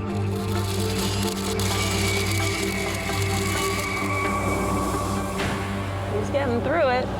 He's a good student. Thank you, Scotty. Thinking. It's easy to do things, not easy to think about what to do. Oh, yeah. Oh, yeah. Oh, very nice. Oh, yeah. Jamie's having one or two thoughts about Buster's trajectory.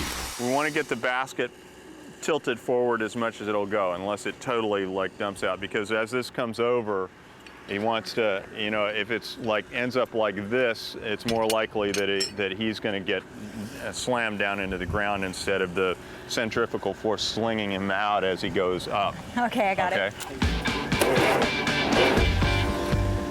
The tosser still refuses to turn over. Oh boy. I think that's good enough. Okay. One way or another. I'm gonna be a trapeze artist. To make it more fun for you, we're going to have to maneuver this thing over closer to the containers, and that means that I'm going to drag it with the forklift, but you're going to have to steer it. Like that? Yeah.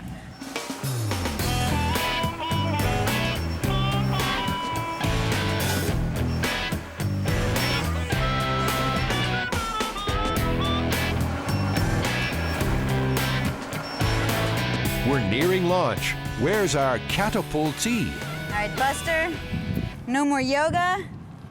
going in the basket. Not without some more gentle persuasion. Oh, hold on, I'm stuck. Okay. Okay. There. Okay. Right now we've got Buster in the basket. Scotty and Tori are up on the lift trying to secure some braces. It's getting really exciting. We're just about to lift up this giant boom lift. No matter what, it's gonna be something amazing. Either it's gonna take the whole thing down or it's gonna throw Buster across this lot. The question is, how far? Well, I mean, obviously the tradition is we always have to see if we can catch Buster by estimating his distance perfectly. So, I don't know. I think about another maybe 15 feet that way. Got to be 100 times more, you know, thrust than what the Myth would have in it. And you still don't think he's going to go a couple hundred feet? No, I don't think he's going to go much farther than right about here. It's almost time to crank up the crane. Jamie delivers one last safety pep talk. Nobody gets under this thing. The crane or anything that's suspended, nowhere near it. You don't run across it because you forgot something or anything like that. Do not do that. It's totally, once this thing is up in the air, we're not getting near it. Our two failure points are going to be either the containers are going to buckle or those axle extensions are going to break the welds. So, or both. Or both. Adam and Jamie are preparing to embark on a road trip up to 7 hours round Altamont Raceway, all to find out which gives you better fuel economy, turning on the AC or rolling down the windows. It'll be enough to give them white line fever, and it could get dangerous. This test will not be fun. I'll have to pee, I'll probably have to poo before this thing is done. I'll have to be holding it in. Producer will be taunting me on the radio the whole time. His wheels are gonna be screeching. We'll have a tire blowout at some point, I'm sure. And that's exactly the problem. At 55 miles per hour, the blowout danger is too great. Safety officials insist on a shorter test at a slower speed. Plan B, using this pump, the guys will empty the SUV's tanks and then put exactly 5 gallons of gas into each one. Seems like a good idea, but it's a lot easier to put gas into a car than to take it out. Well, the plan seemed really simple, but in classic Mythbusters style, bringing a couple of cars to a racetrack, running them till their fuel is gone. 5 hours into it, and we haven't gotten started yet. As it turns out, the tires weren't going to last on this track for a full tank's worth. And so we're reducing the amount of gasoline that we're going to have to go through to run this test. It's turning out to be a big job. Everybody has to take their turn at the pump. A little music helps pass the time.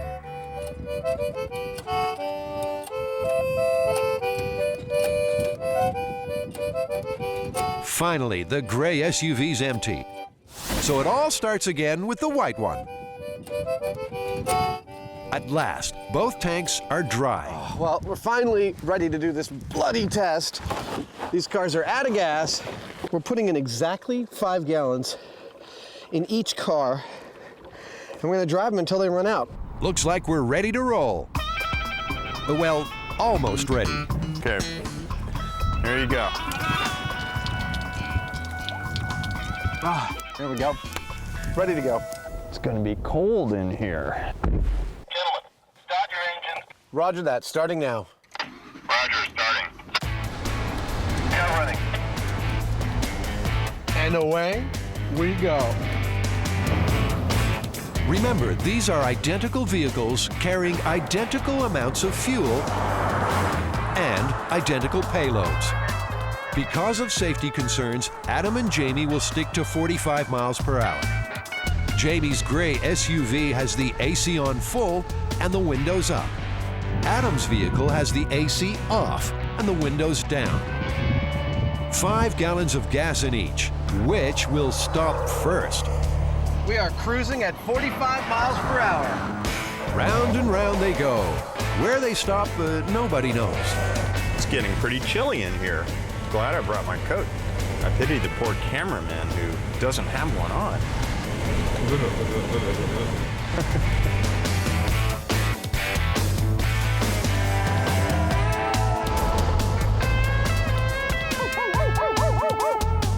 It's kind of hard on your neck going around like this.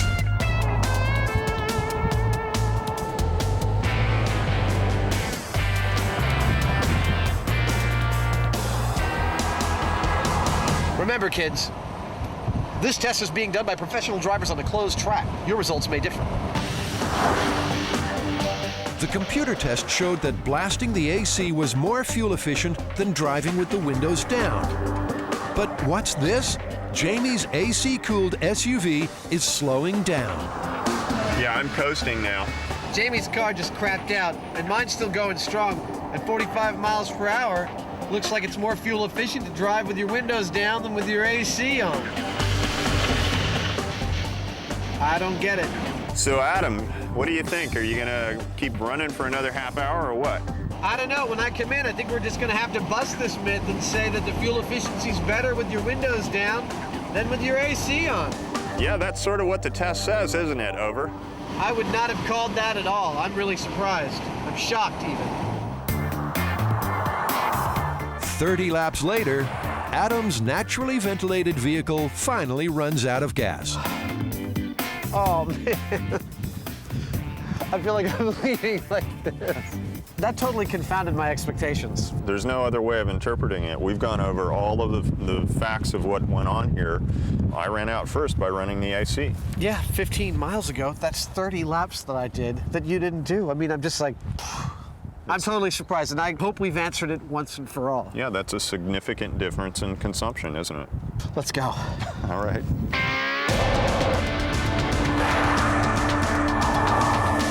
Windows versus AC, what's the verdict? Well, the computer showed that it was actually better to run with the AC on. Not by much, but it was better. I've got a little bit of a problem with that, which is the computer's actually measuring the airflow into the engine, not the fuel consumption of the engine. And it's basing its assessment on a computerized model under ideal circumstances. Yeah, our average Joe test was pretty straightforward and kind of foolproof. You know, we put so much gas in, we ran for so long. And it pretty definitively showed by almost 15% that running with the windows down was a lot more fuel efficient. Yeah, that's a pretty significant difference. So AC being more fuel efficient, I'd say bust it. Bust it. Yeah. The boom lift catapult's approaching critical mass. 5, 4, 3, 2, 1. This myth has already been busted. There's no way anyone could be thrown 200 feet from a 60-foot boom lift, unless, of course, the boom lift happens to be balanced on some shipping containers and rigged to go off like a medieval catapult.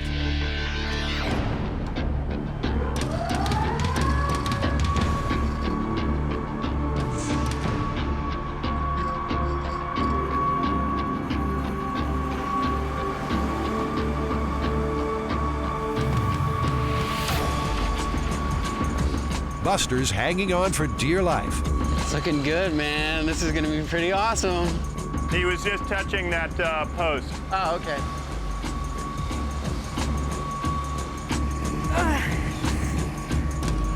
Slow down! Christine, hold yours, Christine. That looks pretty good. That looks good there. Stop. That's really good and centered. No closer than that, Adam. Yeah, I know.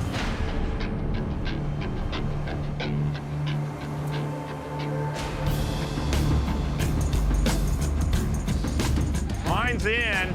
You can keep coming. Mine's gonna settle right in. Okay. Settling in. It's good. Mine up. Well, the pipes will start to spread at some point. Yeah, so we should hold there and tie. We should hold there and tie off the quick release. The containers seem to be bearing the weight of the boom lift. We're not seeing any signs of stress on the containers or on the welds. So far, so good. Okay, I'm starting up, okay? Yep. Buster's a goner now. Now the arm has to be lowered and caught. Stay back over this way. Adam takes the strain in the forklift. Buster begins his slow descent. Everything looks just fine. Roger that. As he lowers into position, the body of the truck rises, putting strain on Scotty's axle extensions. If it's all going to come crashing down, now's the time. Okay. Okay. Buster's in position. The boom lift catapult is locked and loaded. Any last thoughts? I think the whole damn thing's just going to fall down. I think there's about a 10% chance of the whole thing falling down, about a 40% chance of Buster actually flying any distance, and the other 50% is Buster going, boom, right in front of the thing. Okay, let's see. Gently. All right, everybody just grab yourself a piece of the cable. Looks like a tug-of-war team on the quick-release cable. Anybody that's not ready. This is it. Time to answer the question, catapult or catastrophic? On my count in 5, 4, 3, 2, 1.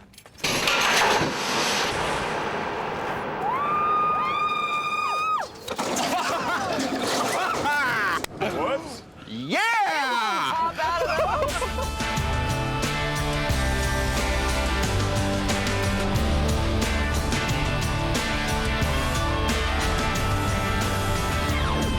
I don't think we're going to be returning this lift.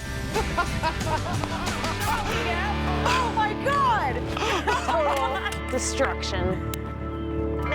In the container canyon, there's carnage. The tosser's taken its last load. Oh my, look at the wheels popped off. The wheels broke right off the So, hey, Adam, would you say it's safe to say that there won't be a second shot?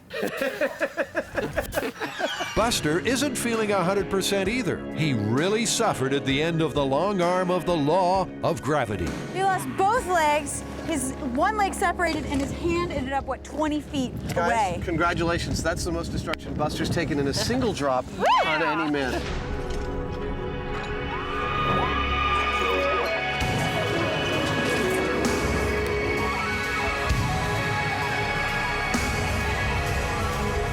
Still, he's nowhere near the gurney. The distance to the furthest body part, I'd say you got 65 feet. Looks like Adam was on the money with his prediction. I think the whole damn thing's just going to fall down. I think there's about a 10% chance of the whole thing falling down, about a 40% chance of Buster actually flying any distance, and the other 50% is Buster going, boom, right in front of the thing. It was kind of a slow launch. I actually expected to go a lot faster. Trebuchets tend to be much more anticlimactic when they begin. Is it a true trebuchet without the rope at the end? Not though? really, no. And we'll get lots of mail about it if I say it is. Yeah, so that just helping you out here. Thank you.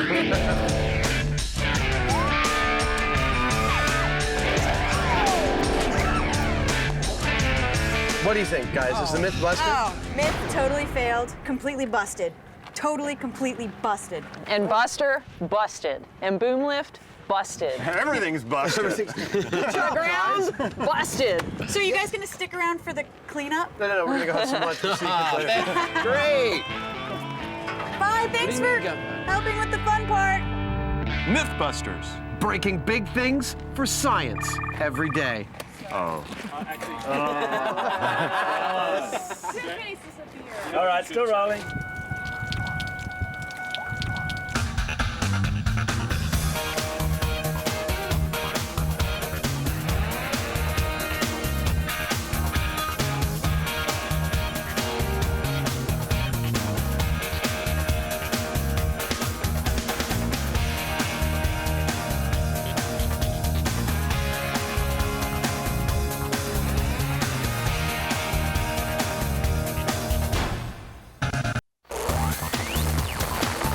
It's a blast from the past as the Mythbusters answer their critics and retest their greatest hits.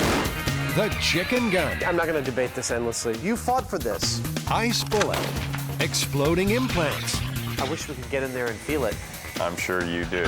Were you shocked by the third rail? Is there a problem then? This is like 50 people in the room. Left breathless by body paint. What's up? Hung up on cell phones. This is lethal. In this episode, the Mythbusters find out. Who are the Mythbusters? Am I missing an eyebrow? Adam Savage. I reject your reality and substitute my own. and Jamie Heineman. Quack, damn you. I wouldn't say Jamie's an evil genius. Between them, more than 30 years special effects experience. When will the fun ever stop? They don't just tell the myths, they put them to the test.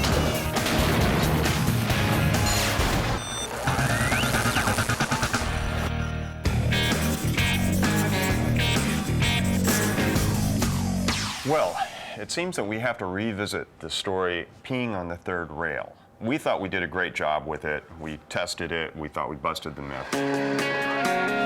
In the original test, the Mythbusters replicated the electrified third rail, often used to power subways. How's the P-aim look? P-aim looks pretty good to me. With our test subject O'Malley's stoic assistance, they found in normal circumstances, there's no way a fatal current can jump up a urine stream. Not a thing. The reason? A few inches after release, the urine stream breaks up. It needs to be solid to carry the jolt.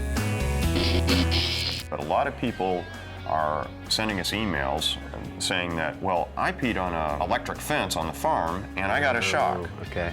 Jamie and Adam have called in builder Tori Belici from their workshop to help put this one together. I basically think we're still going to be right about the reasons you can't get electrified peeing on the third rail, but we've got to build a rig that simulates an electric fence. Okay. So I think we ought to have half the farm fence with a single wire and half, like, you know, maybe a 2-foot square section of chain link fence as well. You should probably pee on the city side.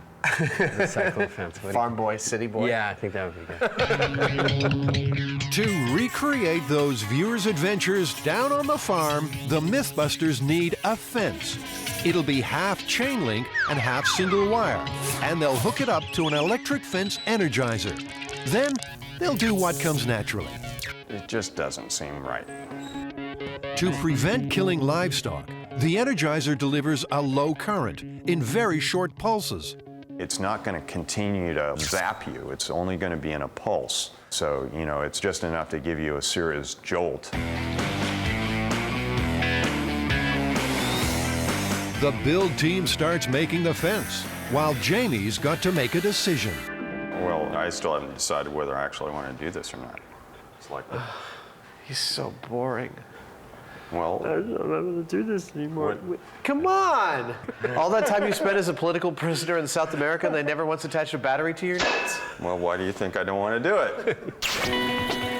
As construction forges ahead, Jamie contemplates risking his all. But before that moment of truth, the Mythbusters want to recover their Midas touch.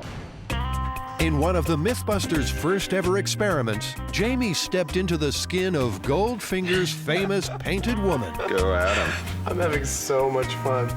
According to the myth, if you're going to paint your whole body, leave a patch bare so the skin can breathe. The woman in the movie couldn't sweat.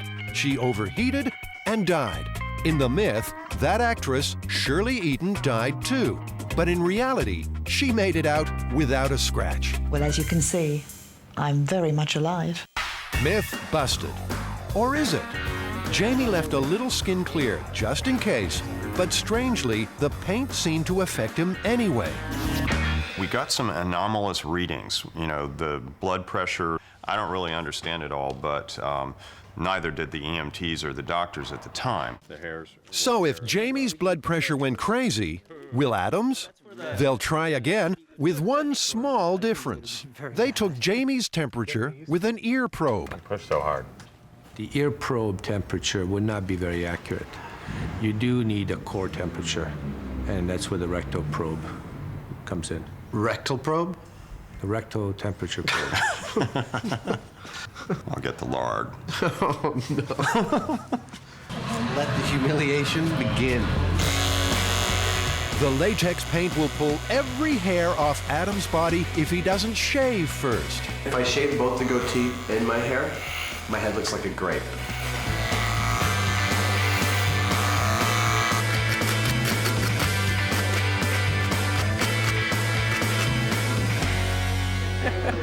Are you guys ready for this? Get ready. Oh, yeah. Yeah. Good Lord. Yeah, well, you know, shall we get started? I guess we better. Let's get something on you. Medics Sanjay and Orvis need Adam's baseline vitals to compare with results after he's painted.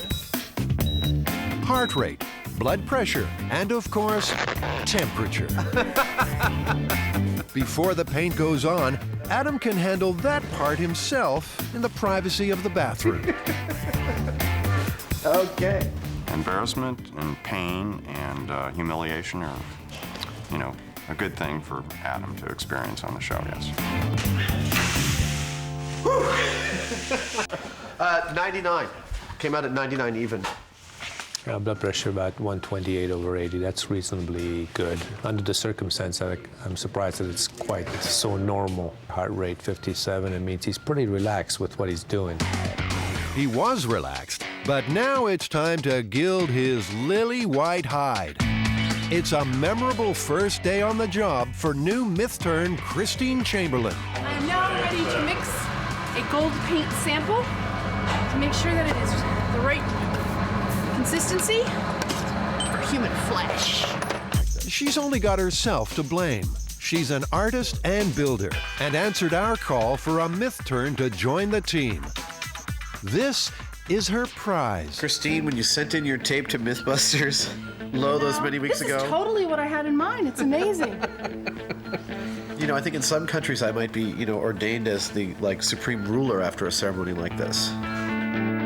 The paint has been mixed with a pigment. It dries gold. And sticky. I got one eye for a while. Oh, criminy, Jamie. Whoops. Jamie? Jamie? You didn't shave back there, did you? Jamie? Oh, man. Heidi, I'm coming after you. Like Jamie, just to be safe, Adam's been left with some bare skin. The paint will take 30 minutes to dry. While they wait, it occurs to Dr. Morelli, Jamie's original results might have had more to do with his own physiology than the paint. Got 136/80. So that is a little high. Sure enough, even now, Jamie's blood pressure is substantially higher than Adam's. 136/80, I'd be suspicious that his blood pressure is truly elevated and that it might need attention. So, Jamie's vital signs probably had nothing to do with the paint, but the final proof will come in Adam's results. After an hour, his heart rate and blood pressure haven't moved. And now, there's just the delicate matter of body temperature. Forget it. Seniority, you. Oh, he's pulling rank. If it's cleaning up snot or inserting probes, it's just a job.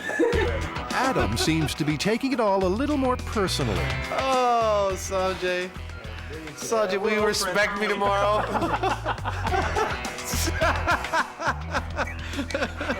Trying to warm it up. Oh. Chris, Cry on my shoulder. Oh, okay. 97.5. His temperature has dropped, not risen as predicted in the myth. His other vitals are fine too. Well, the blood pressure has been still within normal limits. The heart rate has been also within normal limits. The temperature went down, definitely nothing abnormal. That's good enough for Adam. He's out of there. Man, that is wacky. The Goldfinger myth is busted not once, but twice. Ah!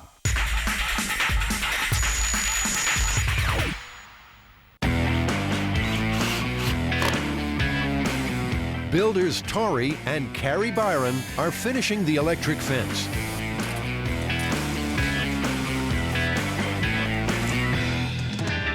Carrie's designated guinea pig. You get it? Worse.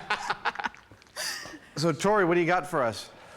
Well, here's your wired fence. 20,000 volts. Most men would shrink from the challenge. Not Adam. I don't know about you, but I've had 5 or 6 glasses of water. I'm not looking forward to it, but I'm ready to try the experiment. Are you? I'm not doing it. Can I point out that I've already been painted with gold paint and had an anal probe today? You're doing a wonderful job. It seems an electric jolt to the genitals is beyond the limits of myth-busting solidarity. It's just Adam, the fence, and his now close friends, the paramedics, with their heart monitor, just in case. I'd just, like to get a confirmation of my assumption that an extremely low amperage, high voltage hit is not going to perhaps cause my to malfunction from here on in. Hey, Adam. Yeah. You're not pee shy or anything. I'm not pee shy. That's no. good. You sure? I believe I've proven that I'm not shy in any way. It's time to show your stuff. Why don't you hold my hand while I pee, and then maybe you'll get a shot too. Oh, okay, we're gonna try and aim here. The voltage is higher than in the original third rail experiment. And even more importantly, this time, Adam's much closer. Just 3 inches from the wire. There should be a solid stream. Wait, I gotta work one up, hold on. Is there a problem there? I may be a little pee shy. There's like 50 people in the room.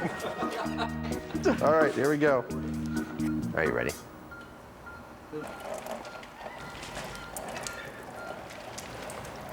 Nope. There we go. I got a shot. It was nothing. It was nothing. I got it. You did? Yeah. Oh, yeah, right there. Beautiful. We proved that I got a shock. Right there. It was nothing. Our initial results still hold. The myth is busted. We never said it was impossible to get shocked. We just said that even though urine conducts electricity, you have to be ridiculously close to the source for that to conduct. And we proved that again. And we've still yet to find a single case confirmed of someone dying from being electrocuted by peeing on an electrified rail. I was being cautious, as everybody in our viewing audience should also be. This one's definitely busted. Let's move on. Okay.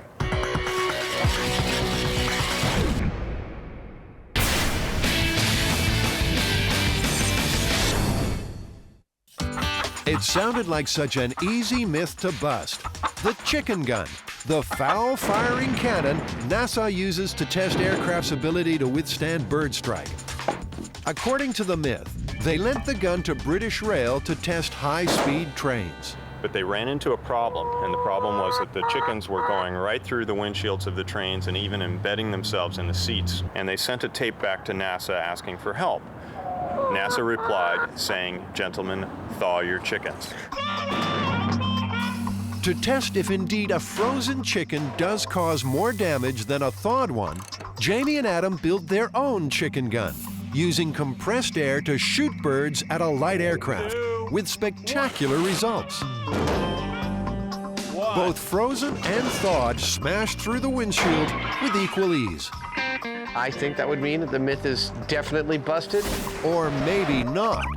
Those windshields weren't rated for bird strike. The test proved nothing. Well, Jamie, that's the biggest screw-up we've ever done. But the day was young.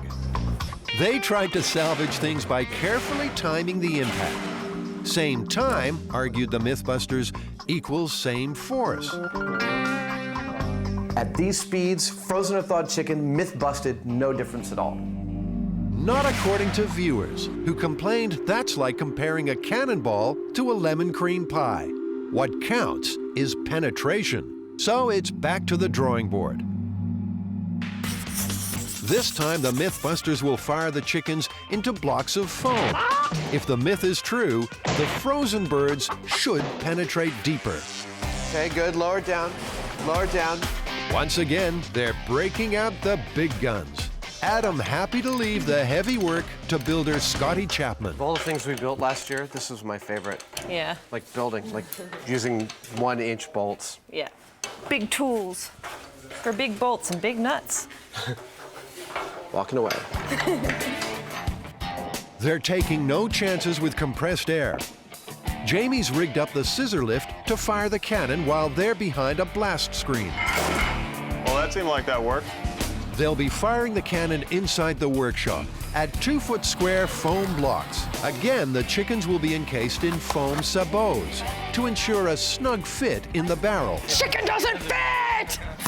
I did this exactly the way Adam told me how to do it. And that was your first mistake.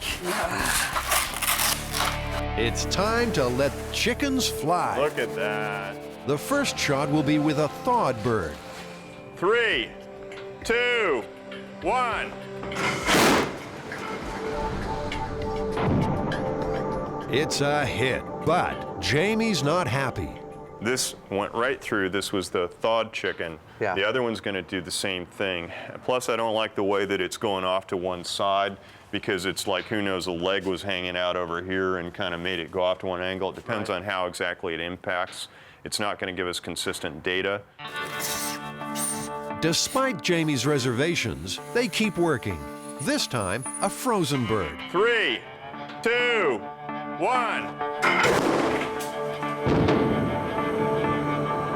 Well, it's good it didn't make it all the way through this time. So from the front of the target, it's a 15 inches for the frozen chicken. 2, 1. Make sure you treat this like an archaeological dig, all right? It's 2 feet. It went 2 feet. Oh. Okay. That's a thawed chicken. Yeah. 1. To Jamie's eye, the results are disturbingly random. The penetration seems to have more to do with the individual foam block than the state of the chicken. But Adam's convinced the results are accurate enough to answer the myth. I have to say, I think that the penetrating power of both the frozen and the thawed chicken is totally equal. This simple myth is getting the better of the guys again. I don't know what's going on with those. We got deflections. We got something like a ricochet, glance off to the side. This is messy. I don't see much different between the impact sites. It's the same amount of mass passing through the same point in space. That right there was like, I don't know what it's doing. Adam's furious. Jamie's holding firm. There will be no consensus. I'm not going to debate this endlessly. You fought for this. You fought for this as an experimental, as a way to gather data. It seemed like a good idea to the time, as it did to all of us. The chicken gun has shot them down a third time. If we don't get it right, we're going to get held accountable for this. Or should that be tarred and feathered? They have to find a way to answer this myth once and for all.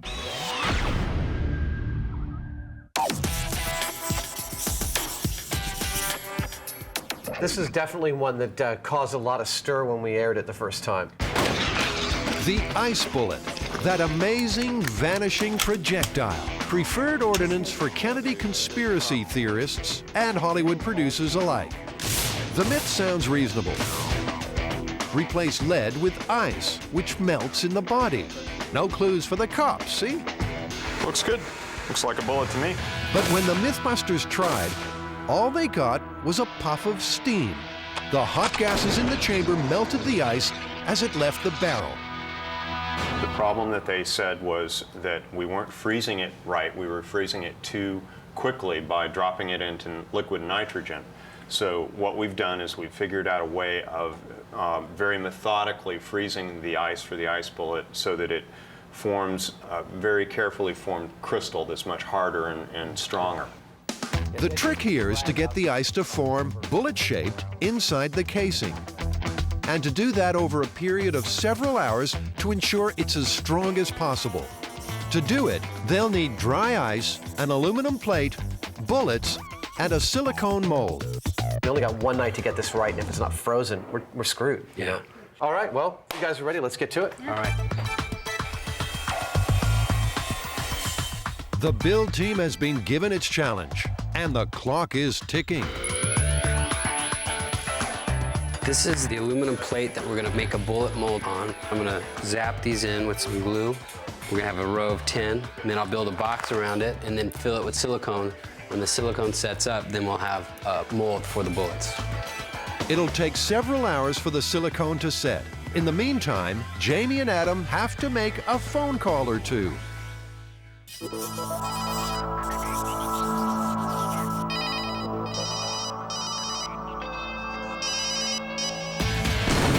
It was a case of dial D for destruction. Adam singed and sorry after putting the cell phone in the gas station myth to the test.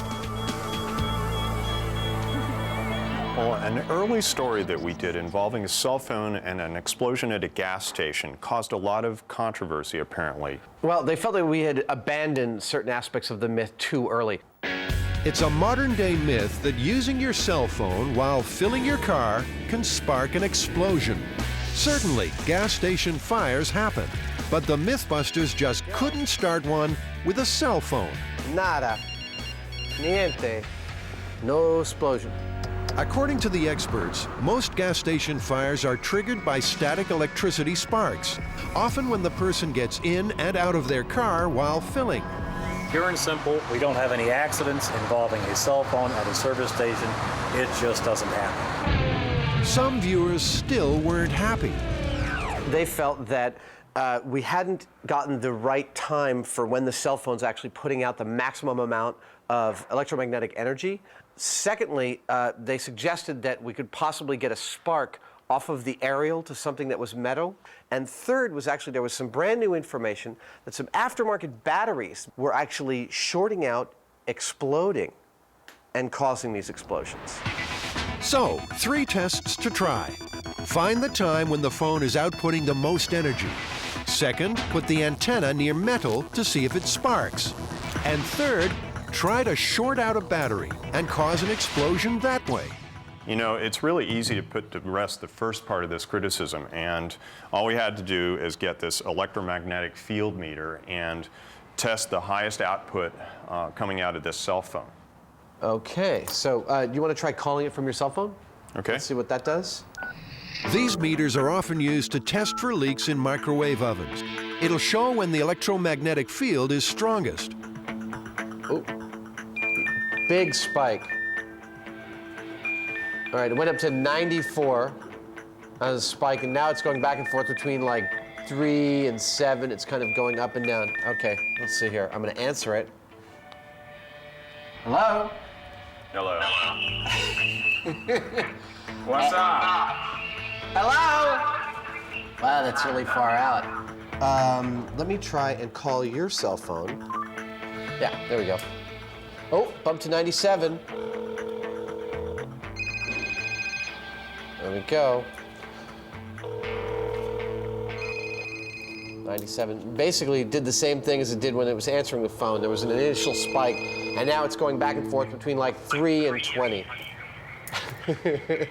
And we're back again. So the peak happens when contact is first made with the base station, sending or receiving, which is exactly what the Mythbusters tested first time round. So criticism 1 is busted. Absolutely, busted flat. Let's move on to blowing stuff up. Okay. Back in the Ice Bullet workshop, Carrie's working on the targets, ballistic gel busts of Adam's head. The recipe is ridiculously complicated for something as simple as mix and pour. The silicone mold is set. And it's perfect! Now the lead slugs need to be shaken loose from their casings. There you go. The gunpowder is poured back into the casing and sealed with wax. Now for the water. The water fills the mold to the exact shape of the lead slug. Just make sure it's a constant pressure straight down. Perfect. Finally, the big chill. The mold will sit on the ice overnight. Then this myth will be put to the test. Back at Cell Phone Central, Jamie and Adam are setting up test number 2, the antenna next to metal. Jamie's taking no chances. He remembers last time they tried this. I lost a lot of hair on my arm. Risky or not, they've resurrected that fuel-filled blast chamber. We put a cell phone in there with metal near its antenna, and now we're going to see if calling that phone, which we know gets the highest spike in EMF waves, makes it set on fire. Jamie, I think we're ready. I think the gasoline's vaporized. We're ready for the cell phone, calling the cell phone spark test. You good? Here we go. Calling.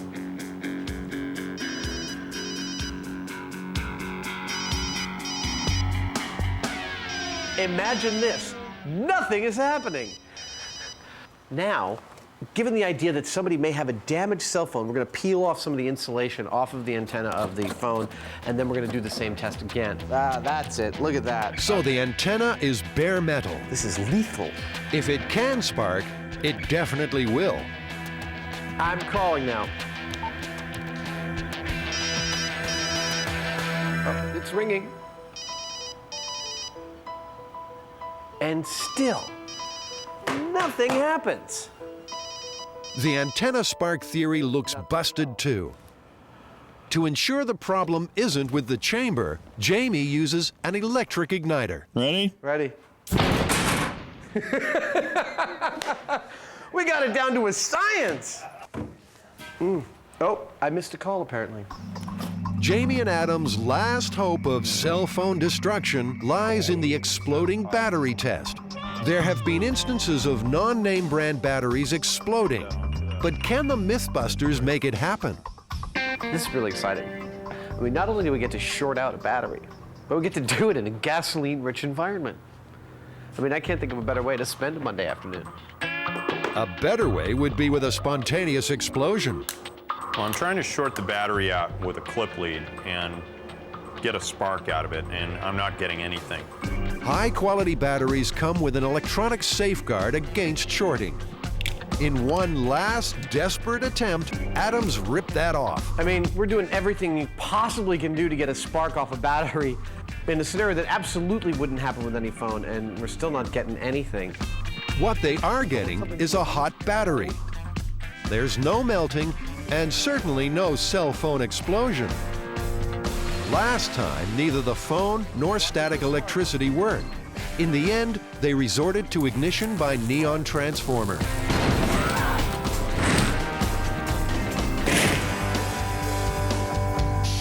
We tested the antennas, we tested the peak output, and we even tested shorting out a battery, and the energy just isn't there. Exactly. I stand behind our original conclusion that this myth is 100% totally busted.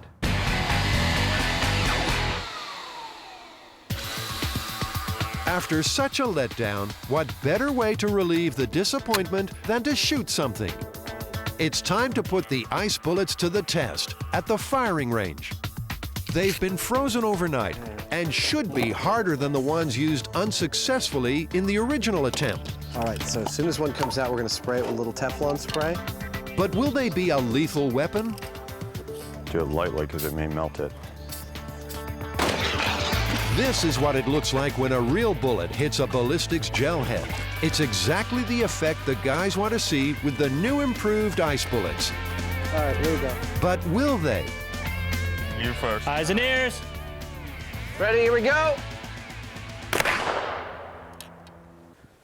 They might as well have been firing blanks. Oh, look at that. No ice hit the target. A little bit of a mark. Just some wax from the cartridge and some unburned gunpowder. Oh, well. No ice. And No it ice. clearly was aimed right. It clearly just vaporized the water. They'll move the head in closer, just to be sure. No. Okay. We're cocked and loaded. Everybody clear? Everybody's clear.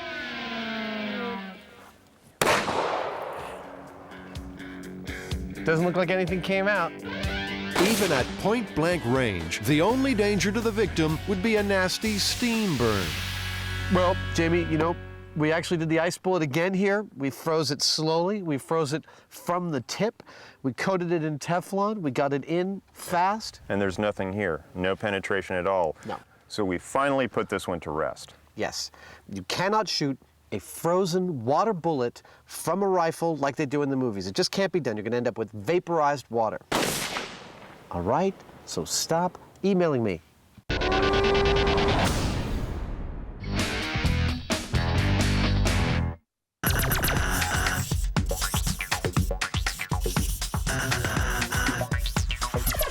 Well, you know, Jamie, this is one of our very first stories, the biscuit bullet, and it worked. Whoa! The myth concerns cans of raw biscuit dough exploding in the back seat of a summer hot car, splatting the driver right in the head. She thought she'd been shot and desperately grabbed her skull to hold in her brains.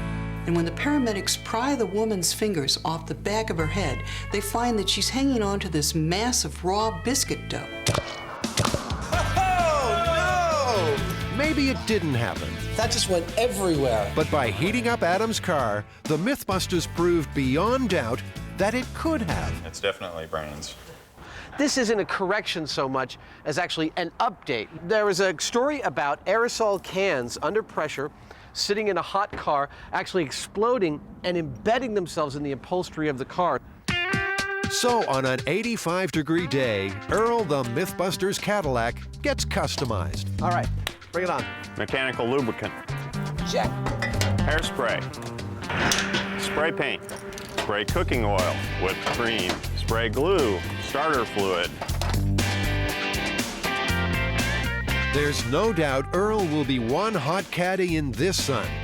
But will it be hot enough to cause detonation? There is a small chance of danger if, say, the propellant of some of the cans is definitely flammable. That could then explode and give a much bigger kahwump than we expect. Well, if we, lit a fire inside the car, then I could see something happening. Short of that, I don't think so. While the cans are heating up, Jamie and Adam have another myth to get off their chests.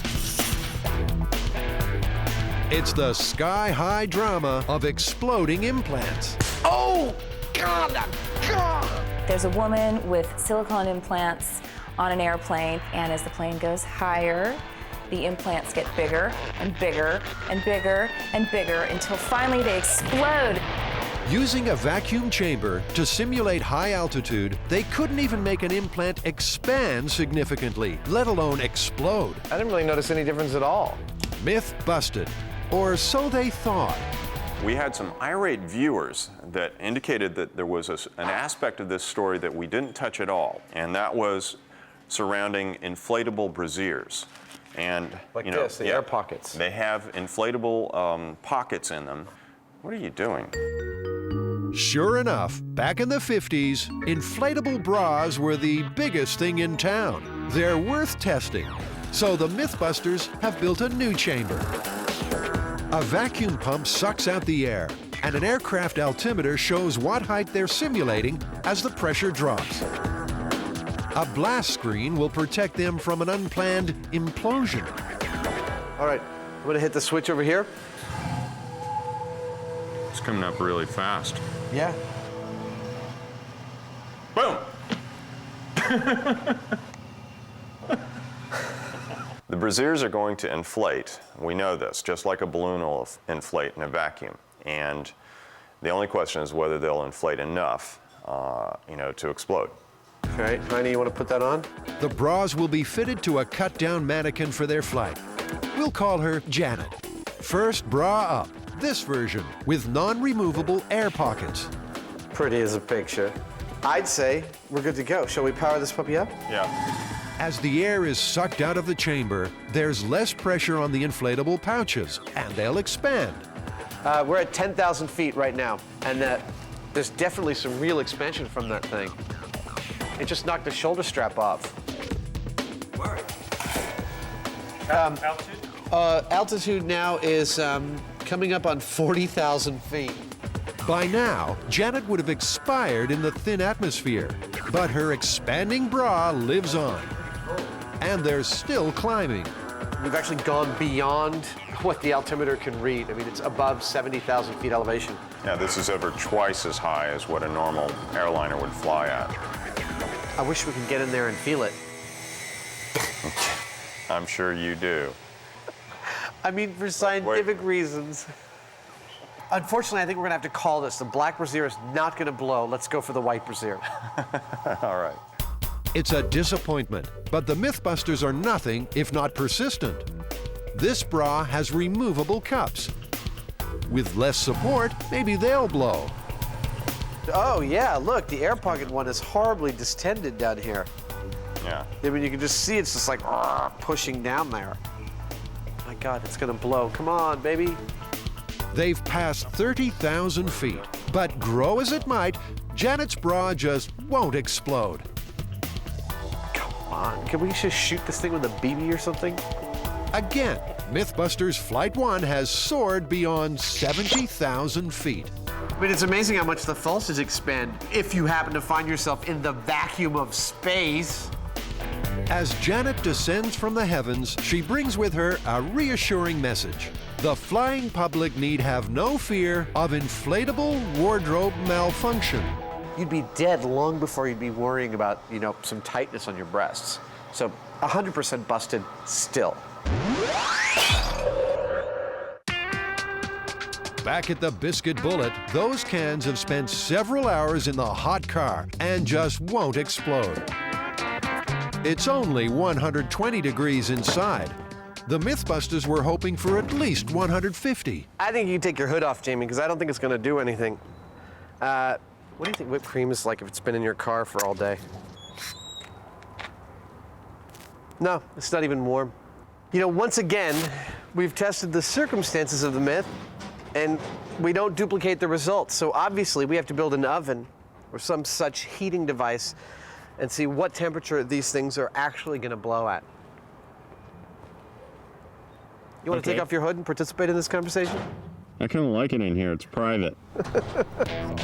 Time for a little cookout, Mythbusters style. All you need is a kiln, blast screen, and spray lubricant. This will take them well beyond the temperatures in the car. It's saying around 300. Now it's up to about 325. It popped. Oh! Oh, wow, there we go. Okay, if it's gonna blow, guys, get your... It's a result of sorts, but more a fizz than the explosion in the myth. And at 320 degrees, it's twice the hottest temperature likely to be found in a car. Well, that took care of it. Well, you know, the spray lubricant might not have done it, but I understand sodas left in the car can really make quite an explosion. So, Mythbusters Cola going in. In their never-ending pursuit of explosion, it's the old cola in the kiln routine. It's getting hotter.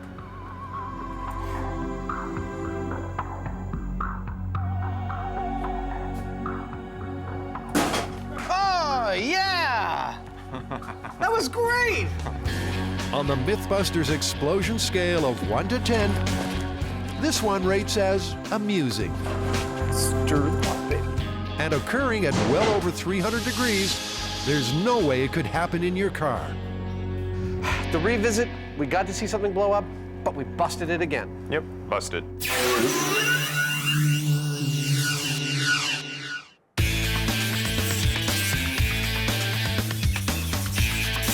Breakstep Bridge is probably the largest failure that we've had, and this is on a show where failure is always an option. The Breakstep Bridge. Adam built a suspension bridge 60 feet long. I have to say, this is one of the more satisfying things I've ever built. Jamie created an army to march across it. The myth claims the rhythm of soldiers marching in step can cause a bridge to vibrate itself to pieces. So now, when crossing bridges, soldiers break step. The idea is plausible. Wind set the Tacoma Narrows Bridge vibrating, and look what happened to it. But the Mythbusters just couldn't pick up those good vibrations. We want some destruction. We didn't really show a whole lot on this. The bridge that we chose was a suspension bridge. It was, you know, one of the hardest bridges to bust this myth with because it's so flexible and strong by nature. You know, I want to redo this one. I think we can actually get a reasonable result out of this. This time, the bridge will be much simpler.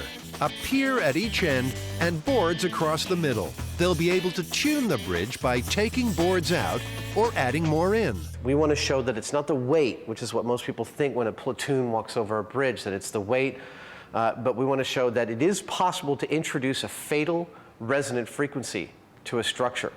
This time, there'll be no mechanical soldiers.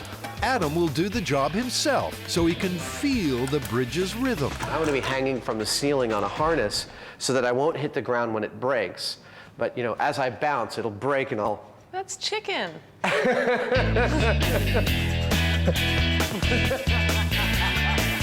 Oh, no.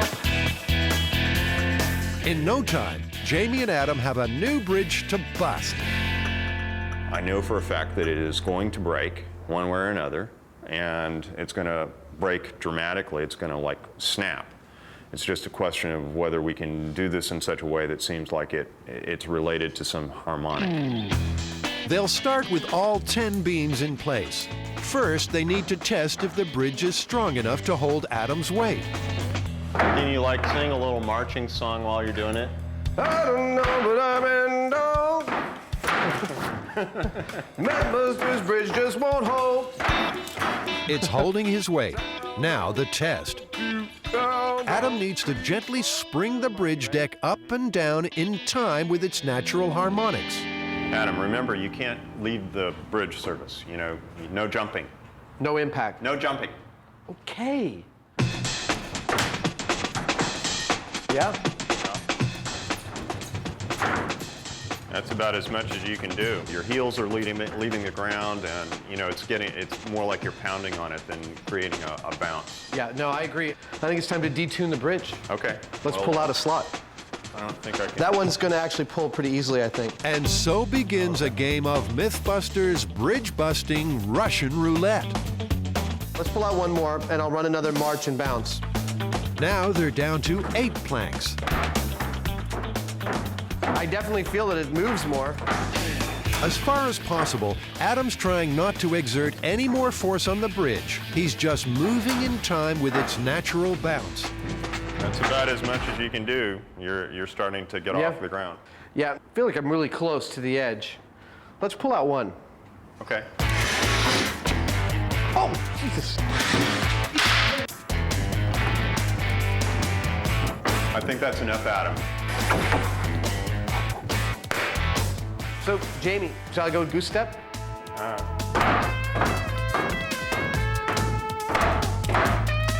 You know, bridges are strong. You're getting airborne. I know. That's it. That's it. Jesus. They're down to 5 beams, but the bridge is still holding up. That's it. No more. Wow. C'est incroyable. Now it's 4. Dead man walking. You're getting airborne. No, can't break it. It's amazing. Walking out, 3 boards left. If they hold my weight, I swear to God, it's gonna break now. And so they do. Ready?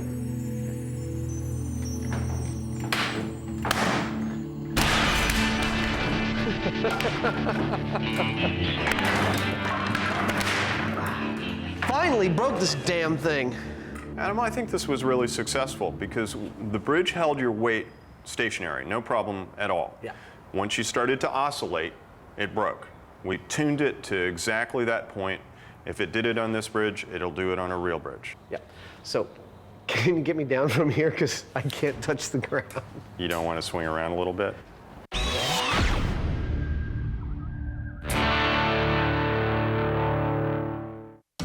We're doing the chicken cannon again because the last time we did it, they were not happy with the results that they got. I'm not too excited about doing this experiment at all. We took it all down, and now we have to put it back up again. I want to do it again like I want needles in my eyes. I want to be done with it. It's once more into the breach for the chicken gun. The Mythbusters are trying to determine which has more penetrating power, frozen chicken or thawed. Adam's sure it makes no difference. Jamie's convinced frozen packs more punch. After 3 failed experiments, this is getting personal. If we don't get a result from this experiment, it can only be his fault. It's your fault. This time, instead of foam, they'll be shooting the chickens at panes of glass. Here's my thinking, is that we'll start by firing thawed chickens at it. Yeah. And when we find the point at which a thawed chicken stops breaking the glass, then we fire the frozen chicken. If that breaks the glass, exactly, then we've come up with a difference there. So they'll stack up 12 sheets of 1/4-inch glass. More panes broken equals more penetrating power. I've actually put more thought into this particular experiment than any of the other experiments that we've done. And this is becoming one of my favorite ones because it's one of those simple things that turns out to be very difficult. My prediction is the glass was a poor way to go, and I think we might just blow through all 12 sheets here. Because if you go through one, you're going to go through all of them. Glass is not that flexible. We will see. There's more at stake here than myth-busting pride. A lifetime of bragging rights is up for grabs. Looks good to me, though.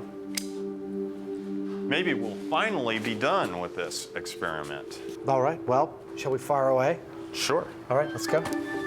It all comes down to an air cannon, a thawed chicken, and 12 panes of glass. Again, they're firing remotely using the scissor lift. Excellent. Excellent, excellent, excellent. Did not go through all 12 panes. It broke the first and the fourth sheets of glass. That's like one of those karate things. It's a good start. The thawed chicken only broke 2 panes. Will the frozen one break more? All right, here we go. Firing in 3, 2, here's to some results.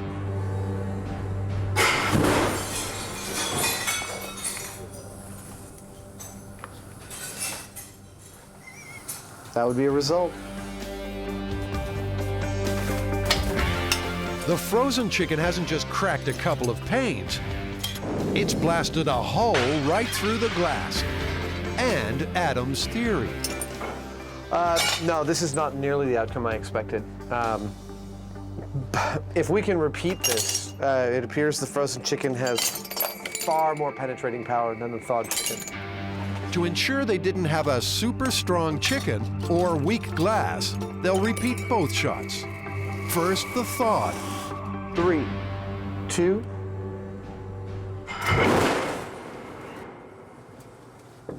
Looks very similar to the first shot with the thawed chicken. Once more, the thawed chicken has broken 2 panes. If the frozen one smashes through again, this chicken myth will be laid to rest. In 5, 4, 3. Well, I think that might be as definitive as it gets within the confines of this test. Adam's trying hard, but he can't hide the egg on his face. Well, this is one that I have to go back on my original assessment of. I have to say, it's pretty definitive, this test, that this myth is in fact really plausible. So you're saying that you were wrong and I was right, right? Yeah, don't get me wrong. You're still a pain in the... I have to say I had to fight to stick to my guns on this. I mean, yeah, I'm ecstatic with the results. So I think you deserve the honor of wrapping this puppy up. Well, after 4 separate attempts, we've finally overturned our original analysis of the myth, and we can clearly say that this one is totally plausible. If I never fire this chicken gun again, it'll be too soon. Let's wrap it up and go home. All right.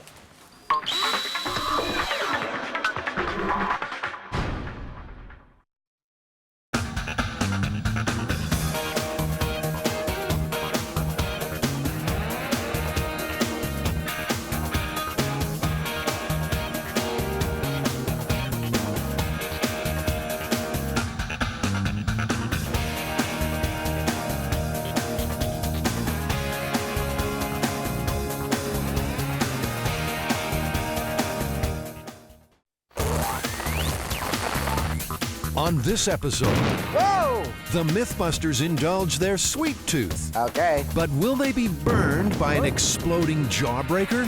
Ah! They show true grit.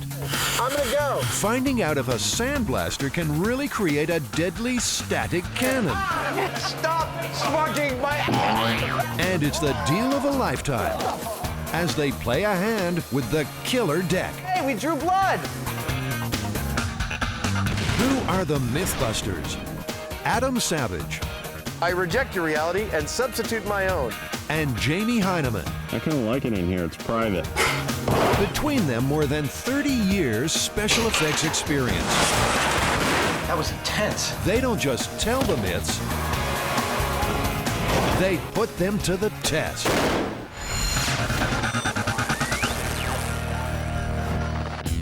Jawbreakers. They're colorful, they're delicious, and they're fun. Are we doing an experiment here, or are we screwing around? But what could turn this simple candy into a potential bomb?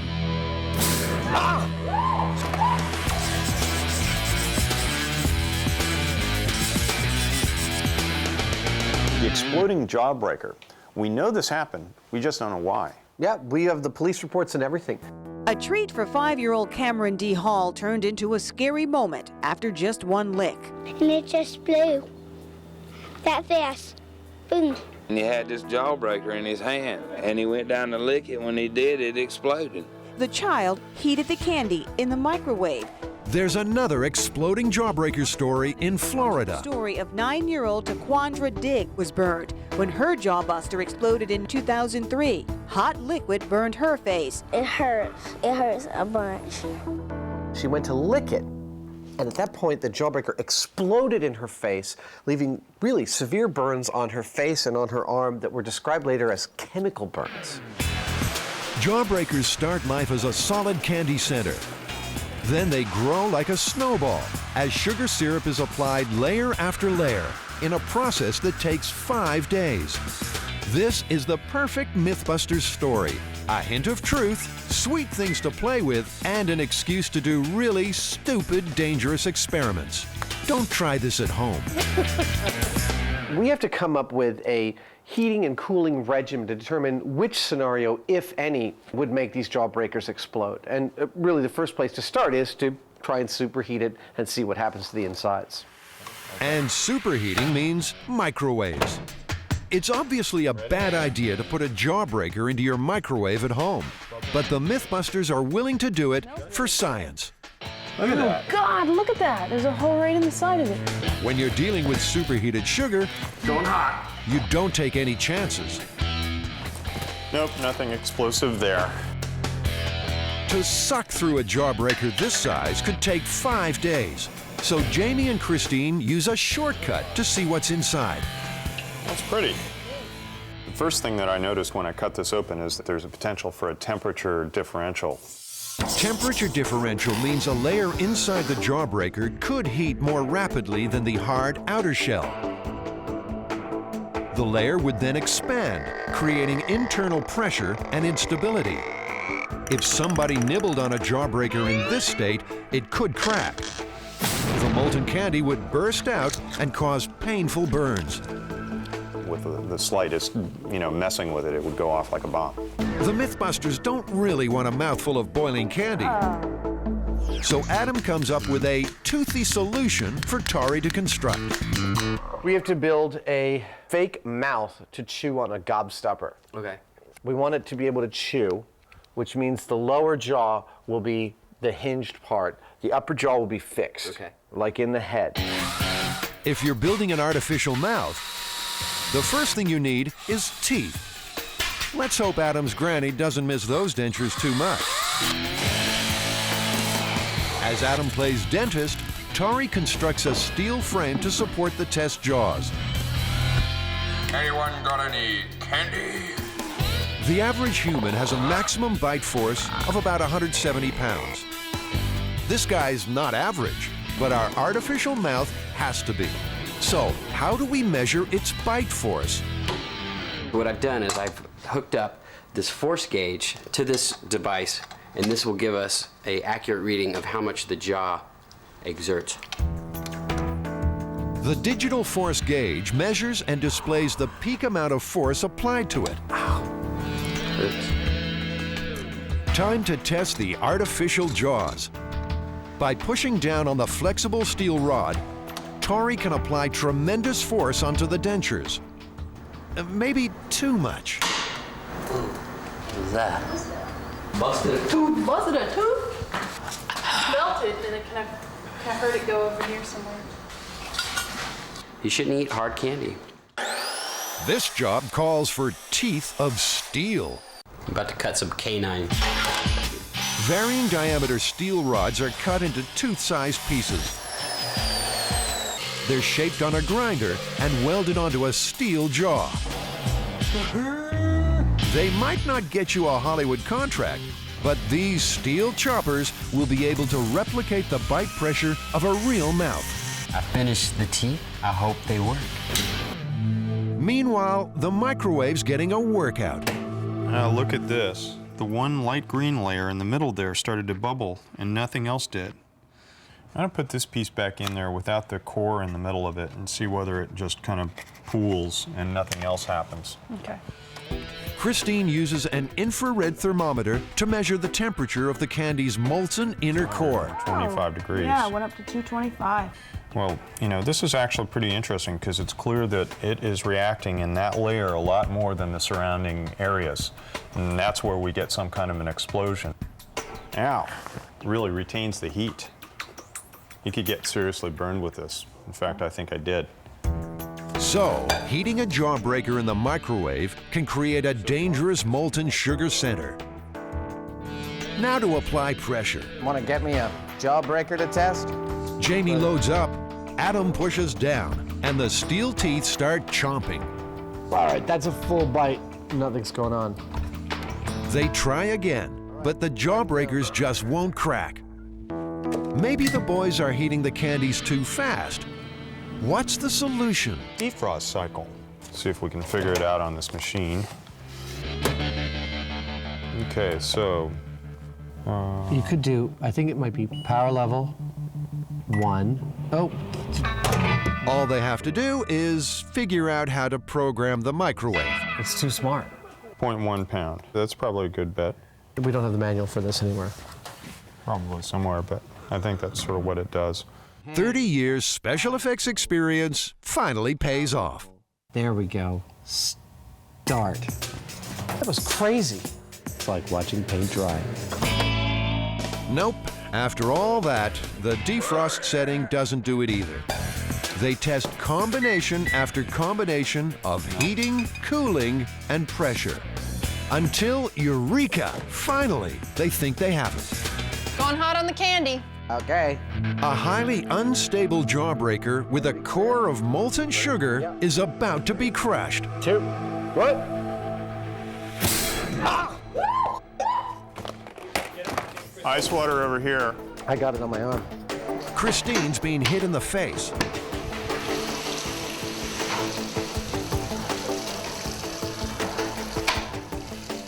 I got burned by the candy. I wasn't wearing a face mask like I should have been. And I couldn't protect myself with my hands. At upwards of 225 degrees and with high heat retention, the liquid candy is extremely painful. Okay, I've got first-hand experience though. Doesn't feel good. I got the side of my neck and my temple, so it hurts. So, the Mythbusters have conclusively proved that Jawbreaker plus microwave plus steel teeth equals scalded myth turn. And if you were a 5-year-old kid and this went off in your face, there's no doubt it would leave serious burns on you. It was very, I mean, I could feel it like 10 seconds, 15 seconds later. It wasn't cooling down. It's like napalm. It's very dangerous. For now, the Mythbusters will lick their wounds. But they'll take a few more bites at this myth before they're finished.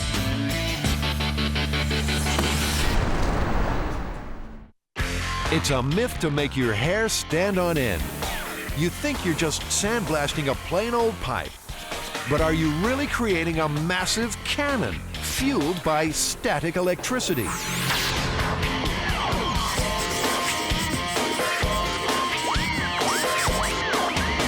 This is a really cool story. Lots and lots of static electricity. Potentially lethal, yes. The story goes that there's a construction worker who's on a site and he finds a piece of 8-inch diameter PVC pipe. It's kind of messed up and he wants to reuse it on the job, so he drags it over into the paint area and begins to sandblast it with a large industrial sandblaster. What he doesn't realize is that builds a charge up on the pipe, and as he walks around the pipe to go get another tool, the pipe unloads all of its static electricity into him, killing him instantly, like a static cannon. A static cannon. What a blast. To test this one, the Mythbusters will need a length of PVC pipe, a sandblaster to build up a charge, a willing victim to get zapped, and a meter to measure the jolt. It turns out that the ideal conditions for static electricity are very dry conditions because the moisture in the air inhibits the buildup of static. So I think we're actually really going to want to seal off that area, which we're already doing for the sandblasting. We're going to want to get that area as dry as possible. Tori just couldn't be happier with that idea. It's not like we're housing the boy in the bubble. A whole workshop to wrap in plastic on his own. Just him and his stapler. He'll take a little while. So in the meantime, Jamie and Adam seek out a little expert opinion. Susie C. has been an electrical engineer for 15 years. So Susie, tell me how electrostatic charges would build up on this PVC. Well, Jamie, as you know, PVC is an excellent insulator. It doesn't like to give off electrons. So when you rub something along PVC with a lot of friction, electrons build up on the PVC surface, and the surface becomes negatively charged. So PVC can collect a charge, but Susie's never heard of that charge causing problems. PVC is not conductive, it's very resistive. It can store a charge of electrons, but can that charge be dissipated so that the current flows and somebody is hurt? I'm not sure that's possible. If it is possible, the Mythbusters want to be the ones to make it happen.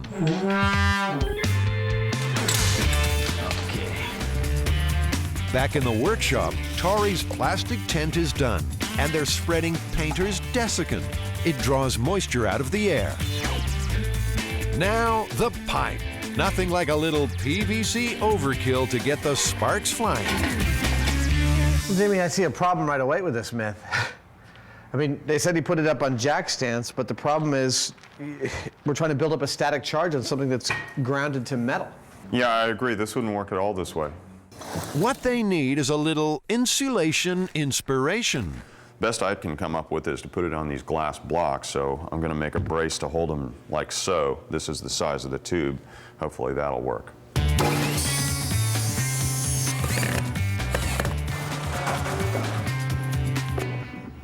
Okay, lower it down. So the air's dry and the cannon's insulated. Now, who wants to be blasted with a fatal charge? Come on, hands up. I built this hand about 13 years ago. It was my first attempt at some type of animatronics. I just had some copper plate and some springs, and I put this together. So I think that this hand actually contributed to me getting my very first job with Jamie. I think he liked the animatronic aspect of it. He just knew it would come in handy again someday. The perfect stand-in. Better a copper finger cops the blast than Adam's own. I am being a little cautious with this rig. I don't know how much electricity it's going to generate. My thinking is it's not going to generate very much, but we've been surprised on Mythbusters before, and I don't want to be at the business end of a bad mistake. To load the cannon, they'll sandblast the pipe end to end. Jamie will measure the charge buildup on a voltmeter, and there's an ammeter in Adam's hand, connected to Christine's computer. After we feel like we've leveled it out to the maximum charge, you'll touch it with this, and Christine can tell us what the amperage spike is, and if it's, we can take a look and see if it's enough to actually cause some real damage. In cases of electrocution, the damage is done by the current flowing through you, measured in amps. You can feel 1/1000th of an amp, or 1 milliamp. Up to 5 will give you a little shock. Between there and 30 milliamps will be a severe jolt and affect muscle control. Getting beyond 50, it can affect breathing and heartbeat, and can prove fatal. But can their static cannon produce a massive, fatal blast? Okay, I'm gonna go.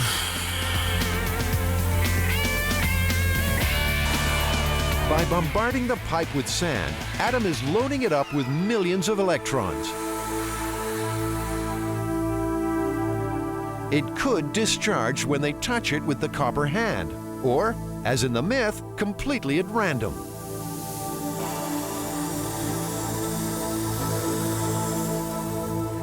Let's see where it is now. Went back down again. That's like 500 volts. Something weird is happening. The static charge has actually dropped. This is a big piece of plastic, so we should be able to create a big charge. Why we're not at this point, I'm not so sure. And here's another problem. Adam's got gas, or at least the blaster does. Turn it off? Yeah, let's turn it off again. So here's the unit. Maybe that we don't know how to use it. It may be that it's not working right. It seems for blasting, there's the right sand, and there's the kind the Mythbusters bought. Yeah, it's catching in the nozzle. Okay. We've got hundreds and hundreds of pounds of sand meant for a kid's playpen, not for a sandblaster. Jamie doesn't really buy the whole gritty sand thing. While Adam is off searching for something finer, a little Heinemann handiwork gets the Mythbusters back in the blasting game.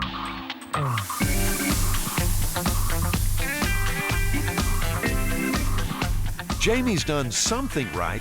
This time the cannon is charging up. It got up to about 17,000 volts. 17,000 volts. Will that give off a fatal zap? Okay, Christine, did we catch any amperage? Nothing. I mean, it's just a blank screen. It doesn't even look like it's connected to anything. I didn't see a blip. Well, what are you doing wrong? Nothing, I swear. I did I've been my looking at it part. the whole time. I got the volts. Where's your amps? I can't help you.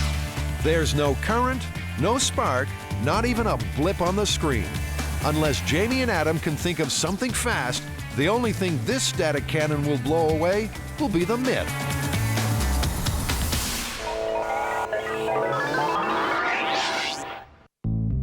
Adam is gambling with his life.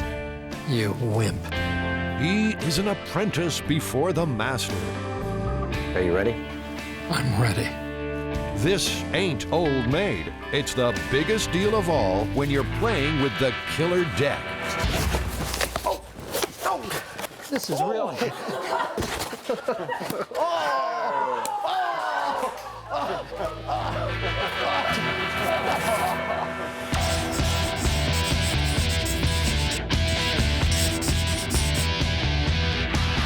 Killer deck. This has got to be one of your favorites. One of my all-time favorites, actually. The myth is that an ordinary playing card can be turned into an instrument of death and actually kill somebody with a powerful throw. Sounds highly implausible to me. Well, be that as it may, you can actually throw these things with a fair amount of force. I've been doing it since I was like 10 years old. You're pretty good at that. Adam's better than pretty good. He's a card-throwing ace and is proud to display the fruits of a misspent youth. The first aspect is just imparting lateral speed to the card. The second is imparting spin to it. And it's a combination of both of those things that I think yields the most distance and stability. So all it takes is speed, spin, and say 30 years practice. I haven't had all day to sit around practicing with like you guys. Yeah, that's what I've been doing. As far as I'm aware, it's not possible to actually kill someone with a playing card by throwing it at them. You can't kill anybody with a playing card. No way. I'm sure they're gonna try. The high-speed camera shows Adam in all his mutant ninja glory. He's hitting that foam block target at an impressive 25 miles an hour. But when it comes to cards, few can trump Ricky J. Well, some people have called me the leading hurler of martial projectiles in the world. Ricky can throw a regular playing card nearly 200 feet. So yeah, I can just throw one without too much, I've got a little curve, but that'll hit him anyway. I'll take credit for anything. Yeah, that's nice and done. Watch closely here. He's putting a card right through the same hole in the paper as the throw before. Yeah, that's it. And he can cure your smoking habit better than any hypnotist. When it comes to killer cards, Ricky wrote the book. Well, Ricky, have you heard the myth about someone being killed with a throwing card? Well, there's a book called Cards as Weapons, which is a study of self-defense with the ordinary playing card that deals with some stories of people who may have actually been killed with playing cards. Now, isn't it true that you wrote this book? It is true, yes. I did write that book. So you may be the genesis of this tale. I would be surprised if I wasn't. Lethal cards. Is it true? Ricky's not saying. Jamie's always crisp shirt is as good as body armor. Of course, that doesn't mean the myth is dead. We have some unsubstantiated accounts that world record-holding card throwers like Ricky Jay are throwing the card at almost 90 miles per hour. Our challenge in this myth is to build a machine that can throw a card as fast as possible. Let's go for it. So here's the deal. The Mythbusters will build a high-powered card-throwing machine and compare it to other weapons. But son of a gun, you'll never guess. Adam and Jamie have completely different ideas on how to do it. Hi, how you doing? Adam's ambitious plan is a sort of bionic arm. Jamie's making a kind of mini baseball pitching machine.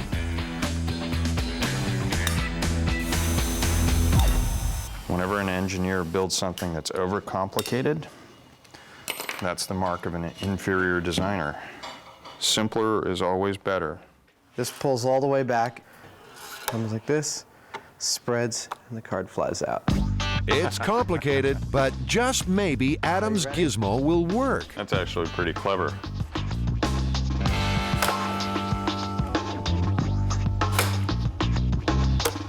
What's going on? It's getting worse. Oh, looks like the fingers are getting tweaked a little bit. That was pretty cool. Adam actually had a pretty clever idea. It doesn't work, but it was really clever. I'm not very happy with it. As usual, I've tended to get a little over-elegant in my design. Over-elegant is apparently engineering speak for it won't work. Adam has thrown in his hand, and it's down to Jamie. With less elegance, more grunt as his mantra, this promises to be the most diabolical little machine he's ever created. Yeah, Adam. Jamie's made what could be a card-throwing monster. All right. Yeah, I'm a little scared of this thing myself. Go ahead.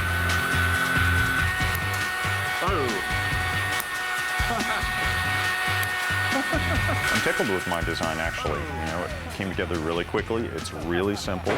And best of all, it just rockets those cards. I mean, they're just like gone. So it's cool. Jamie's pitching machine is getting that card out there at around 70 miles an hour.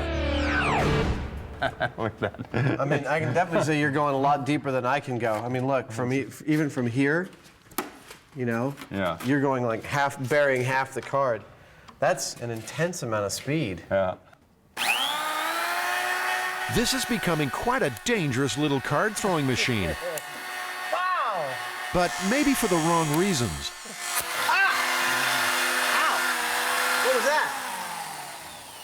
I don't know. I have a clue. Oh, you know what? Oh, ow, yeah. Oh. What happened to it, do you think? It's going 30,000 RPM. Yeah. The small rubber wheels can't handle the speed and are breaking apart. It's time to up the ante. Bigger wheels, and the Mythbusters will be killer card high rollers. I'm ready.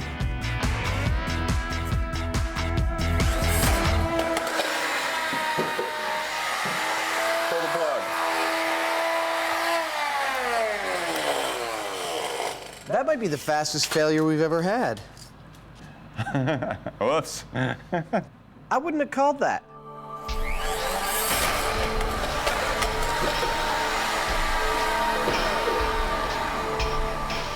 Rubber wheels aren't happening on this one. We have to do it out of metal.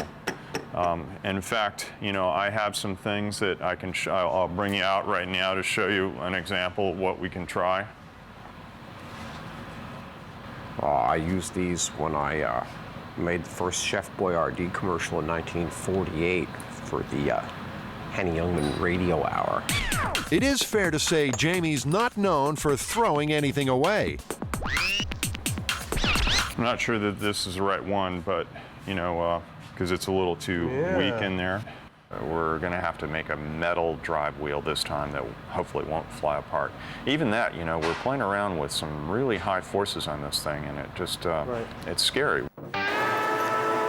Of course, danger is the Mythbusters' constant friend and companion.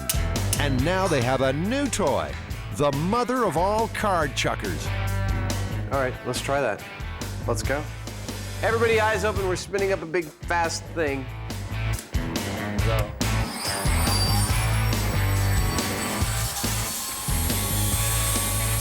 It even sounds dangerous. I don't want to get near that thing. I don't either. They're serious. They really don't want to get near it. But they have to load the cards. Adam's got a solution. This I got when I bought an esophagoscope. This is for going all the way down. I got all the way down to your stomach. Like that. I'm pulling it back out again. Yeah? Yeah. Want to try? I hate this thing. I know, it's terrifying. You ready? Yeah. I'm ready.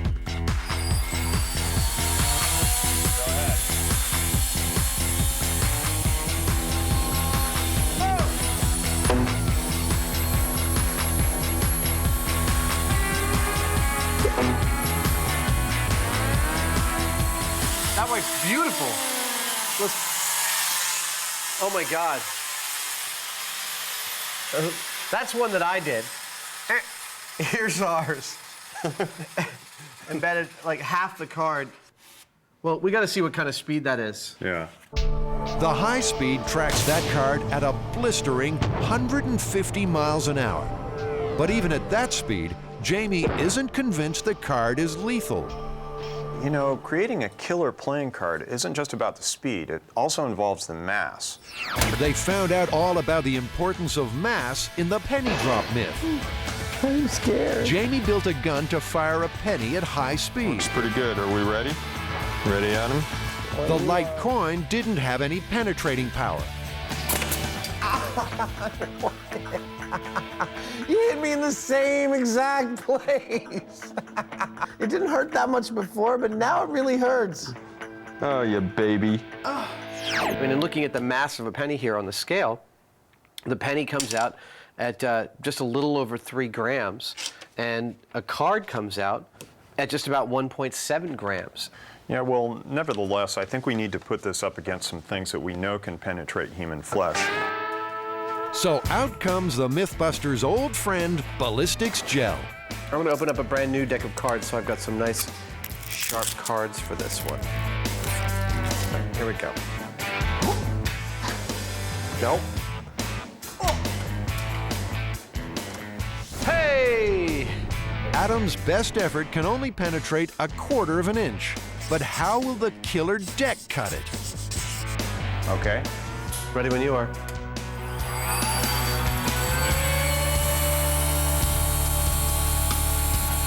There we go. That's a hit. Even at 150 miles an hour, the card only penetrates 1/2 inch. Now, what about a dangerous, but generally not deadly, pellet gun? The lead slug is traveling at around 350 miles an hour and burrowed in 7 inches. And last, well, crossbows, anyone? That's pretty devastating. At 200 miles per hour, the heavy crossbow bolt has penetrated 20 inches. The Mythbusters have cashed their last chip.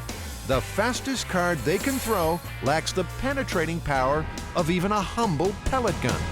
Well, all that being said, Jamie, are you willing this time to put your body on the line and take a hit from the machine?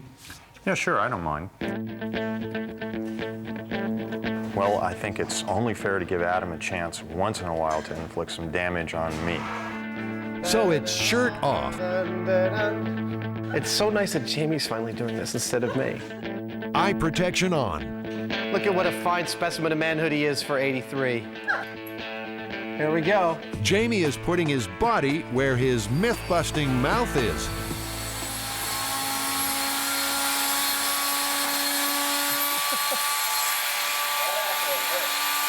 Really? He's taken 2 for the team, and it seems the killer machine ain't quite so killer. Does it really? I figured it might. Do you have any marks? Hey, we drew blood! Look at that! Excellent, we drew blood with a card. Oh, there, that was the arm. Look at that. I believe that might be your first significant injury on Mythbusters, Jamie. Could be. So unless you can bleed to death from a nasty paper cut, it seems a killer hand will remain a figure of speech. Well, you know, we fired everything we had in the shop at this piece of ballistics gel, and for the life of me, even from our Uber machine, I didn't really see anything I thought was lethal from that playing card. Yeah, I don't have any problem with that. I'm willing to say that this myth is pretty busted. I'd agree. It doesn't happen in mass.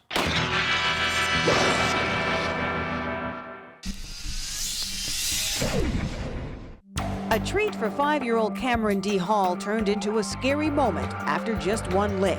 And it just blew. That fast. Boom. It's the case of the exploding Jawbreaker. How can a common candy become a ticking time bomb? I can't imagine if a child got hit with candy like that was heated like that. It would be terrible. Well, Adam, you know, a microwave is clearly the best option for this kind of thing to happen with, because we know that it did in fact occur with a kid getting his face burned. Yeah, but Jamie, I really think we need to look at some other options that might have created some kind of explosion. And the first thing that comes to mind is a chemical reaction, where some part of the manufacturing process went awry and left a chemical that reacted with another chemical in the candy. And I think the prime candidate for this would be caustic soda or lye, which is often used in the cleaning of food processing equipment. Yeah, lye is pretty reactive. It's powerful stuff. So let's put that under some heat and see what we get. Okay. It's a highly unlikely scenario, but it is possible, and it may cause an explosion. How could a Mythbuster resist that?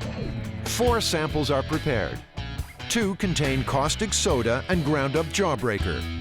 And 2 contain caustic soda and ascorbic acid, a common food additive, also known as vitamin C. Water will be added to one set of samples, heat will be added to the other. Nothing's happening at all. But Adam wants a kaboom, and he wants it now. Let's put him on high for 5 minutes. He did. He put it on high for 5 minutes. I discovered it's really effective for cleaning out the microwave in just a couple of minutes. Whoa! Wow! Okay, that would be, okay, stop. Wow, you've made like a burning cupcake. Oh, that was fun. That's spectacular. The dry caustic soda and crushed Jawbreaker mix proves highly combustible. Well, it produced a lot of hot ash.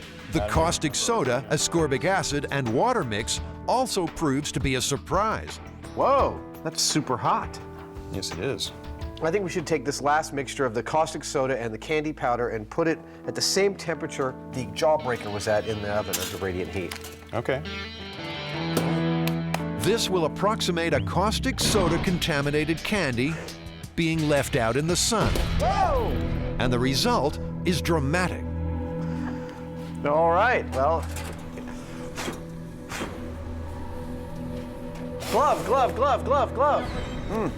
That was spectacular. That's a handy way to get rid of a paper cup. Jeez. Look at that, man. That's crazy. Feel it. It's like rock hard. Feel it.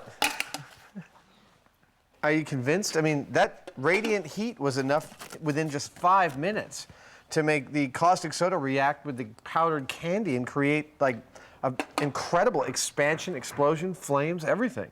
Yeah, I guess that's a possible scenario. You know, it is conceivable that they could use a caustic soda to clean out the equipment for candy making, and if some of it got with the sugar and it got heated up, obviously it creates a reaction.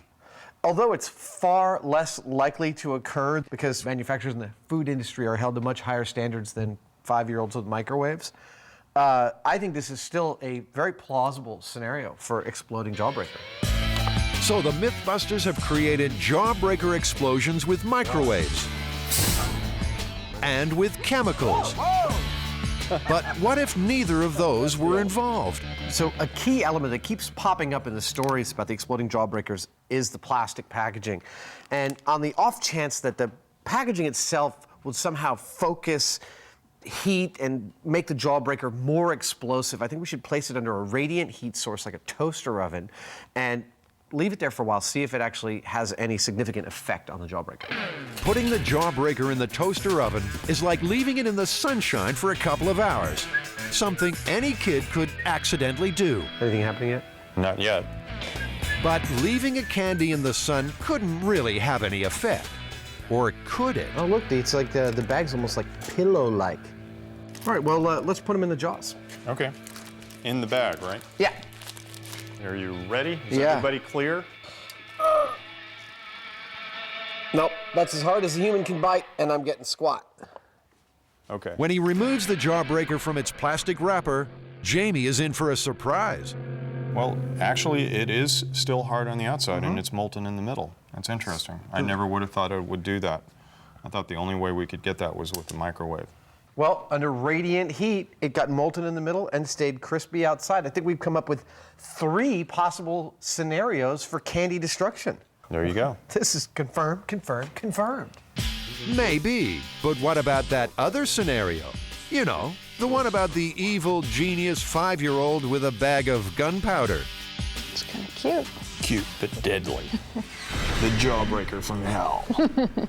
How likely is this scenario depends on whether or not you live in the real world or Wile E. Coyote's world. Because I can imagine a child licking on a ball with a fuse that's going on it.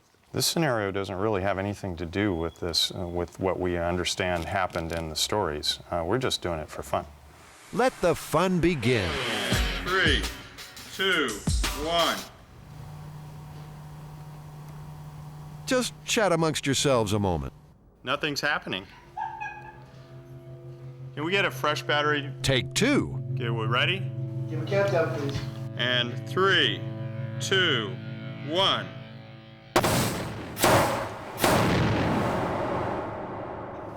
That was a nice boom. It's like a magic trick. It's like, watch me make half the ball disappear. Well, that is an exploding Jawbreaker. I think we have examined every last way you could get candy to explode. And a few ways that they can't. That's it then. I mean, all our scenarios paid out and were possible. Myth totally confirmed. Confirmed, and as Christine found out, dangerous. Don't try any of these experiments at home. Like Christine, you could end up burned.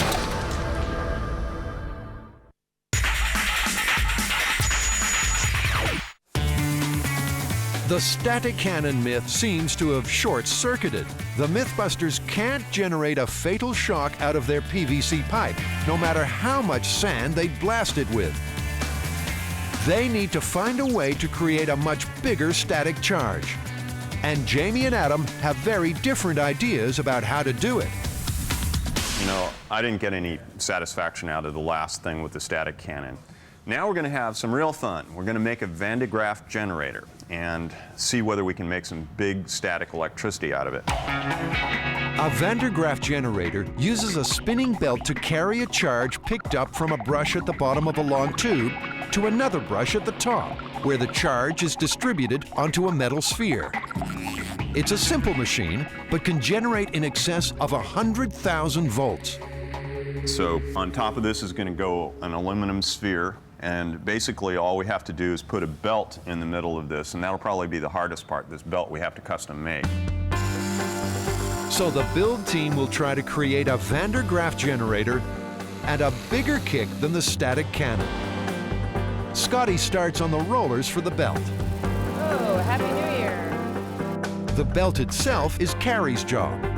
I'm trying to precisely cut this vinyl so that Jamie doesn't get mad at me. See whether they're actual.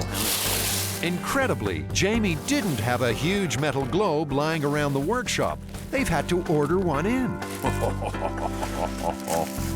The belt will be driven by a small electric motor. This is brass screen, which we're going to make into the electron sprayers. Those little fingers reach out and grab the electrons. They have all the components they need for the generator. And there you have it. Adam hasn't given up on that static cannon. He's got a hunch it just needs a helping hand to produce that fatal jolt. Well, we're back to our old Mythbuster tricks with our friendly early capacitor, the Leyden jar. This is a device for storing a charge. It actually acts like a capacitor. And it does that with a layer of foil on the outside and a layer of foil on the inside, and the charge is stored between them. Those two foil sheets are enough to store quite an impressive little charge. Okay, the meter's actually reading about 5,000 volts. 5,000 volts. Not bad. But will a bigger Leyden jar store a bigger charge? That's 6,000. I'm building it up. That's 7,500.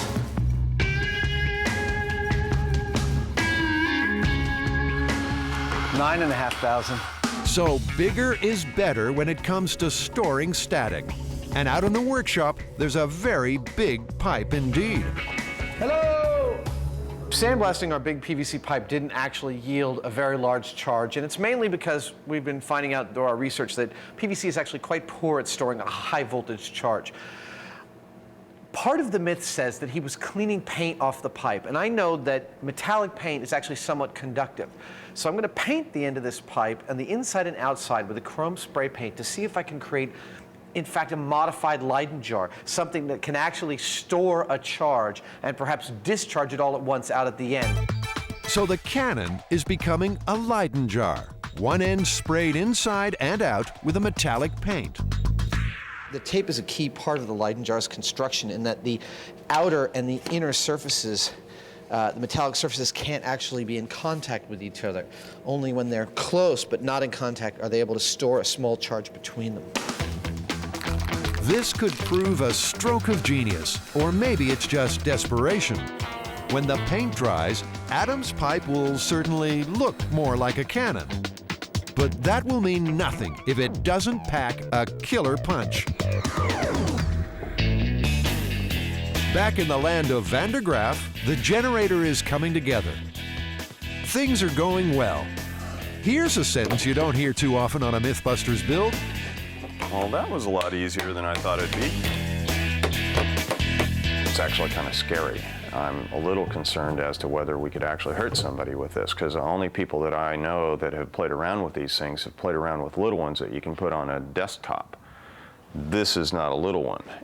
Yeah, I have no idea what this is going to do. Let's find out. Go ahead and plug it in. Be ready to unplug it real quick. Okay.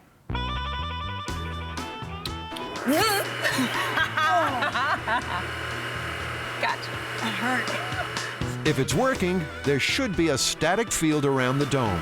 You're the one with the hair. Go do it. All right. Will this make my hair stand up? Oh. No! That was that long! Oh my God! I've had enough for one day. I want to go home. And now, for your entertainment, the oldest trick in the book. Adam, check it out. It's not working. I don't know what's wrong with it. That's our Van der Graaf generator? No. Why not work? Why not work? We haven't figured it out yet.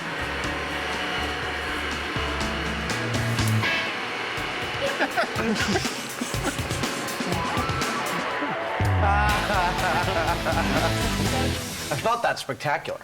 Little. It's like a carpet spark. Yeah. So you've made a 7-foot-tall carpet. By adjusting the position of the brushes, they should be able to increase the charge being generated. Wait, don't plug it until I'm holding on to it. Standing on a wooden box, Carrie is insulated from the ground. The charge is building up on her body.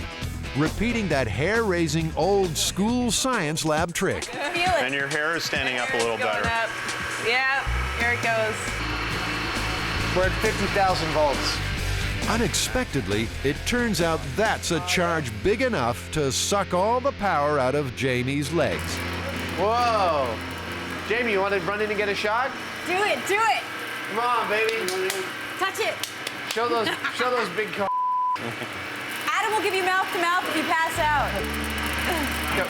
Scotty will. Well, the machine's working. We can tell it's working. It's making all this horrible popping noise. What are you doing? Are you snake charming over there? You're just gonna make it mad. You've been doing some sort of Grateful Dead dancing by it for some reason.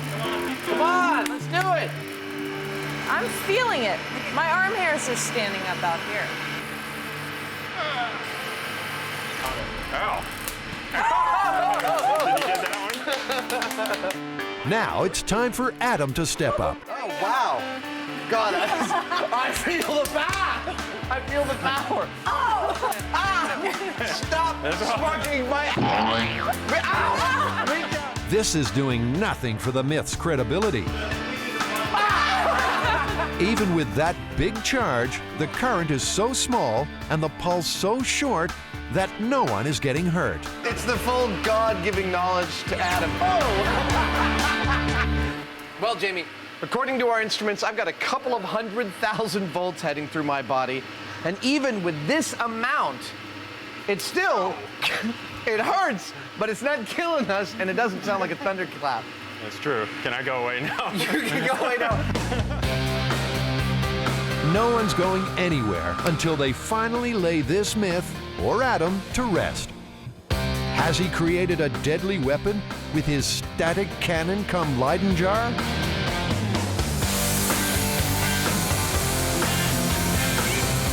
Despite the metallic paint, the charge just isn't building up. This is really sluggish. It doesn't really seem to want to go above 4,000 volts. All right, Jamie. And the discharge isn't hair-raising either. 20 milliamps. The voltage dropped from 4,000 to 0, and we had a 20 milliamp jump. That's totally not nearly enough to hurt anybody.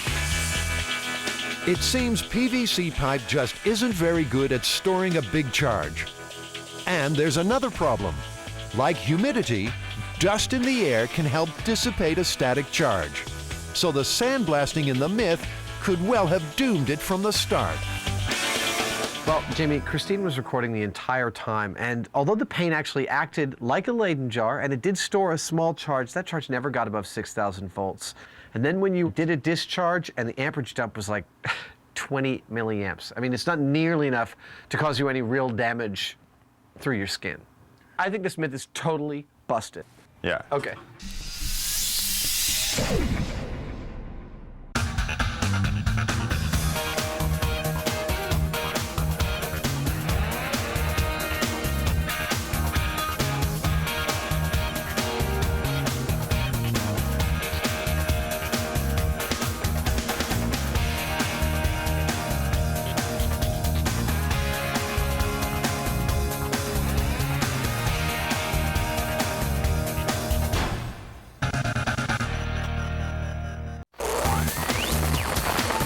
Three, two, one, go.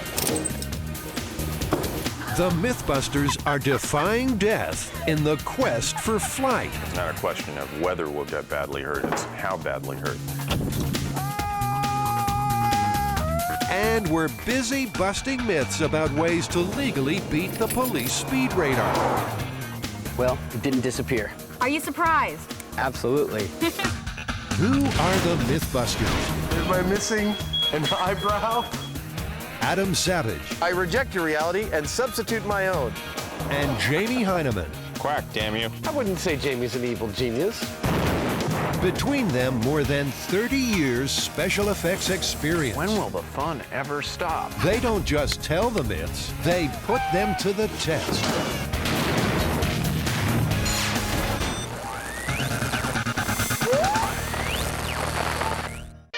Ever since we realized we couldn't, Humans have wanted to fly like the birds. Gliders, hang gliders, and parachutes have made non-powered flight possible. Woo!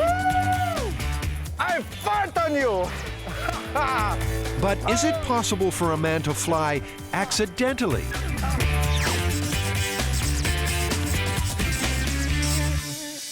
Plywood builder.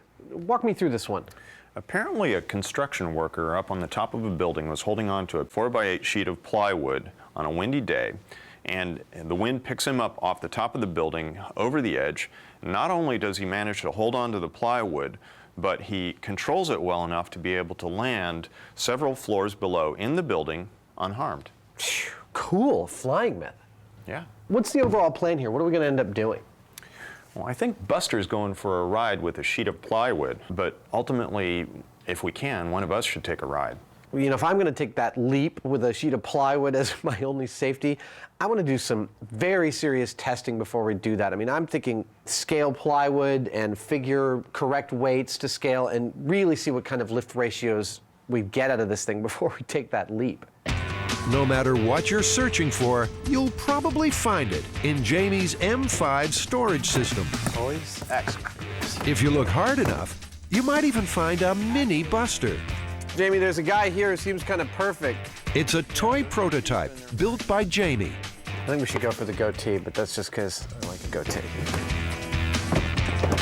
Mini Buster is the right height, but is he the right weight? I am roughly 6 feet at 180 pounds. Thought you were 190. Okay, I'm just using some easy, I'm 190. Let's say, stand 85th percentile male, right? 6 feet, 180 pounds. Proportionally, that's 72 inches to 180 pounds. 10 inches tall, 25 pounds. I just did the math. I need him to weigh 25 pounds. So you're saying that he needs to be built out of depleted uranium? Yeah. Do you have some? Is it under D or U over here? Adam figures he should be calculating volume, not size. So in fact, Mini Buster is close to being the right weight. The small-scale testing also needs a sheet of mini ply. Just almost exactly 50 pounds. We're weighing a piece of plywood so that we can replicate this in a small scale. But even this tiny piece of ply is proportionately too heavy. Christine reduces its weight by drilling lots of small holes. Okay, there we go. Perfect. This is a scale replica of what, say, Adam or I with a full-size sheet of plywood would be if we were 10 inches tall. A high-speed camera will shoot Mini Buster falling in front of a scale rule. A computer will then calculate his drop rate. The test is repeated with the mini ply. Okay, Christine. So what did we learn with the drop tests of the miniature Buster rig? Well, the plywood slowed him down about 25%. 25% from a fall with nothing, right? Yes. Just the human falling. Yes. But 25% slower is still not slow enough. If they tried the plywood myth themselves, the best that we would be able to accomplish, it sounds to me, is just broken legs and arms, but maybe not a broken back or a smashed skull. I'm willing to settle for that. It's too big a risk for a human, but no problem for Buster. That's once his rubber crash test dummy hands have been swapped for some plywood grabbing clamps. See whether it actually will support somebody on it, because Buster happens to be about my size and weight, so looks like it works. Now, Buster, this won't hurt a bit. So Buster's new super grip robo hands are welded to his arms. Plywood. According to the myth, the builder was holding a sheet of 5-ply when he took his unscheduled flight. That's made up of 5 thin sheets of timber compressed together. As well as trying a regular sheet, Adam and Jamie will use the 5 individual sheets to design their own flying rigs. So what are you thinking for taking 5 plies from a sheet of plywood and getting the most amount of wind resistance out of them? Well, my thought, first off, was to array them like a car leaf spring to where we extend the surface area. And might, of course, end up spinning like a helicopter all the way down. Which might not be a bad thing, because helicopters, as we know, land a little softer than just the same shape without the propellers, because they're spinning and they get lift from that. Yeah, but skydivers also have what they call a death spiral. Well, there is that. See, I'm thinking of something totally different. I'm thinking of laminating them in such a way that you actually get a curve out of it. Sure, the original myth only involves one sheet of 5-ply, but Adam and Jamie really want this to work. So they're using the 5 single sheets to build the most efficient plywood flying rigs they can. Adam coats the cardboard sheets with light spray-on glue and then puts them together in various 5-sheet permutations. It's a nurse's hat. Oh, Nurse Savage.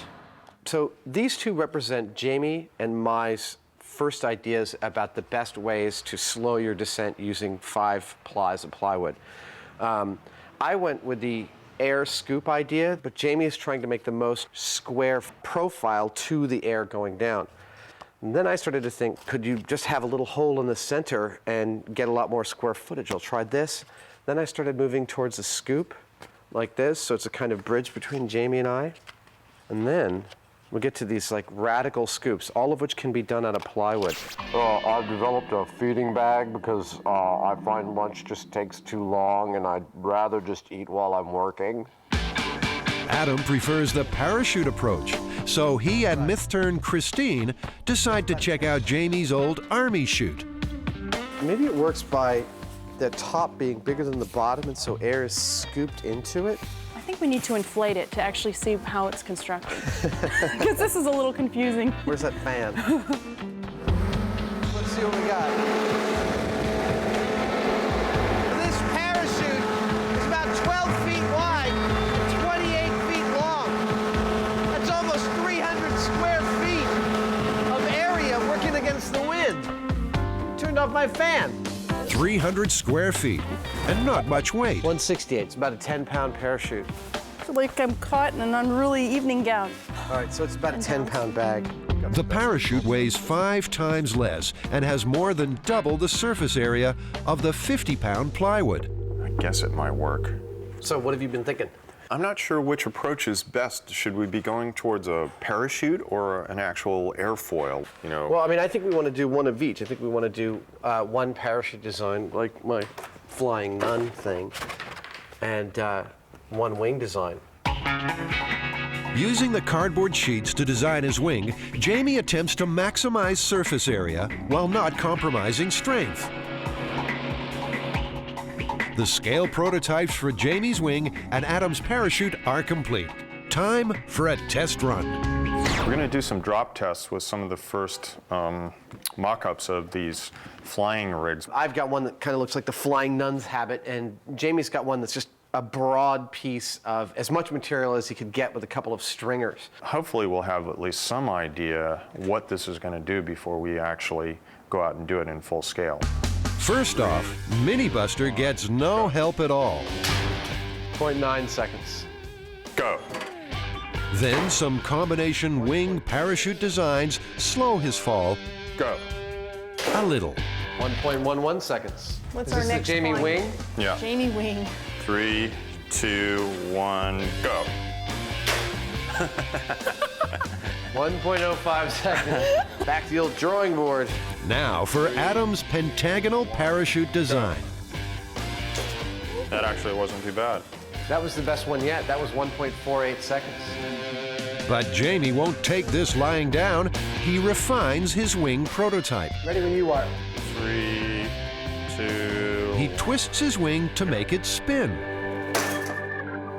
1.4. It's interesting. That's up there with the high performers on the other ones. Yeah. So we've decided on the two that we're going to make. One is the hexagonal parachute and the other one is the wing here then, because this actually got almost as high a performance. All right. The cardboard scale models have done their job, but the real test will come when the flying rigs go full size.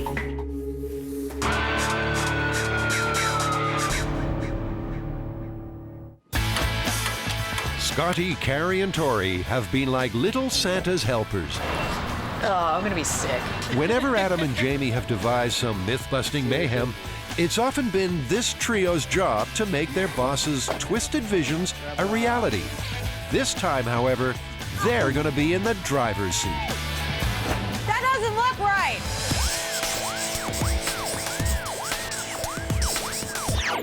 All right, guys, so your first story on your own. What have you got? Well, what we're going to try to do is legally beat the police radar. Legally, huh? So not the commercially available radar or laser jammers. Exactly. We've heard all kinds of ideas, like jingling your keys in front of your window. Disco balls, CD from the rearview mirror, foil on your hubcaps, putting LEDs around your license plate, microwaves, and covering the entire car in foil. So how are you going to tackle this one? What's the plan? Well, obviously, we need to get a radar gun.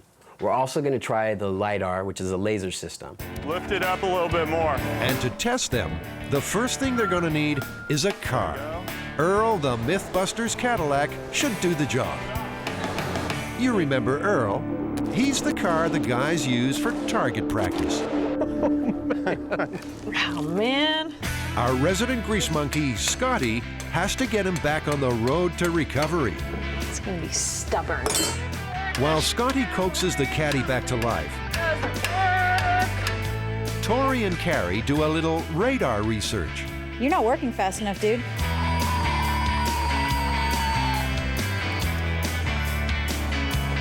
You got up to 16 that time. That's it? Yeah. I felt like 60. Now, Carrie's packing a normal radar gun. It fires microwaves that hit the target and bounce back at a slightly different frequency. The frequency difference determines the target speed. Tori's wielding a laser speed gun, or LiDAR. It shoots 1,000 samples per second of infrared laser light at the target. Speed is calculated by comparing the distance between each sample. Before we get to the real car and do tests, we want to do some sample material tests on the RC car. But before we can even do that, we have to make sure that the RC car will even show up on the radar gun. The RC car has a top speed of between 5 and 6 miles per hour. But will the radar detect it? 4, 5. We got a reading. So the RC car is visible to the radar. Now, to make it invisible. Right now, I'm making extra shells to the body of the RC car. Because now that we know how the radar and the LiDAR work, we're going to do some tests on all of our materials.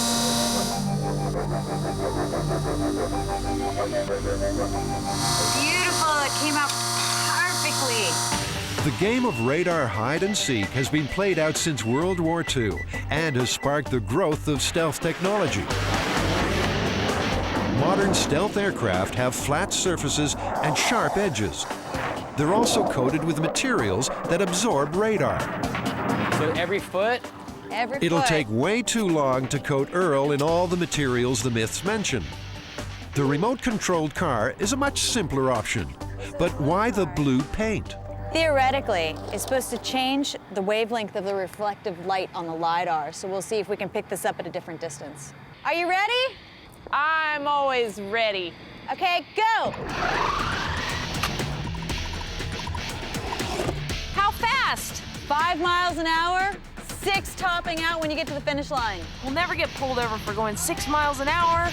So we're actually picking up this car sooner with the blue than without the blue. Isn't it supposed to be absorbing the light? That's what they say. It's actually making it easier for us. Myth number 2, prism tape. This stuff's used to make fishing lures. It might fool fish, but can it rattle the radar? All right, yellow reflective, go. Well, the reflective tape is, as far as the RC control is, it's a myth. I'm picking it up a lot faster than the control.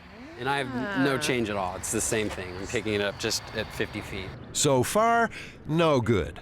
The most common myth that we've heard of is the tin foil or aluminum foil. So what we're going to try now is the aluminum foil over the car. Go when you're ready. 37. Is it doing anything? I'm actually picking it up sooner. So if you're avoiding a ticket, this is not the way to go. One of the myths says that an LED will mess up a LiDAR detector. So what I'm going to do is I'm going to rig up this test one with an LED. Go! LEDs are infrared, and they're supposed to scramble the LiDAR's infrared beam. So the LED do anything? The LED seemed to have no effect on the laser. Well, it didn't have a significance difference, but it was about 10 feet in difference. So we might want to try it on the big car as well. So on full scale, that could be a mile. The only thing left, a type of paint which is supposed to absorb radar. It's actually embedded with a bunch of iron and makes it really heavy. It goes on like frosting. And it's so expensive that if you were actually going to paint your car with this, you might as well just pay off all your speeding tickets. The paint's so heavy, the RC car won't even go. Don't give up, Scotty. Can barely go. Has this myth been busted before Earl the Caddy is out of the garage? They look really cool, guys. Did anything you tried have any effect on the radar's ability to detect them? The radar can detect all of these cars. We also could write off the prism tape. It actually made it more detectable. It's supposed to deflect the laser, but it's actually reflecting it back better. So the plan now is to go with the most popular ones, like flat black and tinfoil, and we have a few tricks up our sleeve as well. But before Scotty reveals her tricks, can Adam make plywood become flywood? Adam and Jamie are testing the myth of a builder flying off a skyscraper while holding a sheet of plywood. They're helping the myth out by using 5 single sheets to create their own flying rigs. After testing scale models, Adam has decided on a parachute-like design, and Jamie is building a wing. Go back further. So. The plywood wing will be big, 4 feet wide by 20 feet long. And that's the reason they're measuring the workshop. Never build anything inside a space that you can't get it out of. The plywood sheets may be heavy, but they're also fragile. Adam removes his 5 sheets from the 12 available. Screw. Make that 11. One tore, bringing it out, trying to get it out of the way of Jay, the cameraman. Using a scale model, he calculates the angles for the full-size version. He measures up the sheets and then lays them out.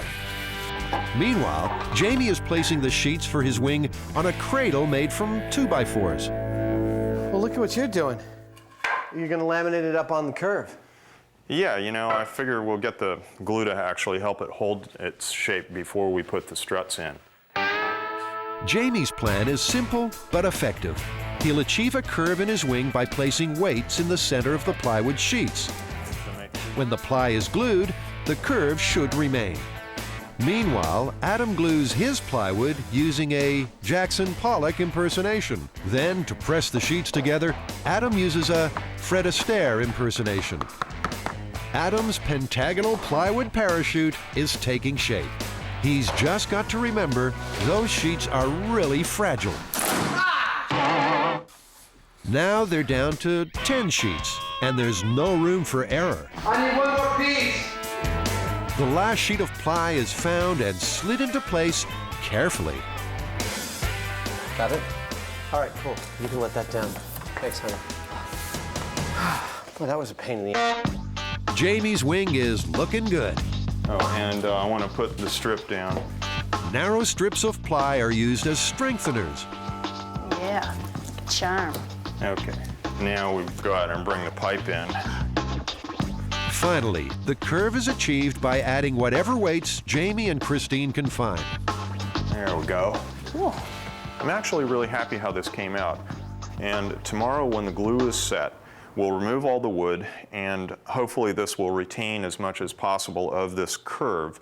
This will give us something to work off of for the final touch, which is the twist.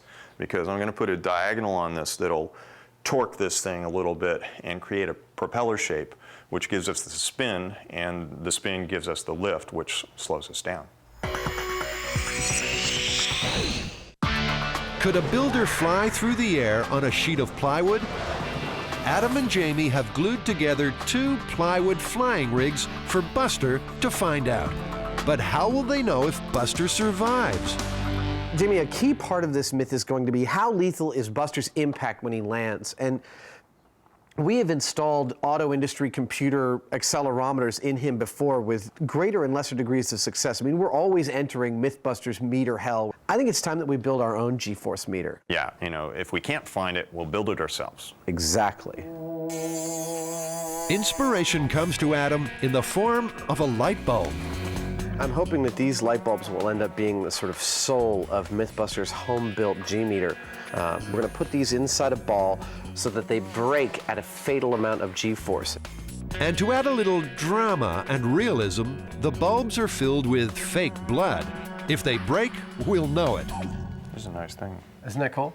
Don't you like have all the same nefarious thoughts? Hey, yeah, you're dripping it. The bulb is sealed and placed inside a pair of aluminum sugar scoops. Ready? Yeah. Time for a test drop. This should be the non-lethal distance. It made it. That's good. All right, I'm going to try the high point. Ready? Yeah. Wow. It looks gruesome, doesn't it? Oh, what a horror show. The new G-force meter is instantly christened the Ball of Death. The Mythbusters have turned decades of occupational health and safety death descriptions into a figure for brain death. 80 Gs for just 32 thousandths of a second. Because the ball is solid metal, it builds up a lot of G-force in just a small drop. But once it's cushioned by Buster's head, it'll survive a much bigger drop.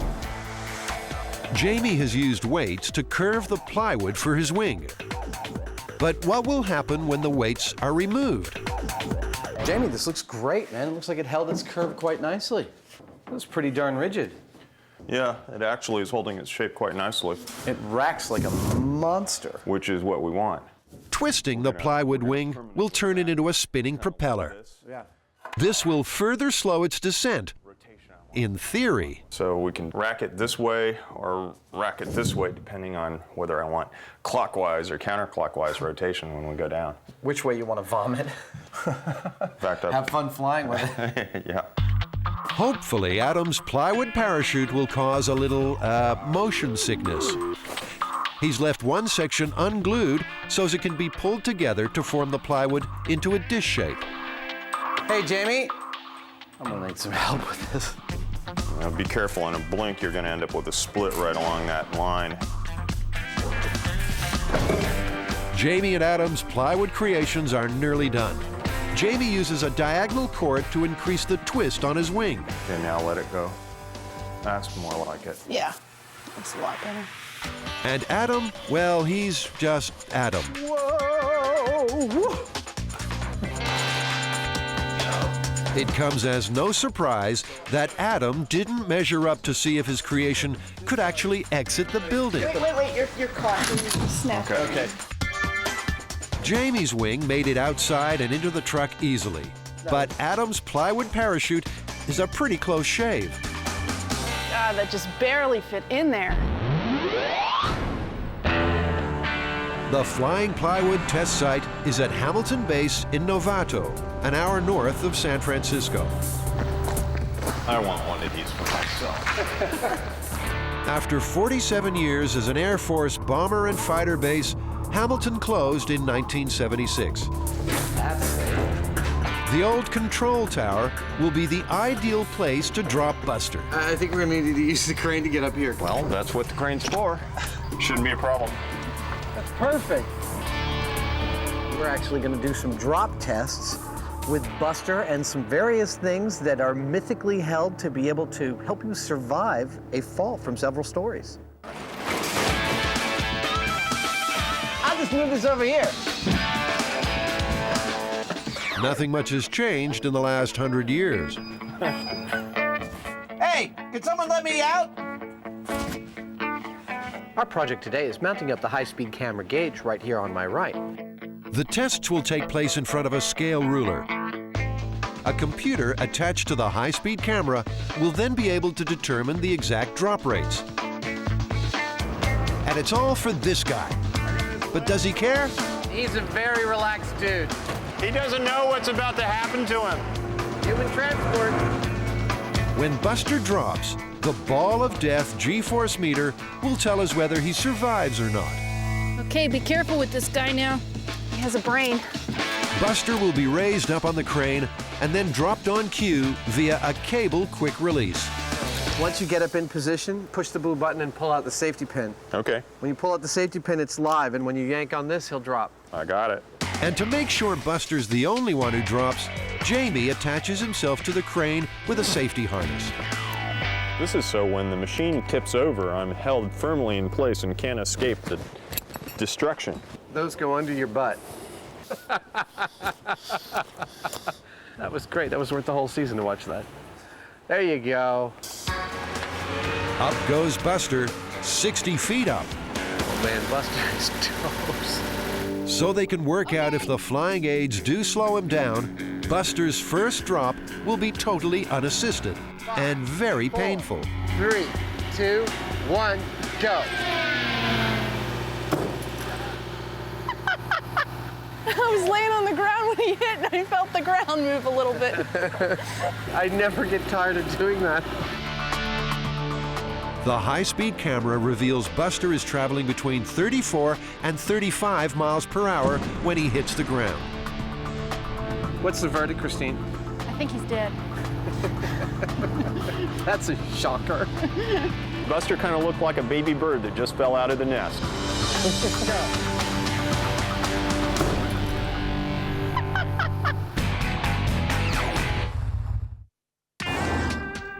Since the police started using speed radar back in the 1960s, there have been a lot of myths about legal ways to beat it. Are you ready? Scotty, Carrie, and Tori used an RC car to put some of these myths to the test. How fast? 5 miles an hour?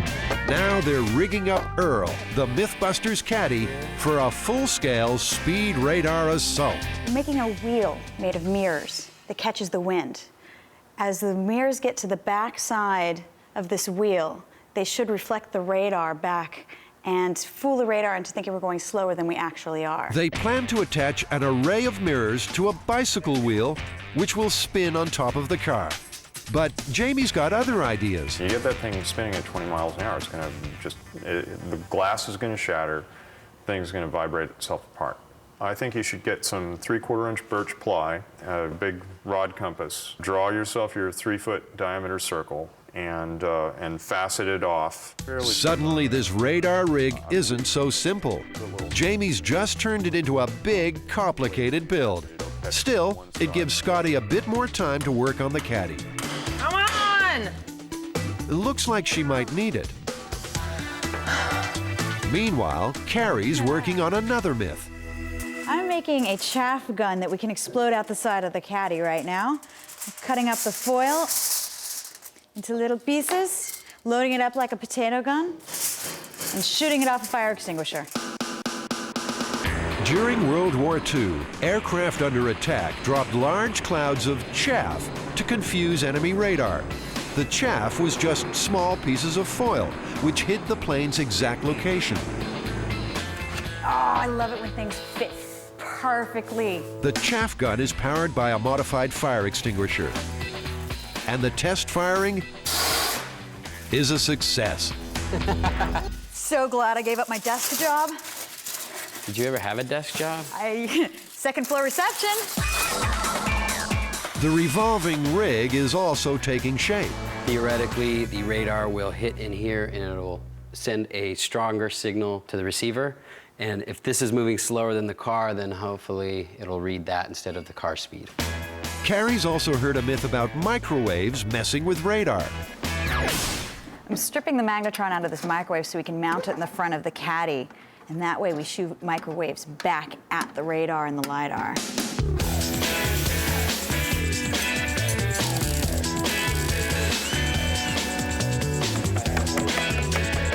Well, if it doesn't beat the radar, maybe it'll intimidate the cop. The LEDs didn't trick the LiDAR when they were mounted on the remote-controlled car, but Tori thinks they're worth another try. 300 LEDs will be wired up to the caddy's license plate. Finally, it looks like we're ready to roll. Revolving mirror rig? Check. Microwave gun? Check. If I were you, I'd stay farther away from that. Chaff gun? Check. LED license plate? Check. Now, do we have a car? Whoa! That doesn't look right!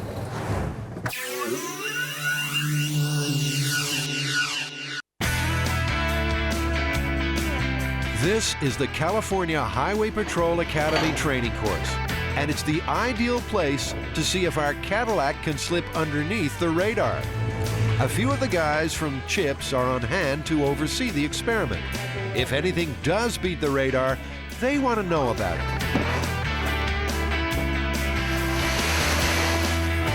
This is gonna freak them out. So in a lot of the tricked out cars I've seen, they've had a CD dangling from the mirror or they've had LEDs around their license plate. Does this do anything? It's not going to do anything, and plus they're both illegal.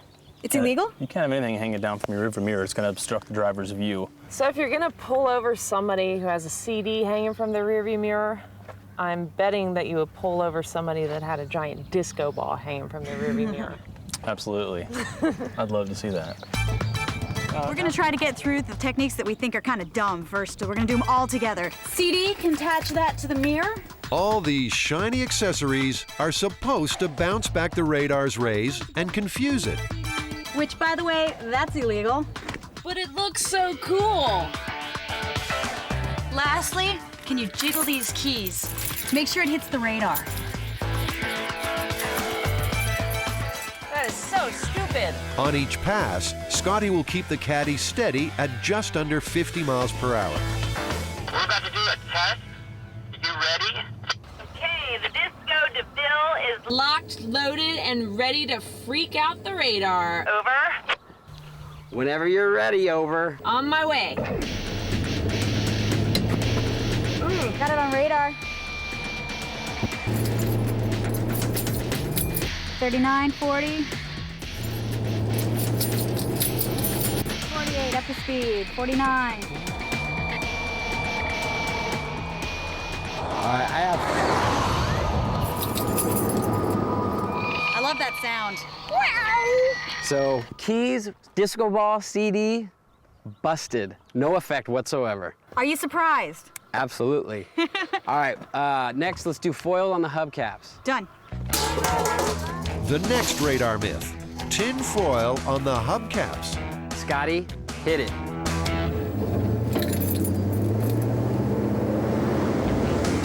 $42, $43. 700 feet, 47 miles an hour. Once again, though, the radar and the LiDAR have a fix on Scotty all the way. Still jiggling the keys, still doesn't work. Maybe that was too subtle.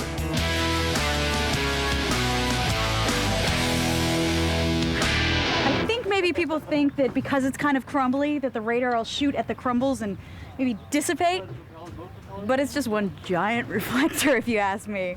You'll be able to see it from outer space. Yeah, she's going fast. Or I'm just picking it up way sooner. 47. Yep. Oh, yeah! Foil's been foiled! We'll see if the LEDs can light up this experiment. One infrared license plate. Perfect. All right, so the theory here is that these infrared LEDs are on the same wavelength and have enough intensity to fool the LiDAR. 300 LEDs are emitting infrared, but the LiDAR's own infrared beam is locked on all down the line. 47. Busted! I was aiming right at the LED license plate, and nothing changed. Absolutely nothing changed. Busted. Busted. Okay, let's try Carrie's magnetron gun. And yes, I know I spelled magnetron wrong. That's supposed to have an E. Don't email me. That jumped up so fast. It is definitely working. The K-band radar operates on about the same frequency as a microwave, so we're gonna shoot microwaves towards it to try to confuse it. I got it at 49. But the radar still has the caddy in its sights. No change at all. The magnetron theory is busted. I had no difference in the speed. I got like 48 miles an hour. Is that what you guys got? Yeah, and I picked her up right away. Maybe the aluminum foil firing chaff gun will be able to trick the radar. Scotty, we are good to go on the chaff gun. On my way. Run it, Scotty! As the caddy passes the radar, Carrie will trigger the chaff gun from the back seat. Ah, it didn't go! Why didn't it go? I have a feeling she forgot to pull the pin. Look at... Oh! Oh my God. I'm a total dumb... I don't know what's going on. A quick reload, and we're ready for take 2.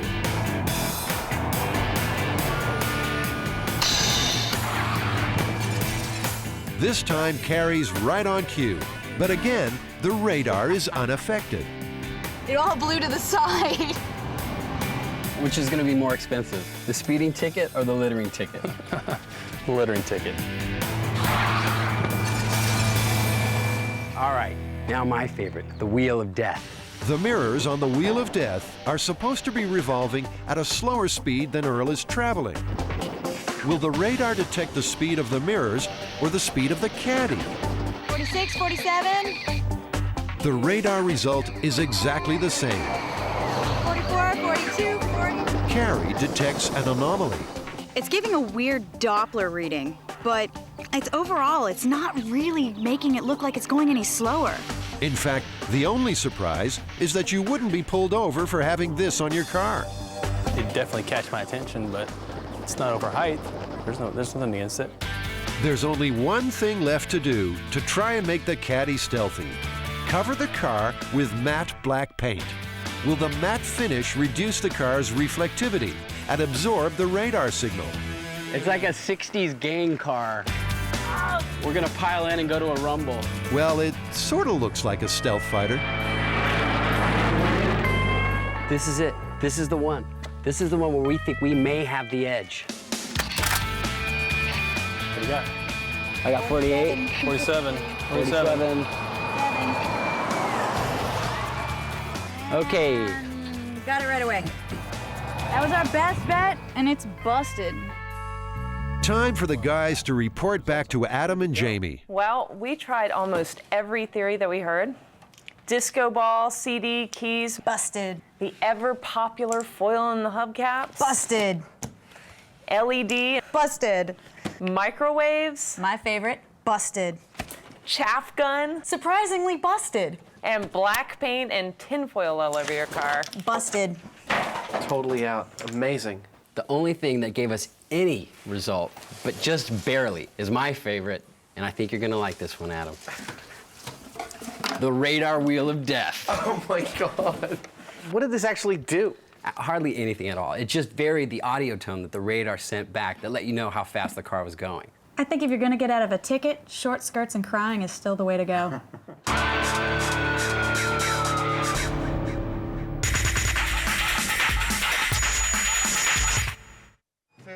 It's been a bad day for Buster. He's lost his head. They've amputated his hands, they've operated on his skull, and they've made him bleed. Could it get any worse? Buster's gonna die. While they're at Hamilton Base, Adam and Jamie are using Buster to test out a few other flying myths, like umbrellas. Christine loads up the Ball of Death G-force meter with the fake blood-filled light bulb. All right, safety device number 1. Buster's first mythical safety device is an open rain umbrella. Well, at least he won't get wet. 3, 2, 1, go.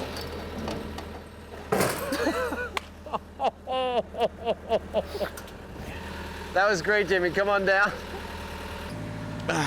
Well, it actually held up quite well. I'm looking forward to see if it slowed his fall even a little bit. First fall was 35 miles an hour. My guess is 33 miles an hour. Were you able to see that from up there? Yeah. Pretty cool. The umbrella held up like until just about the last 10 feet. It's not the fall that gets you, it is that last 10 feet. There's plenty of fake blood, but the Ball of Death reveals a surprise.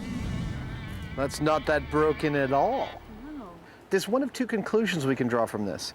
Either the umbrella did a significant job in slowing his speed, or we're a little incompetent with our home-built G-meter.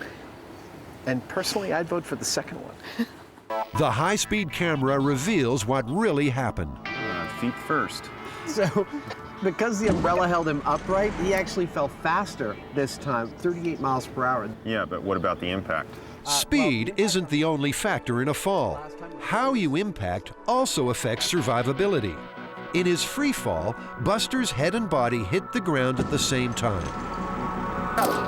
Even though the umbrella drop was faster, Buster's body acted like a shock absorber, greatly reducing the impact on his head. That's why the ball of death only cracked. He's probably dead anyway. Oh, you're dead. Let's get the big picnic umbrella. All right. Are you ready? Oh, yeah. Good to go. In 5, 4, 3, 2, 1, drop.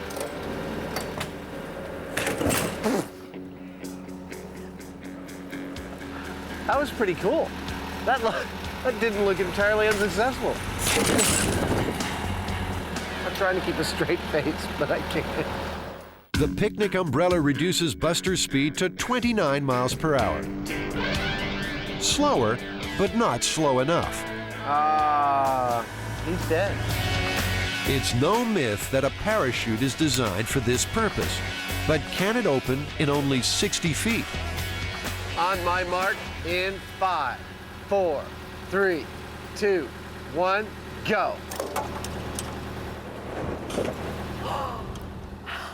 That worked almost stunningly well. Buster's down to 28 miles per hour, but unfortunately, his head smashes into his own knee. I'm sorry. We did everything in our power, and Buster didn't make it. Yeah.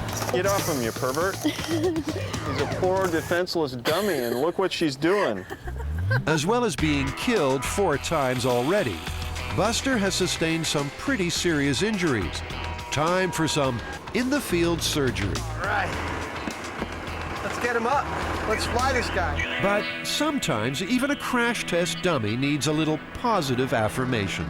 You know, Buster, everyone really appreciates how you're willing to take one for the team time and time again. Are you ready for a piece of plywood? Oh, I can tell you're feeling it. Oh, he's ready. Finally, the original flying builder myth is to be put to the test. He's gonna die, but it's gonna look great. We're locked and loaded, over. Remember, in the myth, the falling builder is able to glide gracefully back inside the skyscraper, totally unharmed. Go.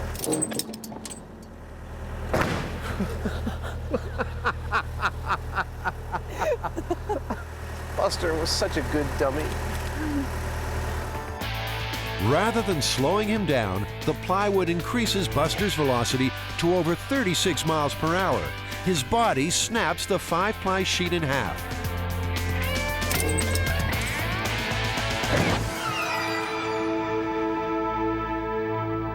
He's got blood dripping out the back of his head. Oh. Getting used to all this blood, Christine? Still grosses me out. We can look at the speed tests and we can look at the death ball, but I don't think I need to see either of them to say this one's busted. Yeah, I'm afraid so. He went straight down. There was no deflection off to the side or anything, and he's done for. Let's go get our solutions. Let's go try my wooden parachute. Okay. Adam and Jamie have taken the 5-component layers of the plywood sheet and created 2 flying rigs for Buster to try. Jamie's design is based on a spinning wing, and Adam's is modeled on the parachute. Ready to drop. These rigs represent 3 days of skill, passion, and effort. Pity, really.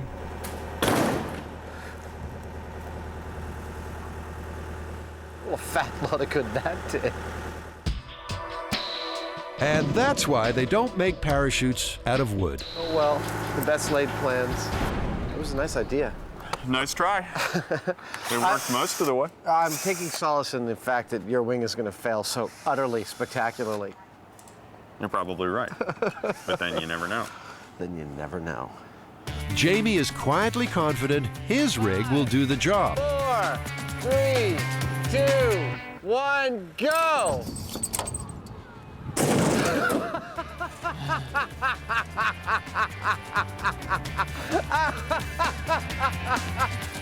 Woo!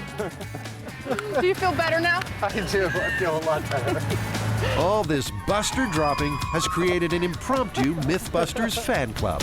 So Adam, what do you think? Did he go slower at all? At least he didn't flip over again until the right at the last minute. It didn't spin at all, and then he went totally sideways and landed on its edge, and he just collapsed with it. It was a horror show.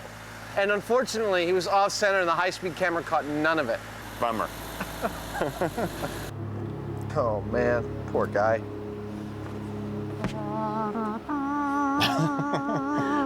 And the crowd's verdict.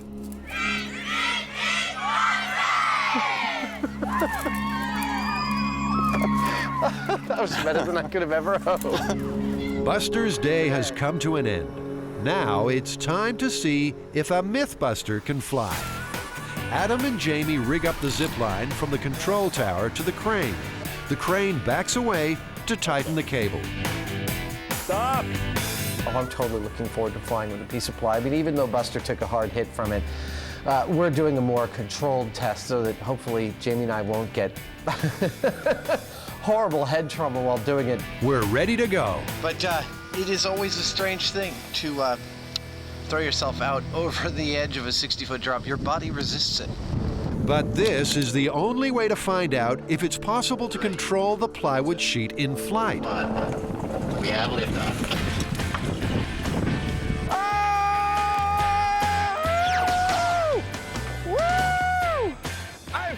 On you!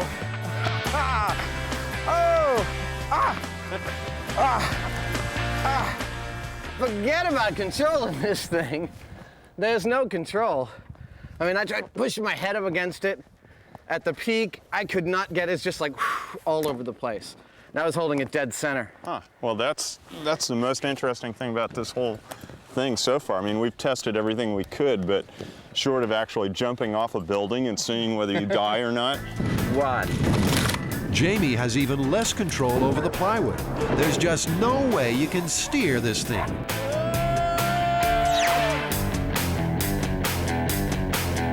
Well, more than any other data we can come up with, Buster's a pretty clear indicator of how survivable a 60-foot fall actually is. But what was our actual data? Well, not surprisingly, the parachute was actually the best at about 28 miles per hour. Right behind it was the large umbrella at 29.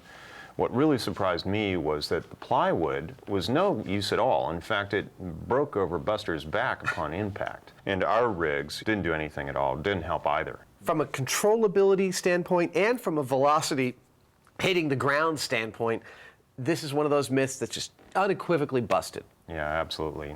Myth busted.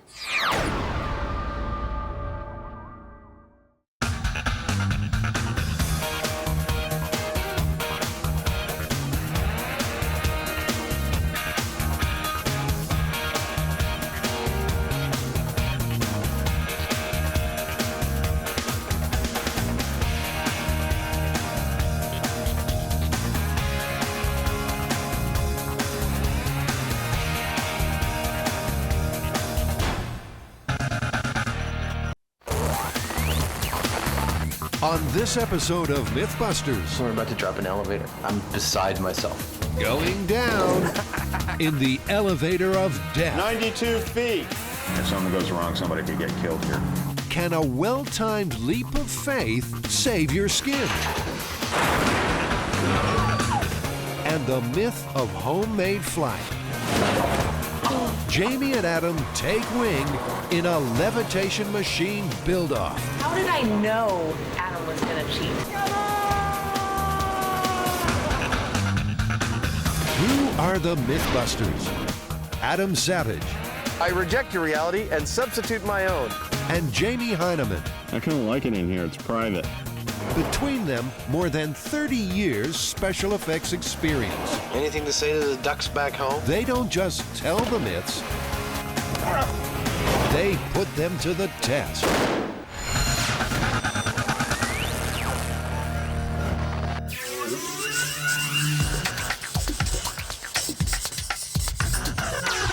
looks like we grabbed another one off the Discovery fan site this time. Yeah, apparently a viewer saw an ad in the back of a magazine that advertised that you could build a levitation machine using 3 vacuum cleaner motors, and it would lift 150 pounds. A levitation machine? Yeah, a levitation machine. The Mythbusters have dug one up from the good old days when $1.50 bought you X-ray vision. Rubber vomit was 99 cents. And holy cow, a hovercraft cost just $5.50. This story emerged from an ad from an old magazine. The idea is that anybody can create what is considered to be alternative technology in their own home, separate from big business and from government. So in some dusty magazine, there are plans for a mythic self-propelling levitation machine made from ordinary household items like vacuums. Jamie and Adam never found those plans, but that won't stop them trying to build one. Yeah, I think it's true. I know it's true. It's going to be something really fun to build. And I think Jamie and I can actually add something to the whole industry of vacuum cleaner levitation. I'm reasonably certain that this myth is not true. Jamie doesn't think it's true? Oh, yeah! Pete Anderson is the vacuum man. He's been repairing these suckers for 30 years. I fix 90% of the vacuums on the market, and you name it, I do it, you know. I can take them apart and put them back together in no time. With such a wealth of knowledge, Pete wisely guards his secrets closely. So, Pete, it sounds like you're rummaging around. Can we come back there? No. Please? No. Then we're coming in to get you. Then I'll have the vacuums attack you. Pete eventually weakens and agrees to reveal the secret of the vacuum cleaner pump. Adam is in heaven. Right. Then it shoots it into this one here. Which pulls it in. And then it directs this air right into this baby. The magic of it all seems strangely lost on Jamie. Until... Electricity! See if it works. Here we go.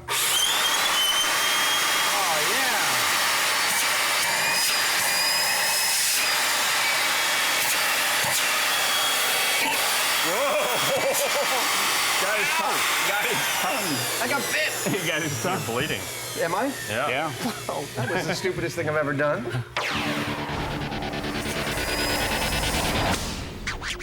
You're gonna have to stitch your mouth shut, I think, for this. Nah, you wish. And that was the end of Adam's television career.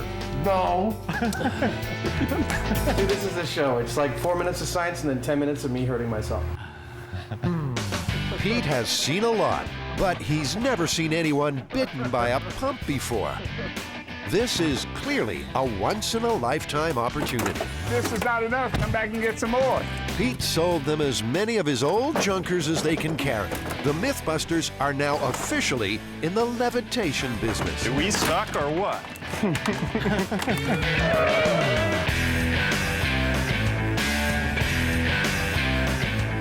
Well, the myth says that you can levitate yourself with the motors from 3 vacuum cleaners. We've got about 20 here. So we'll see what we can get out of 3, and then we'll see where we can go from there. And so begins the delicate job of extracting pumps.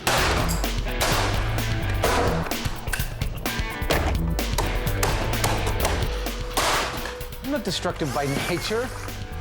If you watch the time lapse of what we just did, he was the first one to take one of his vacuum cleaners and smash it on the ground. I just enjoy it.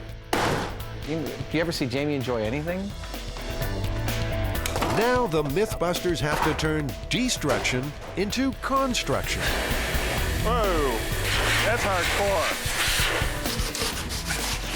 Well, that'll never fly. This is gonna fly inside of half an hour. Adam's rigged 3 engines together.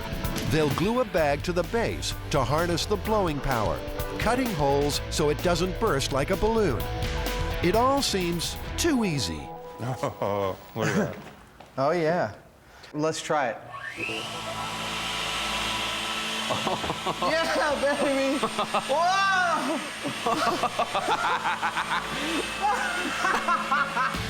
Oh, man, dude, that totally works. It's a very un-Mythbusters-like moment. They've built an invention, and nothing has gone wrong. Ah, that's more like it. You want to lie there for a minute, or you want to get up? Adam is soon back on that horse, and it seems they're riding a winner. Oh, I think you're gonna have to hold me tighter, Jamie. I think we busted it. Well, I think that worked really well. Actually, I see no reason that you couldn't call a hovercraft a type of levitation device. Yeah, I think we've definitely done something good here. If they wanted to quit while they were ahead, this would be a good time. But of course, that won't happen. I have gleaned a lot of information from this test, but I think I ought to keep it to myself. I think maybe you ought to take what you think you've learned from this test, and I'll take what I think I've learned from this test, and let us build our own machines and see how we can do against each other. I'd say that's a wonderful plan, Adam. The challenge is set. Who can build the best self-propelling levitation machine out of parts found around the home? It's a battle of wits and egos. But before construction starts, they'll drop in on another myth. It's one of the great what-ifs of modern living. What if the elevator you're riding suddenly plummets down the shaft? Can you save yourself? The Mythbusters are about to find out.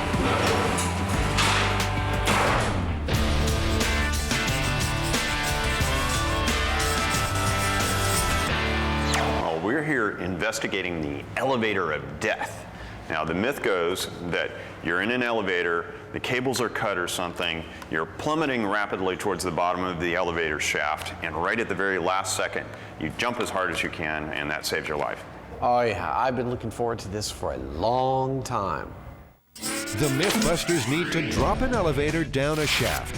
Just before it hits bottom, the test subject will jump in the air. They'll measure his speed to see if he's avoided what seems certain death. First, a little expert instruction. That's all your control wires. This is your traveling cable. Lester Rappel has worked on elevators for 30 years, and he's not falling for this myth. Well, if you're in an elevator, you're traveling at the same rate of speed, the same velocity as the elevator itself. So you're really not going to be able to overcome that physical fact. What would you do if you were in a falling elevator? I believe if I had presence of mind, I would probably try to lay myself down on the floor, assuming that I could get there, just to minimize the injury to my body. Destruction seems assured. Jamie can't wait to scout a location. There's a fire training facility which sounds promising in Pleasanton, outside San Francisco. This is quite a complex. They've got rooftops and whole buildings that they can burn down and put out. And of course, most importantly, this building has an elevator in it that drops 4 or 5 floors. I thought so. That's only 40 feet. Okay. 40 feet is an impressive drop. But for this myth, they're looking for something really special. Jamie's got a lead on a derelict hotel in nearby Oakland that's 8 stories high. He's checking it out with builder Carrie. Is that it? I guess that's it. It's an 8-story building.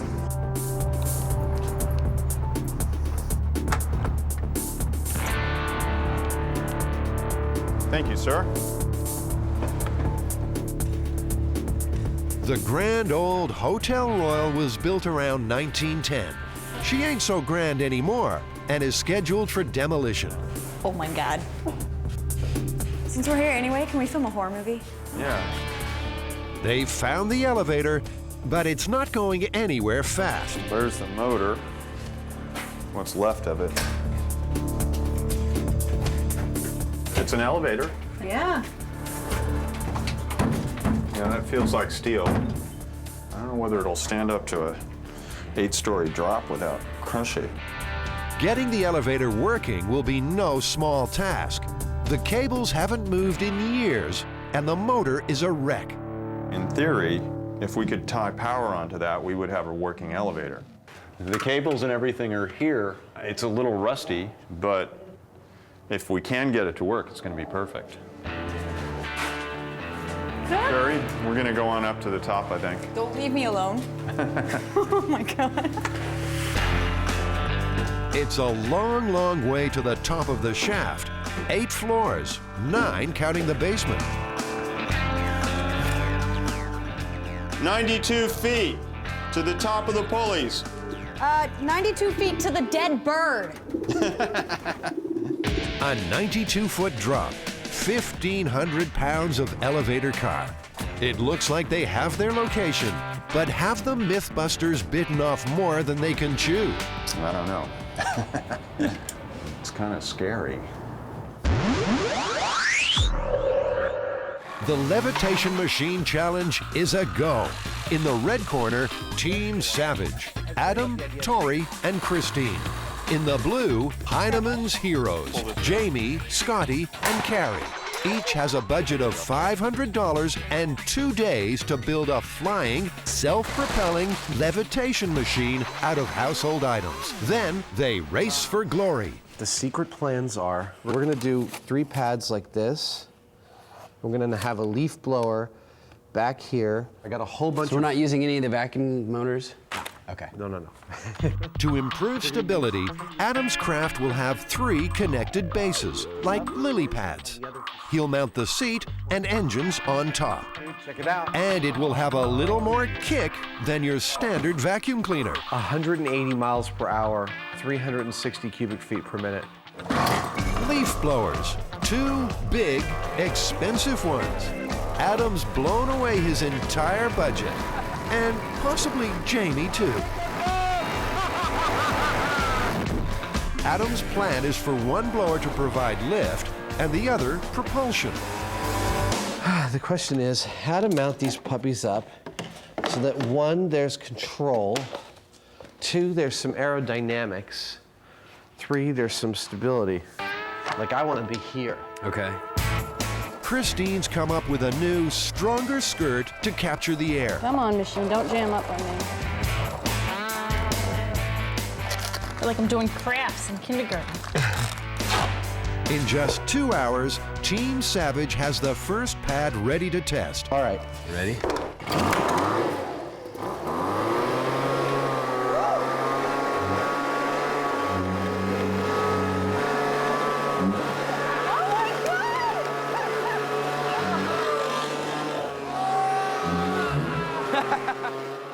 I think that's magnificent. I think the distance is perfect, the buoyancy is great, and it's pretty darn stable for just 1 person in the center. 3 of these is going to be great. The thing is that this powers 1 beautifully, but it's got to power 3. Adam has to split the airflow from 1 leaf blower to inflate all 3 pads. He'll divide the blast with pipe. How do you like that? That'll do. But is there enough lift? Adam's design might be stable, but it's also heavy. There's a steel frame holding the pads together and a seat. Up and right there. Okay, close your eyes. Right wait. If you weld this, you're committed to this height of the chair. Yeah. Wouldn't it be a smart idea to put a pipe the same diameter as this? Maybe. And then we you know can what? I can adjust just cut it. the weld. I can grind the weld. I can grind the weld. Place it up there. This is what I have to deal with. This is what it's like to work with me. We're gonna get it done.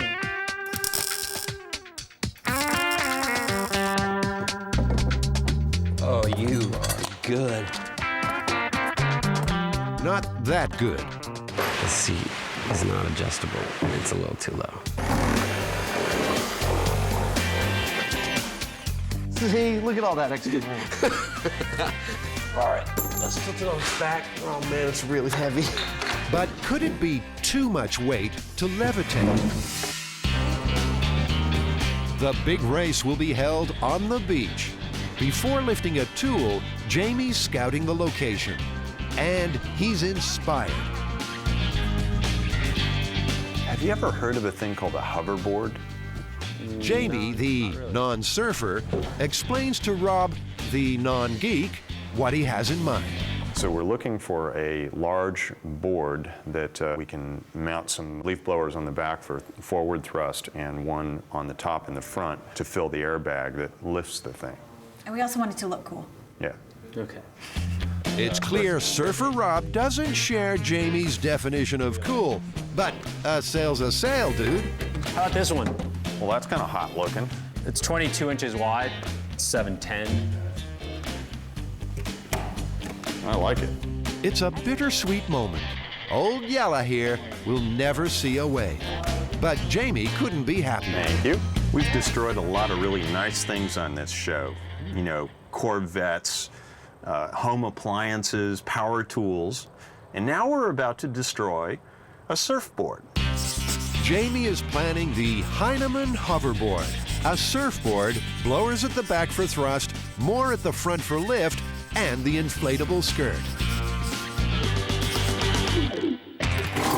In his search for thrust, like Adam, Jamie has settled on leaf blowers.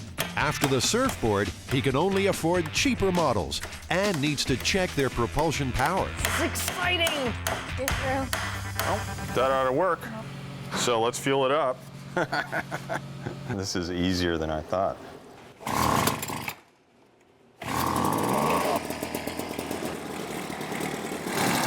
This kind of looks like Wile E. Coyote or something, doesn't it? This is officially the silliest rig in myth-busting history. It's taught them immediately that combining inline skates and a backpack makes Jamie giggle like a schoolgirl.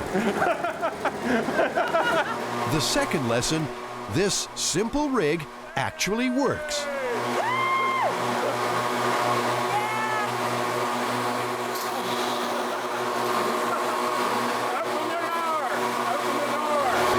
It's not fast, and it's not pretty, but it might just be impressive enough to scare Team Savage.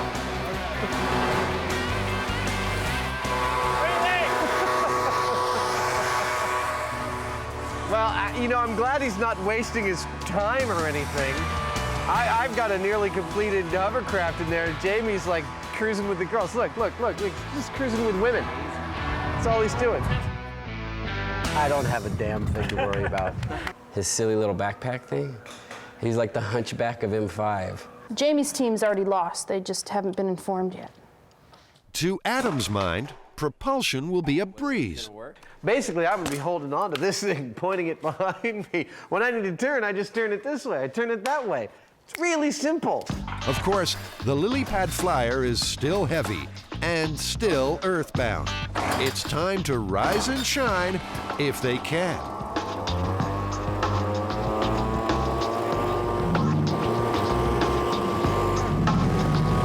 It's totally stable. They have liftoff.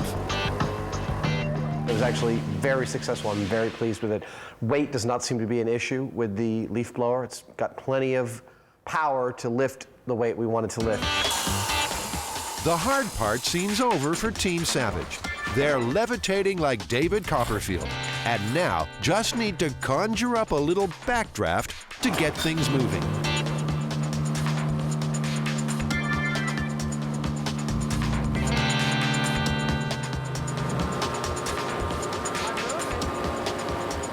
In Adam's mind, right now, he should be blowing along like the first leaves of fall. Team Savage has a problem. Fresh from their successful propulsion test, Heinemann's heroes are working on lift. I'm about to be disowned by every surfer I know. Old Yella is going under the knife. This hole is for the downdraft that will inflate their skirt. Jamie, are you feeling confident? Not at all.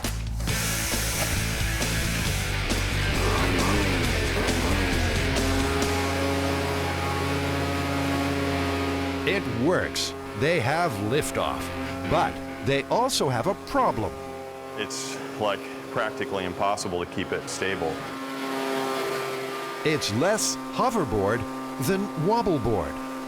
You're gonna have to have a wider base. That's all I can say, because it's like trying to balance a board on a pole.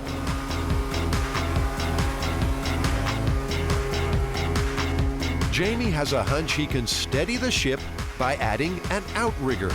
So this is a nifty invention. This is actually going to work. And what I've done is I've put some additional support on the top of the bladder where it comes out from the side of the surfboard. And that'll keep it more stable because it can't roll around the edge of the surfboard now. It's got to be compressed.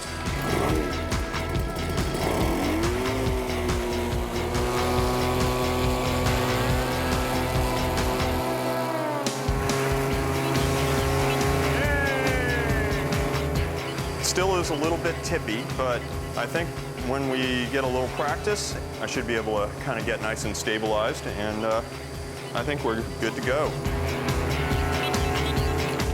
The last component, thrusters, ×3. You know, I kept saying that you were going to come up with something, but in the back of my head, I was going, eh.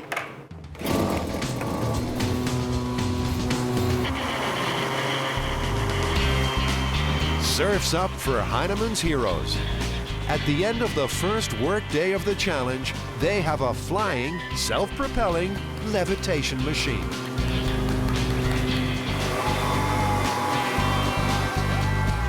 I don't know what the top speed on it is, but it was starting to take off there. And if we get the control set up on this, I think it's going to work like a dream.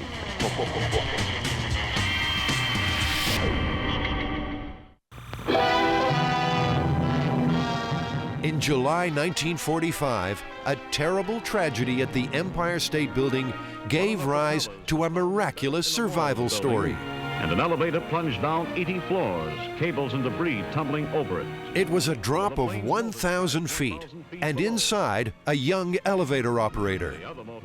She was found alive in the basement by a heroic Coast Guardsman. The girl inside was badly crushed and burned. I got her out, gave her morphine, and treated her wounds as best I knew how. But how did she survive that crash? Did she jump up? It's something for the Mythbusters to ponder back at the Hotel Royal. Found a bowling ball in the abandoned building. I've always wanted to drop one of these on a tile floor. Man, I thought it was gonna shatter and break and do all sorts of dramatic things. Myth busted. Now that wasn't much fun.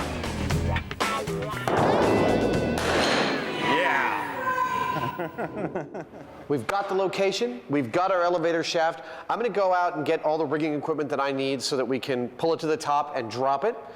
You've got the hard job of getting Buster to jump at the last second. This experiment has two engineering challenges. First, to figure out a way to raise and drop the elevator.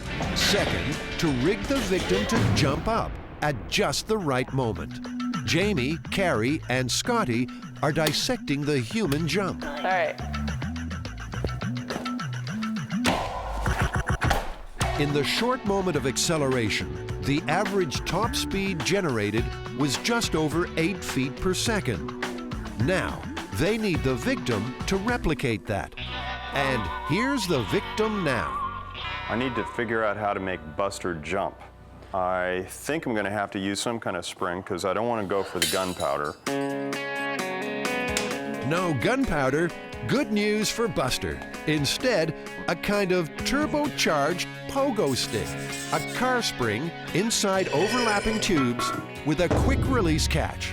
They'll rig Buster to sit on top. Scotty's specialty is working with metal.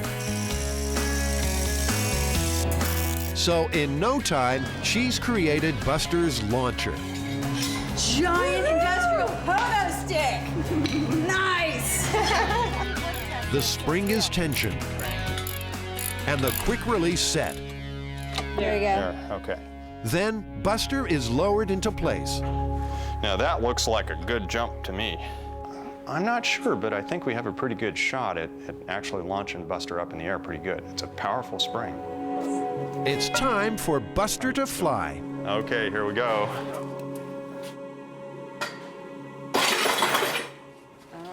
Well, that wasn't very much at all.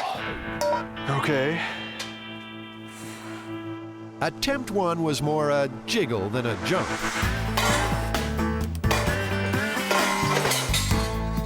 What can I say? Gotta keep tweaking. Adam, meanwhile, is looking for rigging, asking all kinds of questions salesmen don't hear too often. I need to cut these cables and attach basically this quick release between the cables and my elevator so I can then drop the elevator. What would you recommend? A career change, perhaps. But failing that, rigging salesman George Wong settles for cables and ties and double-strength doohickeys. Okay. Are you gonna blow me up next? No, we're dropping an elevator today. Are you really? Yeah. The whole experiment and the Mythbusters' safety will literally hang from this quick-release shackle. Everything has to be right. That'll do it. That's perfect.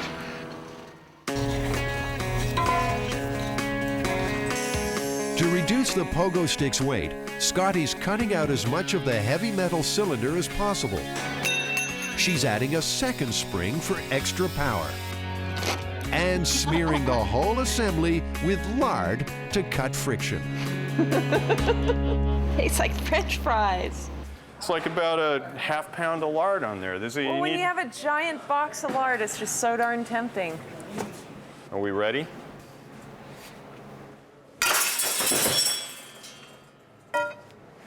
Face plant! About 20 centimeters.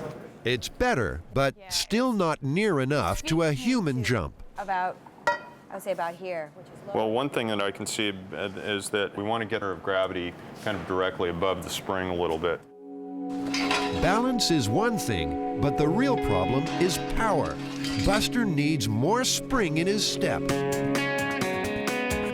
If that spring is going to turn up anywhere, it'll be here, somewhere. That looks like that would definitely fit in there. I probably have a pair of vice grips if you need them. There we go. Drop. Got it. Well, that looks like pretty perfect to me.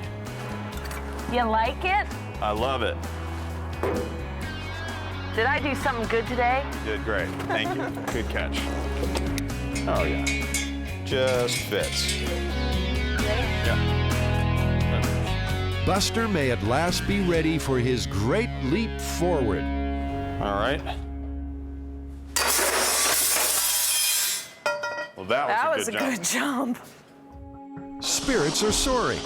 Buster reached a maximum velocity of nearly 12.5 feet per second, compared to Jamie's 8 feet per second. I think that's a good run. I think we're there. That was significantly more than what we got before. He looked like he jumped. They've solved half the elevator of death problem. Getting the Hotel Royals elevator working again lies ahead. Bye-bye. See you later. But first, there's a little matter of a levitation machine build-off. You can come on in and shoot, but you three have to go away. We would change our plans after seeing yours. Just want you to go away. She talks so much trash. Team Savage needs to keep the lily pad flyer under wraps.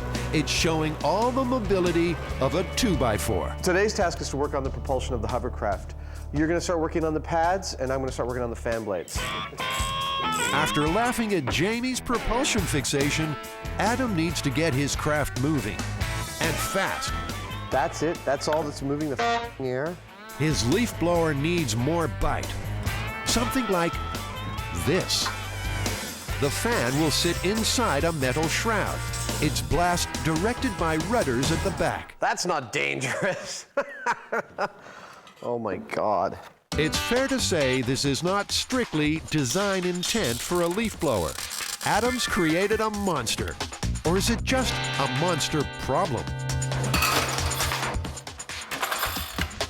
Oh. No. That sounds bad. It's just too much torque for this motor. Please don't be too much torque for this motor. It's too much torque. The tiny motor can't turn that big fan. I'm scrapping this leaf blower motor. I'm going to stop trying to repair it and go for something like a chainsaw motor or a low-grade secondhand lawnmower motor. A stickler might point out Adam's already spent his $500. Granted, I might have spent over $500 trying to get this to work, but in the end, the full parts list for our hovercraft will still be under $500. How did I know Adam was going to cheat. News of Adam's indiscretion has reached Heinemann's heroes.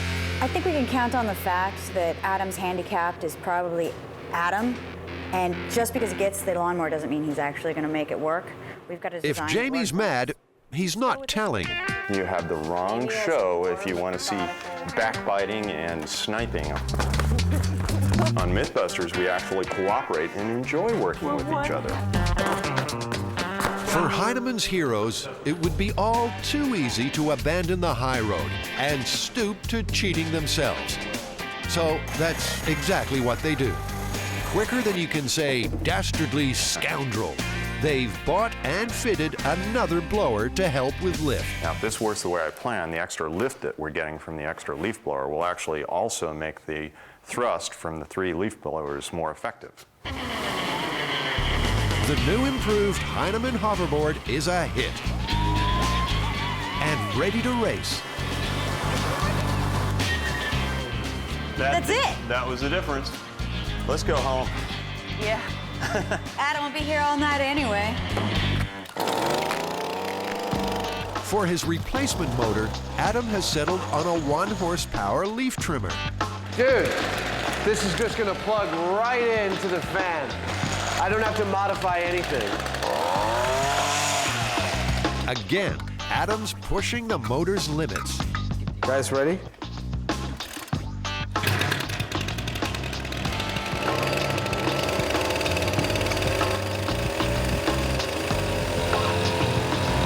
A typhoon, this ain't.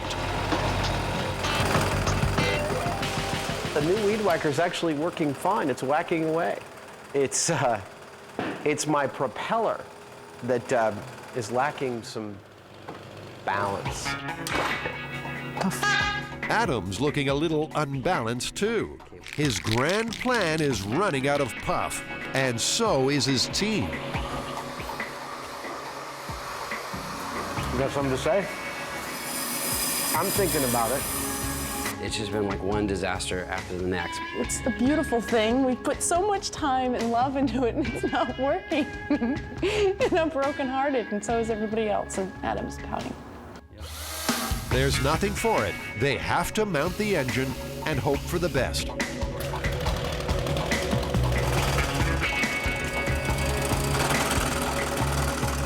You ready?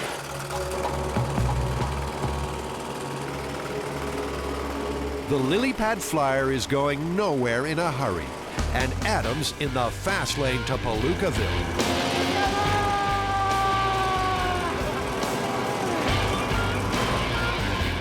I'm out. I'm out of ideas. I just ran out just a second.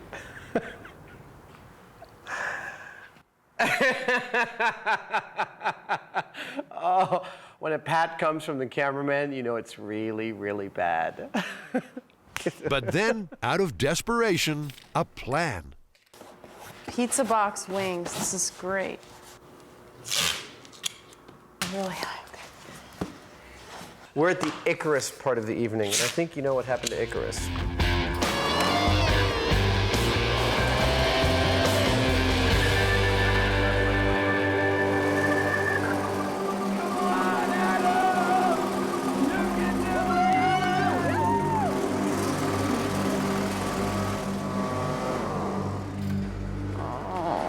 You know, I think we might have something.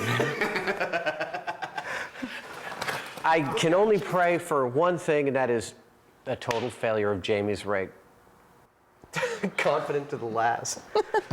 Let's go home.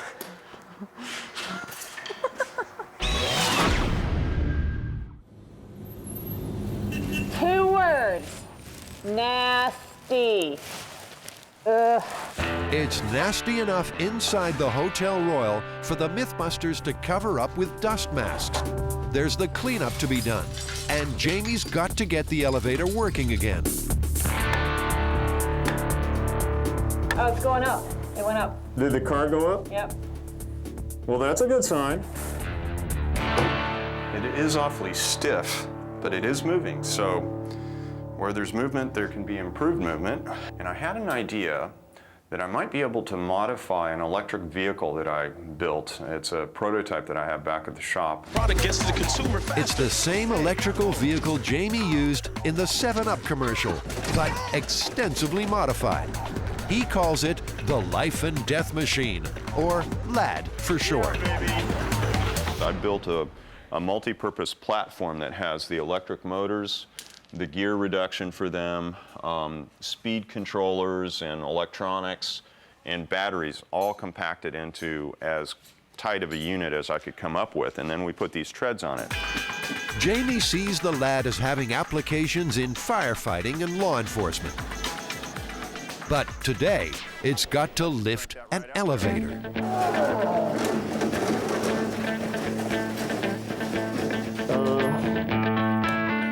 A little Mythbuster love tap will ease the fit. Okay, ready? Hey, that's it. All right. I don't think this thing is going anywhere. You want to turn it on? Let's see if we can move this car. All right. Remember, the elevator hasn't moved in years. That's moving up, okay. Jamie, that looks great. Yeah, baby! Going up, 2nd floor, dust and echoes. Couldn't be happier. Do you have batteries for these? I think Jamie's rig is a classic Mythbusters rig. You know, we have to lift an elevator, and Jamie says, well, I've got a robot in the shop that we could modify to lift this elevator. Bring it up about 6 more inches. Hokey pokey, top floor, man, over. Top floor, broken fittings, pigeon poop, and all kinds of danger. Before starting work, Adam secures the car at the top of the shaft. We can't rush it. We don't want to be, doing anything without being in total and absolute control of what's going on. It's nasty. If something goes wrong, somebody could get killed here. Elevators are designed not to fall.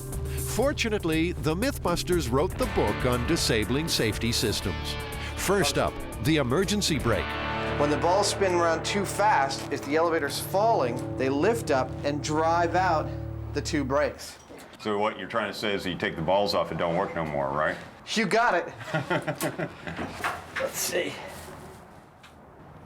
Anticlimactically enough, I believe I've disabled the entire mechanism by removing this simple pin. Well, okay. They're not in free fall mode yet.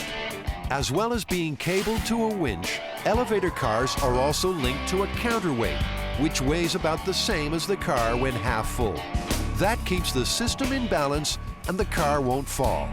That counterweight just has to go. We are cutting the cables. Stand by.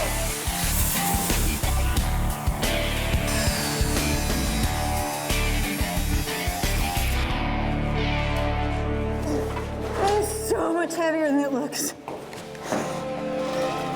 Just the last lonely winch cables left. And with the car lowered back to the basement for safety, Adam is about to sabotage those too. This is a 10,000-pound movie special effects quick release.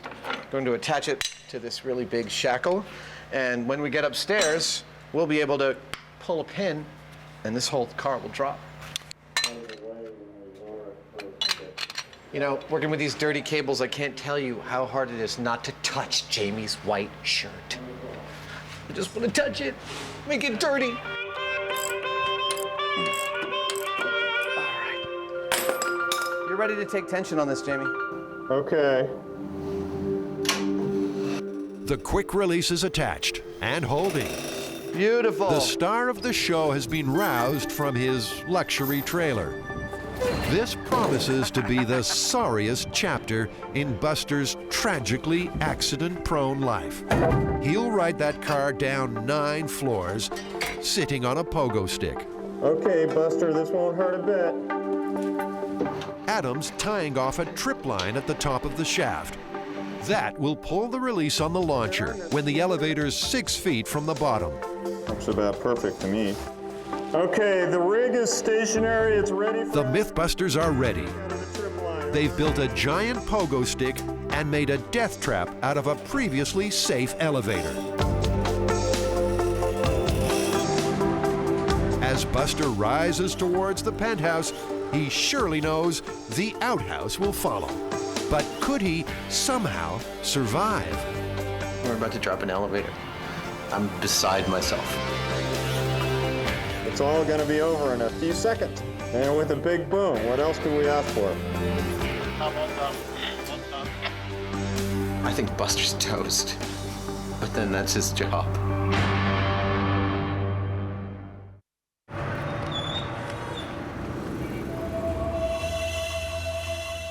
You will die in the elevator.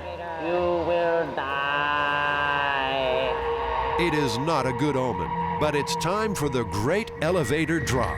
Can Buster survive a 90-foot fall if he jumps at the last second? Jamie and the team are in the basement. Adam's up top, quick release in hand. I'm terrified. I'm totally excited.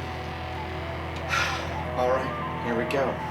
Ready to drop in 5, 4, 3, 2.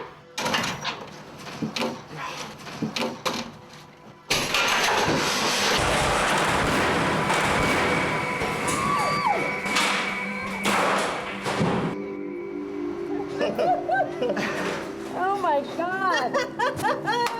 That blew my face back. Man, that was intense.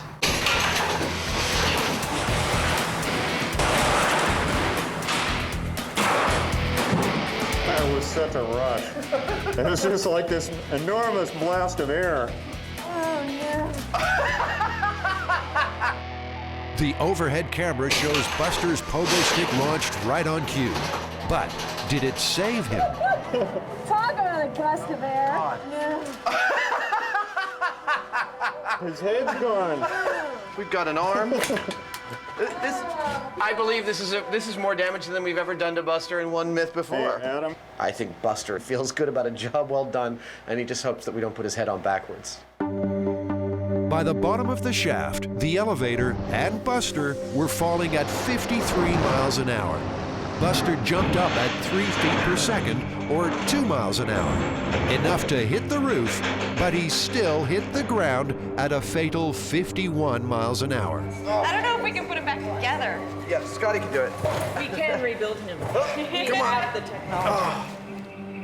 Buster will be repaired, but if he was smashed to pieces, how did that elevator operator survive her plunge in the Empire State Building from 10 times the height? Turns out the car was a tight fit inside the shaft, so trapped a cushion of air beneath it. And the cable hanging below coiled into a kind of spring as it fell. Those two factors slowed the car enough to save her life. Alas, fate was not so kind to Buster. Well, you know, you might be weightless relative to the elevator, but you and the elevator are going down at 53 miles an hour. So unless you can jump up at 53 miles per hour, you're dead. I think we've done all that we can here. I think this myth is definitively and finally busted. Yeah, it was fun, though.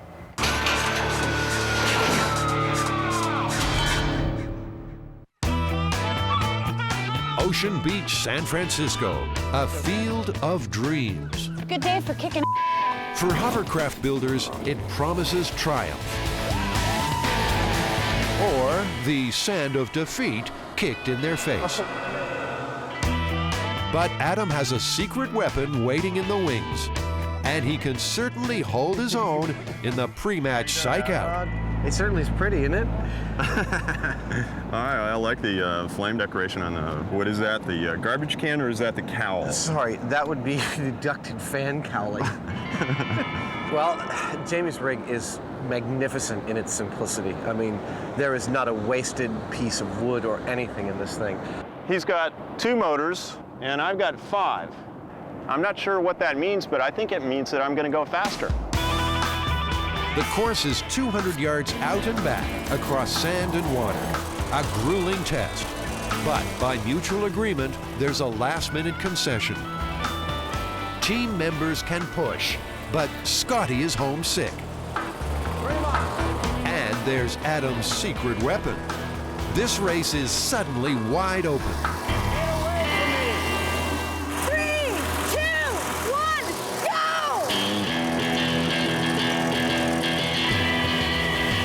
The Heinemann hoverboard leads out. But Team Savage has pulled a switcheroo heading into the water hazard. It floats like it flies. I gotta lose this. Jamie's first out of the water, but his lift engines have stalled. Fair play be damned. Adam's calling in reinforcements. Yeah! Come on! We gotta go to the left around the buoy. And home, here we go! At the turn, Heinemann's heroes are closing in.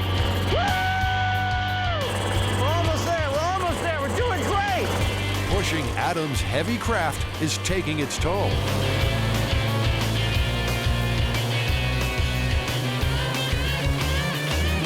A jockey change, and fresh legs could be the difference.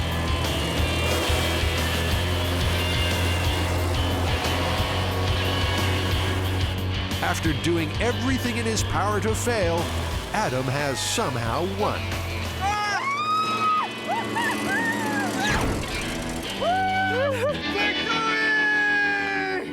Way to come in at the last minute there. Nice. That was possibly the stupidest contest ever in the world. The thing just filled full of sand. You know, we tested it on a shop floor, smooth concrete, worked great.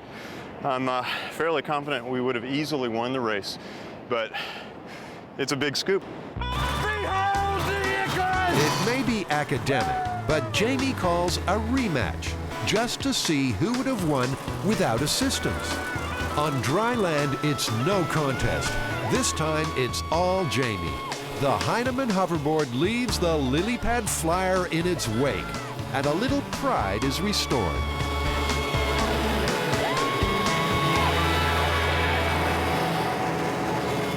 Well, they both suck. But what of the myth? Can you really build a levitation machine out of household items? Well, Jamie, you know, if you ordered these plans out of a catalog to build a levitation machine out of 3 vacuum cleaner motors, we showed that you could do it, and I actually got about 6 inches of levitation.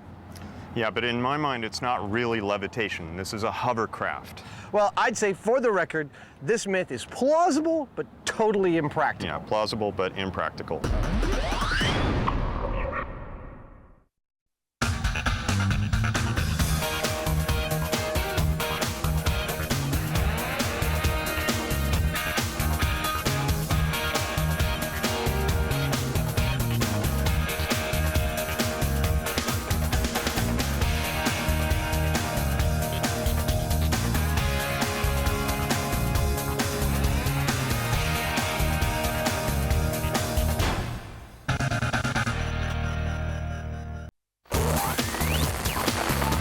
The Mythbusters are leaping into the unknown in their search for scientific truth. Because I can hear it very clearly under there, and it sounds like a bad thing.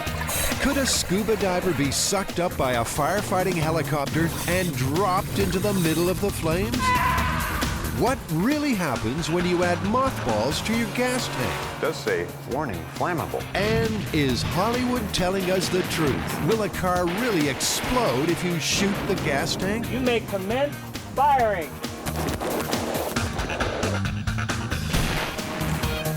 Am I missing an eyebrow? Adam Savage. I reject your reality and substitute my own. And Jamie Heinemann. Quack, damn you. I wouldn't say Jamie's an evil genius. Between them, more than 30 years special effects experience. When will the fun ever stop? They don't just tell the myths, they put them to the test.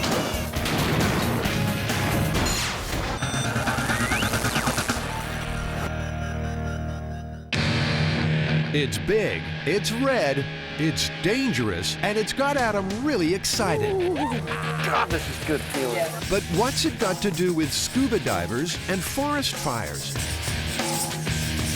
Well, the story goes that a scuba diver was found in a tree in the middle of a charred forest about 50 miles inland. And the speculation was that the scuba diver was scooped up by one of those firefighting helicopters or airplanes and dumped in the forest. That sounds like one of the worst ways to go I can imagine. 1 minute you're swimming in the water, next minute you're deposited into a burning tree. Folklorist Heather Joseph Witham knows all about this well-traveled myth. This story has been around at least since 1987. It appeared as an internet story attached to something called the California Examiner, which is a newspaper that doesn't really exist. Now, this story has numerous variations. It appears in Australia, it appears in British Columbia, and it appears in France. It shows up in a CSI episode. You have it in the 1999 film Magnolia, and in Peter Mail's novel, A Year in Provence. I think the first thing we've got to do is actually research some of these water-gathering planes and helicopters used for firefighting and see if this is even remotely possible. Since the 1940s, firefighters have used water dropped from aircraft to help control forest fires. Some fixed-wing aircraft skim water from the surface of lakes and oceans. But the Martin Mars, the biggest water bomber in the world, has an intake scoop only 6 inches in diameter, far too small to fit a scuba diver. However, the myth may be possible with a helicopter. One of the most successful helicopter-borne systems is known as the Bambi bucket. We're out here at Oakland Airport, where actually the airport police have been kind enough to let us view their Bambi bucket, which they dangle from this very helicopter. I've heard the myth before, but when I heard it, he was laying on the ground and burned to death instead of being up in a tree. The best way to think about a Bambi bucket is it's kind of like an upside-down parachute with a hole in the center. They drop it from the helicopter, they lower it into water, and as they come up, it fills with water. They get to a location they want to drop it, and they actually pull a cable right here, and it releases the valve and dumps 120 gallons on the fire. So this is the Bambi bucket? Yes. It's cute. It's tiny. All the helicopters are equipped with a mirror, so reasonably anybody should see someone in a Bambi bucket struggling. Oh my God, it's a scuba diver! Quick, hit him with a rocket-propelled grenade! There's just no way a scuba diver will fit into this Bambi bucket. I think our work here is done. I think it's time to look for something bigger. Bigger is better. Bigger is always better. Actually, you know, I was thinking about this, and they have these things called Erickson sky cranes. They're huge helicopters. They have a tank, and they have a hose coming down out of the tank. There's a pump on the end of the hose. Conceivably, there could be enough suction created on the end of that hose that it could actually suck a diver onto it, presumably on his torso, and then pick him up and carry him away. The Erickson is Jamie's kind of chopper. It weighs in at 10 tons, can lift 2,000 gallons of water, and maybe a scuba diver. Yeah, the helicopter with the pump, it is the only one with active suction. I mean, I guess it's conceivable that it could work. I'm a little dubious, though. This is the perfect Mythbusters scenario where we have about 3 or 4 days to build something that took some engineers like 10 years to develop. And I understand that what's inside these pumps, these things that they have on the end of helicopters, is actually just a propeller blade. It's not that unlike what's on the end of an outboard. So let's get an outboard and reorient it. We do a little welding. We're there. We get to start with a trip to the boat store and go shopping? You bet. All right.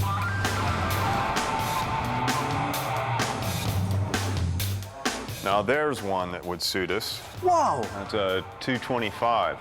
That's massive. I feel like I walked into the wrong world. It's 200 horsepower. I mean, this is massive stuff, so. While Jamie talks serious horsepower, Adam gets nostalgic with some vintage outboards. It looks just like a robot from Star Wars. What's going on here? Oh. I think I found my boat. Let's see if Jamie's done talking. Not likely, but maybe we can get out of here today. Jamie loves mechanical muscle. He wants an outboard powered by 225 horses. The fact that we're using a 225 means that we can even run it at half throttle, still get a horsepower range that's well above what the Myth involves. Right. Always on the lookout for a bargain, the Mythbusters have tracked down a second-hand outboard across town.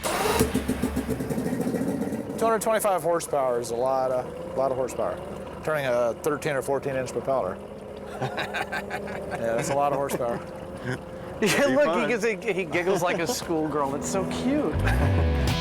But the pump requires a lot more than just an outboard motor. And this means a trip to the Mythbusters' favorite junkyard. Just take this home. We came here last year looking for a tank for the chicken cannon. We're here this time looking for a funnel, which is kind of hard to make, actually. And they just have stuff like that here. Over here, guys. This cone just saved us 2 days of work. It looks like it might just make it, you know. As usual, Adam's impatience gets the better of him. So, Jamie, he doesn't know that we've got the perfect one sitting right here. Blathering on. It's perfect. This is the one. This is the one we're going to use. Take it home. Unfortunately, the funnel is part of a much bigger lot and can't be separated. Bummer. The whole thing right here. That piece. Adam's plan is stymied, and he's getting irritated. And you've got flanges. Yeah, we could potentially we could be done with this just by cutting that funnel off and welding it onto one of these flanges. Totally agree. And we're done with the whole piece. I'm totally down with that. But I can see Jamie, you know, oh well, maybe if we cut it down on the lathe and then, you know, cast it and mold it in a different material and then sent it away to be replicated by some military organization, you know, it'd be pretty simple. One of his ridiculous solutions. Can't believe that guy. Adam's anger evaporates quickly, especially if there's a big tank to play in. Hey, Adam, did you hear the guy tell us what this was for? What was it for? It was like fecal matter. At last, Jamie finds the right funnel. But it is separable from the other machinery, and I figure like it'd end up about there. Looks like I have to eat my words. I'm sorry, Jamie. The entire rig will have to be mounted on a forklift crane. This requires a frame of box section steel that the forklift's forks, or tines, can fit into. As Jamie buys the steel, he assumes that all forklift tines are the same size. That's Jamie's first mistake. Damn, I thought we had gotten specs on these. That's why we picked this stuff. I thought you had gotten specs on them. I did. Apparently not. The single central idea of this was the tines of the forklift fitting into our rig, and they don't.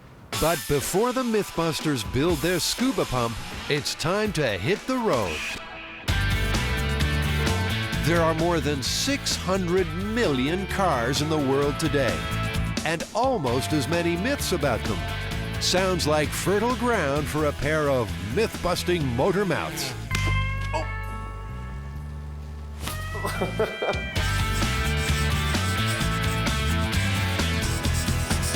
All right, Jamie, what's on the agenda now? What's the myth we're going to hit? Well, there are all sorts of myths to do with cars, and we're going to test them, every one of them. You going to donate your car? No. Why not? I'm not putting sugar in my gas tank and shooting it full of holes. Well, what are we going to do then? Actually, I got an interesting and intriguing email from a fan the other day, and he just might be willing to donate his car to the cause. So why don't we go check out what he's got? Let's do it. All right. But who would be crazy enough to give their car to Adam and Jamie? That's a Caddy, all right. My grandma had a car like that. It's Cadillac Ben. You saw us on TV and you figured, I'll take it to them. They'll blow it up. I was hoping, yeah. Webster's dictionary defines Cadillac as something that is the most luxurious or highest quality of its kind. And since the first Caddy rolled off the line in 1902, many consider them to be the epitome of motoring style and elegance. Until now. Ben's Caddy needs plenty of mechanical help, so our resident gearhead, Scotty Chapman, swings into action. Okay, sound effects may be needed if it doesn't start. Make me look good. Come on, baby! Come on, baby! What's a gas gauge say? It's a little above empty. Huh. It's the gas. It's very James Bond. think we may be onto something here. Yes! Come on! Everything's better with gas. So this is sort of an historic moment, isn't it? Absolutely. I mean, we bought cars for the show before and, used them for a myth and sometimes two, but here we got an opportunity to see how many myths we can actually do with this one vehicle and if it's still around at the end of the show. Yeah, we're going to have our share of fun abusing it, just like Buster. I can't wait. I think we really need to christen it with a name. Well, you got any ideas? Earl. Earl it is. Earl the Caddy. All right, Earl. It's time to put those motoring myths to the test. What are we going to start with? Well, we have all this produce that we're going to shove up the tailpipe and see what happens. You're going to stand back there with a catcher's mitt. It's a classic college prank to block a car's tailpipe with a piece of food. But will the car really stall? That's supposed to eat the props. I think with the big engine in this car, whatever we put up that exhaust pipe is probably going to come out pretty quickly. That's why we've got our high-speed camera trained on Earl's tailpipe. Time to fire one. Lock and load. Artilleryman Adam selects his ammo. That's the one. Go ahead and start the car. Firing.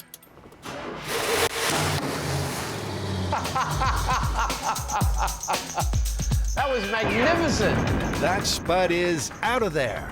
But a Mythbuster always wants more. Adam loads the potato deeper into the tailpipe. Potato stuffed in there like a good 20 inches. I'm ready when you are. That one is flying, but there's no effect on the car's engine. The banana is longer and thinner. Maybe it'll do the job. Banana is fully inserted. You're ready to fire. All right, firing. That banana slips right out. Kill it! It was like that. Maybe an egg is the answer. Fire when ready. Firing. All right, kill it. The egg's airborne, but it doesn't stall the car. Looks like whatever food stuff you stuff up there comes right back out again. It's gonna throw it about as fast as you could throw it. It's not that hard. So it's busted. Yeah, I'd say totally busted.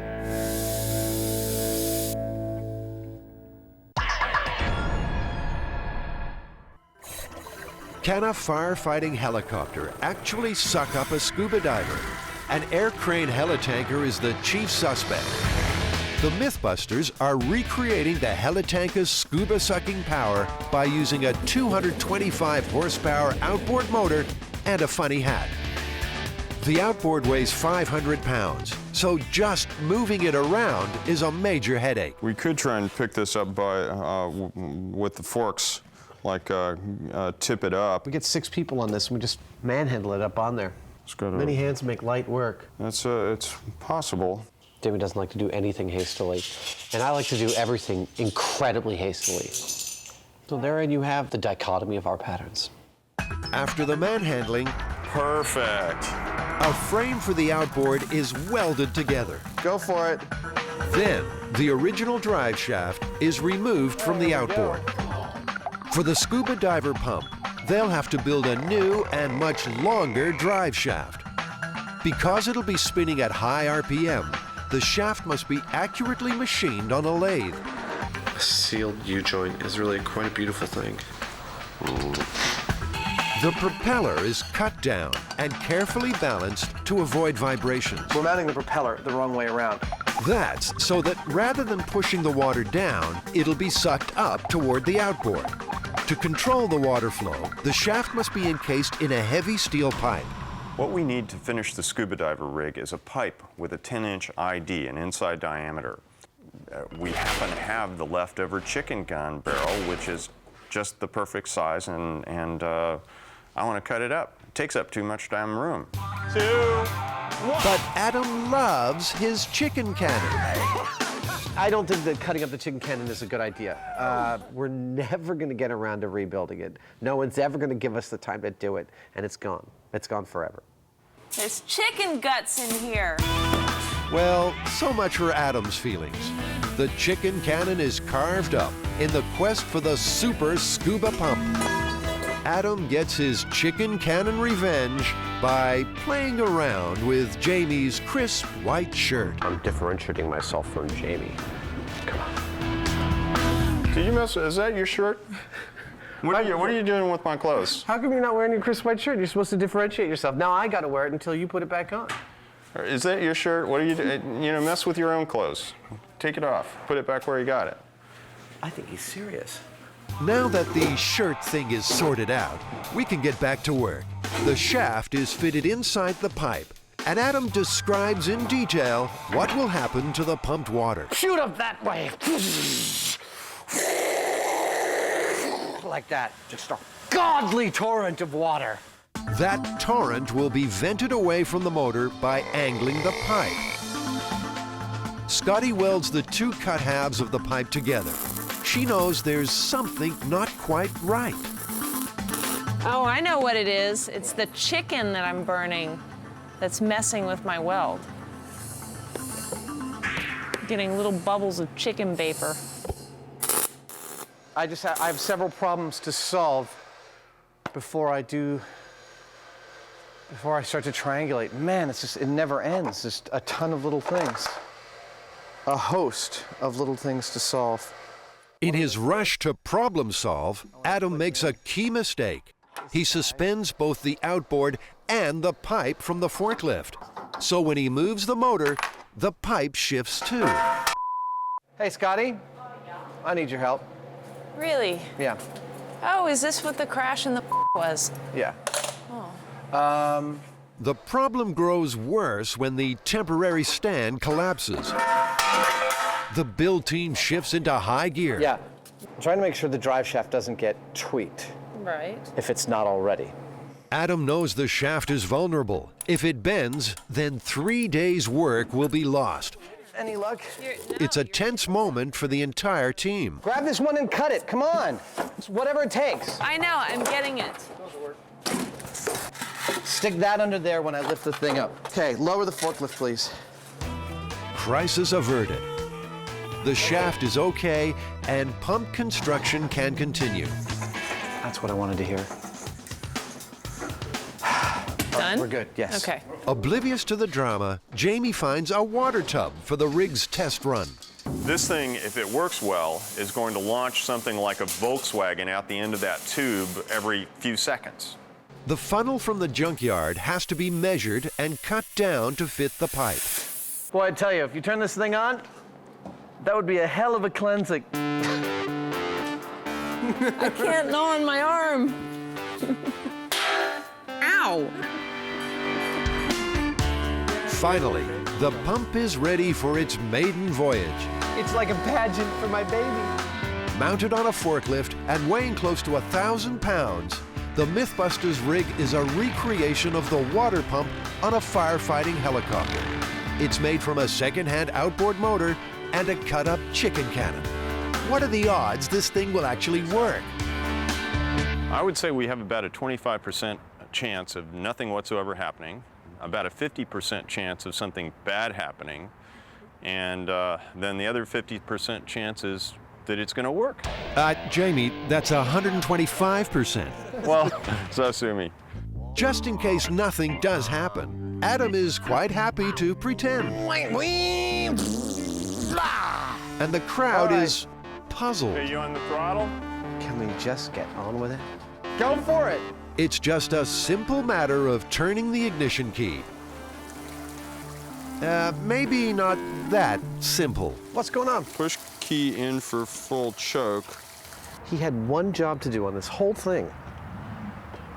They gave us the wrong key. I called them up and the key doesn't match. What are you supposed to do? While the right key is found, build team members Carrie Byron and Scotty prepare Buster for his underwater date with destiny. How do they get these on? And we're gonna get him into a scuba suit? This sure beats Buster's usual treatment. Maybe we should grease him. Let's grease him. With some lard. This dummy has never had it so good. Not getting away, pal. But Buster fights back. Oh! Hey! The sun is shining, the right key's been found, and the Mythbusters Super Pump is ready for a test run. Jamie fires her up. Give it a little gas. Give it a little? Yeah.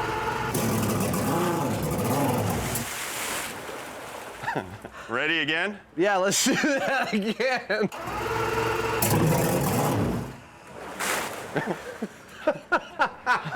It works. Yeah, I think it actually works. I think we'll actually get our 3,000 gallons per minute.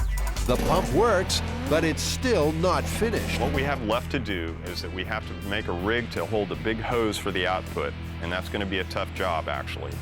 Then we have to mount the screen on the bottom to replicate the real thing. It's a guard to keep things from, like fish, from getting sucked up into it. And finally, we're going to paint it red so that it looks like firefighting equipment. I can't believe how long this took to build, considering this is totally not going to work. I wouldn't want to be next to this when it's running in the water anyway, because we built it, and it's, you know, just as like as not to fly apart and, you know, send a propeller blade through my head or something like that. And our resident folklorist can make plenty from death by propeller. People like dumb way to die stories, particularly in some form of accident, and this seems like a plausible kind of accident. You could just get scooped up one day and there you go. That's why there's that familiar injunction, always wear clean underwear, because you never know what's going to happen.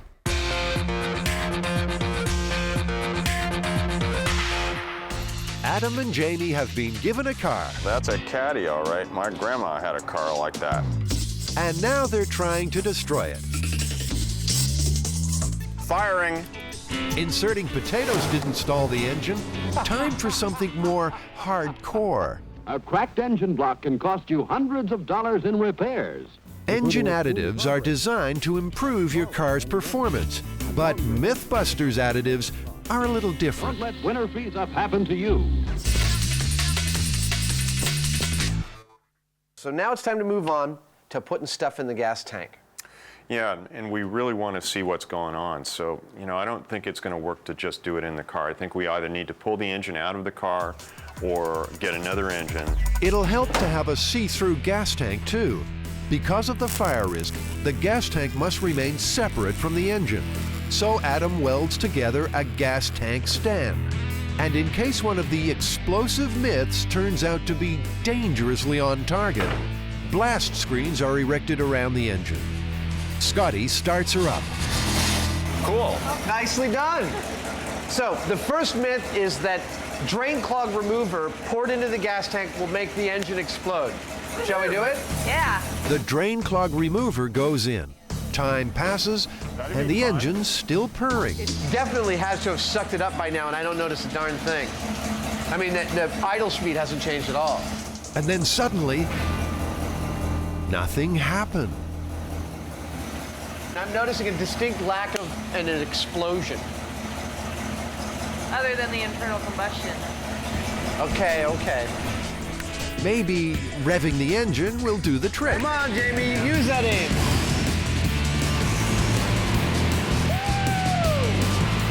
But the engine survives this myth. It's running just fine. Kill it. I say kill it. So, liquid drain cleaner. Fully busted.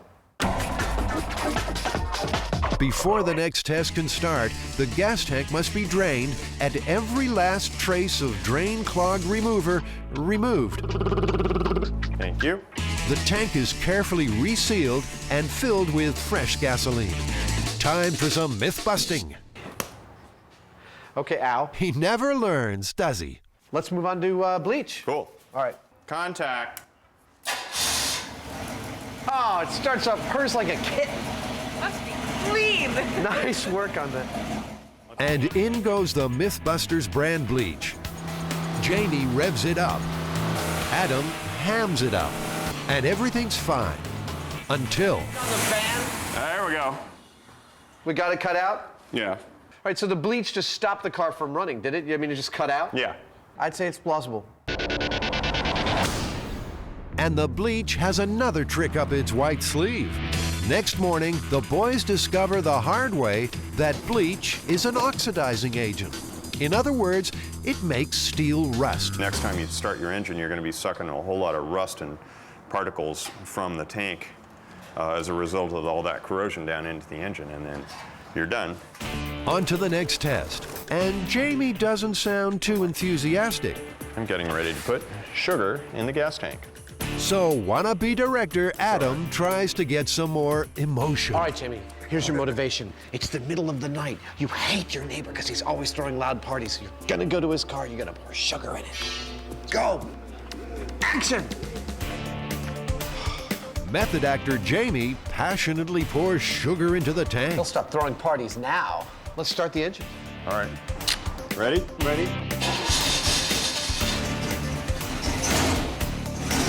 Adam uses his new throttle control before embarking on another method acting fantasy. He's driving along, he makes a left-hand turn, he comes to a stop. It's like a time bomb. Careful you don't make any sparks on the ground there, big boy. Okay. The engine just keeps on running, so the boys leave it overnight, hoping the sugar will really mess things up. It's time to see if our engine will actually start this morning with its sugared gas tank.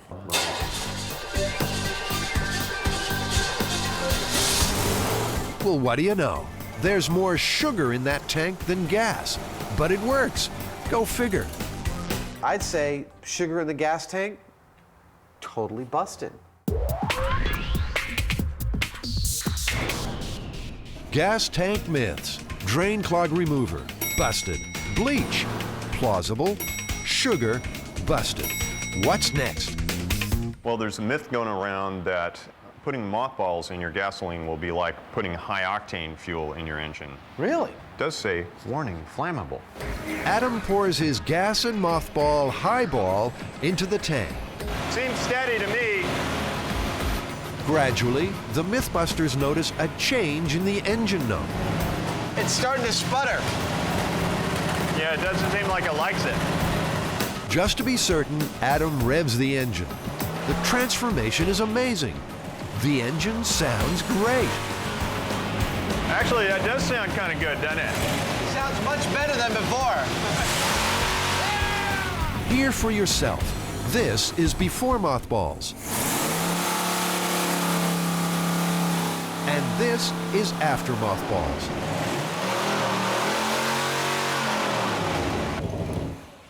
You know, barring like a bunch of instrumentation, I'd say on the face of it, that we might have very well put a more high-octane fuel in this engine. So the Mythbusters have shown that a few mothballs in the tank seems to increase the octane of your gas. We're not recommending it because the mothballs may have some negative effect on your engine too. But one thing's for certain, you won't have any moths in your motor.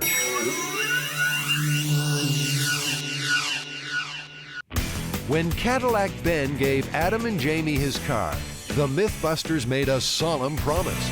You saw us on TV and you figured, I'll take it to them. They'll blow it up. I was hoping, yeah. We will do our best. And the place to try it is the strictly controlled environment of the Chabot Marksmanship Range, under the watchful eye of some local firefighters. So Adam, what are we doing out here with all these guns in this car?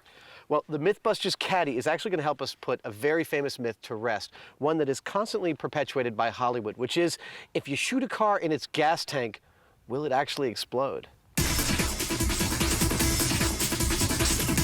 In countless Hollywood movies, a well-placed slug will cause the spectacular detonation of an auto. Will Earl be the next one to explode? The Mythbusters know all firearms are dangerous and should only be used responsibly and in a safe environment. So, do not try this at home.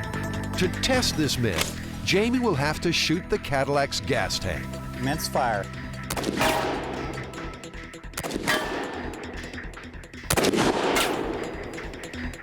There's gas in the tank, and the bullets are definitely hitting it. But there's no explosion.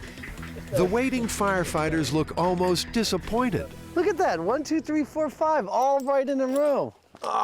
Yep, you punctured that gas tank quite neatly. And I'll bet you went right through the other side. Jamie's shots went clear through the tank. Yeah, there's one that's right out the bottom there.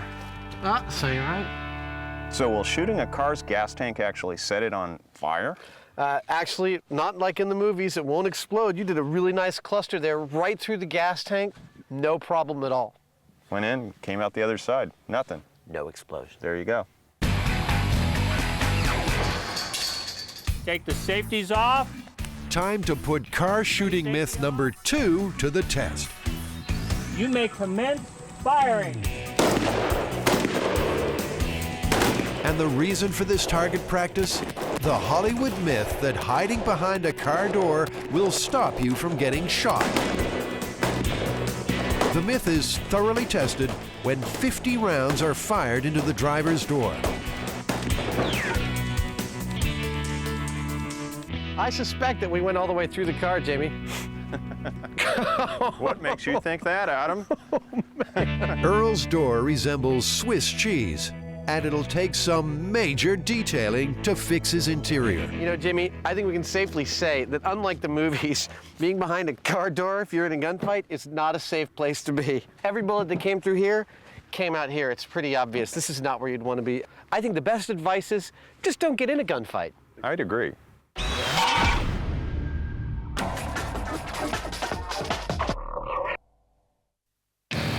Because it has a pump, the air crane helitanker may be able to suck up an unsuspecting scuba diver and drop him into a forest fire, as per the myth.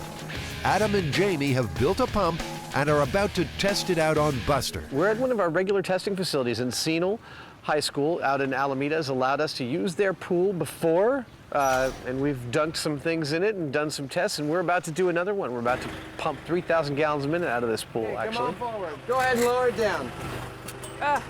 And here's where Adam discovers Jamie's boo-boo with the decision about steel framing. They won't fit in there. 5.5, 5 7/8. Damn, I thought we had gotten specs on these. That's why we picked this stuff. I thought you had gotten specs on them. I thought you had made that phone call. I did. And ordered the steel appropriately. I did. Apparently not. Apparently not. The single central idea of this was the tines of the forklift fitting into our rig, and they don't. We have a small problem due to the fact that the tines are slightly larger than we had anticipated in the rig. It really pissed me off that, you know, that the central idea of our rig is not gonna work. If Adam's upset, that's his problem, it's not mine. As usual, the Mythbusters find a way round the problem. The forklift tines are lashed under the frame, and the rig is stable, kind of. Now we get to walk like an Egyptian. In order not to damage the concrete pool decks, a plywood track is laid for the forklift.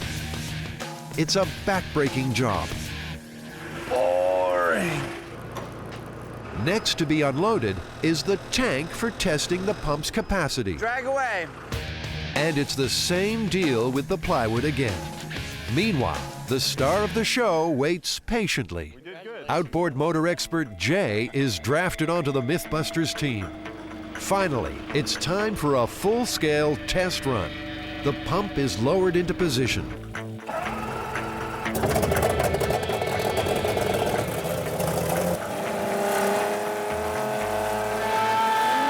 The rig works, and Adam's thrilled. But the sun is setting, and it looks like the scuba diver test will have to wait. Meanwhile, there's more motoring myths to bust. So the myth is that if you have a bone dry radiator, you can start your car safely by putting cola in your cooling system? From the first time primitive man went out for a Sunday drive, our biggest automotive fear has been the breakdown. Lousy piece of junk. Well, what do we do now? Call the Mythbusters, of course.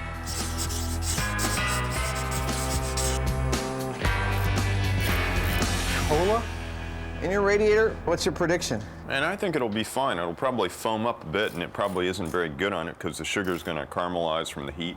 Yeah. But it's not going to stop the engine real quick. It's going to work, you know, it'll work as a coolant. First, we drain the radiator. It's bone dry. You got some cola for me? Oh, yeah. And make sure this is real cola. Adam will make any sacrifice to bust a myth. I always drink Mythbusters cola. Watch out for radiator reflux. Oh! I'm now standing in a melange of cooling fluid, gasoline, and cola. And we're only just getting started. I picture the guy who's doing this and his girlfriend's going, honey, are you sure that's okay? And you're like, don't you worry, darling. This cola's gonna make this baby purr like a kitten. Time for the cola additive test. All right, ready to go. Let's start it up.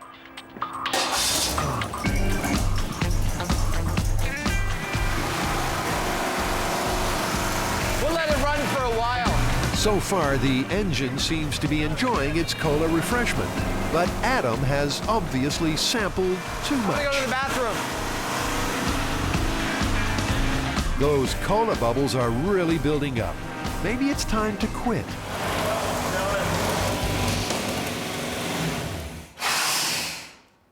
The hell was that? A little back pressure. So, cola in the radiator, what's your verdict? Well, wouldn't want to do it for long, but this one's plausible. Yeah, I'd say it's plausible. But what do you do if there's a hole in your radiator and you don't have a product to fix it? We want to find out if you're on the road and your radiator's got a leak and you got no other options. If you crack an egg into the radiator, will it plug that hole? Plug away. Oh. Hey, Jamie, we got a leak there. Is that too big of a leak? No, I'd say that's a standard leak. Adam wears a protective mask. Those eggs are real. I have never put an egg into a radiator before. In fact, this whole myth of things that seem like really silly ideas. All right. Starting.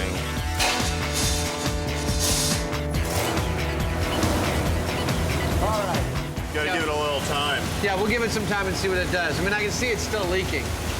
And then something extraordinary happened. It stopped. I mean, it looks like it stopped right away. Could it be that this actually works quite well? Better than the commercial product? That's far out. I swear, I wouldn't want to do it as a permanent solution, but egg in the radiator?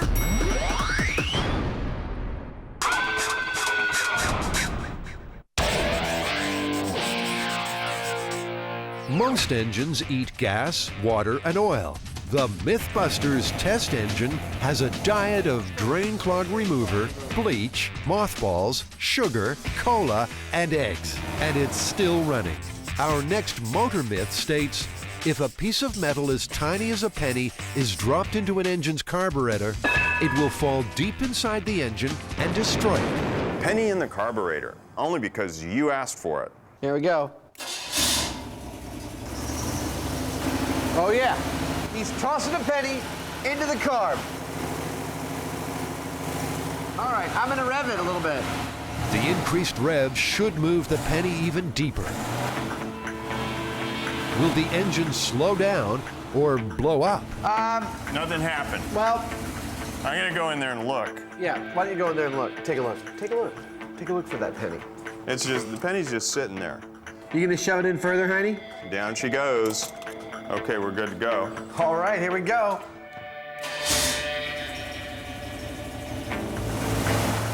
I hear it, I think. Yeah. That penny is taking a pounding, but the engine's still running. It's definitely not ruining the engine, but I do swear that I hear it like knocking around in there, and that can't be great. Given that tossing a penny into the carburetor is supposed to ruin your engine, our engine's still running fine. I call that busted. Yeah. Mythbusters.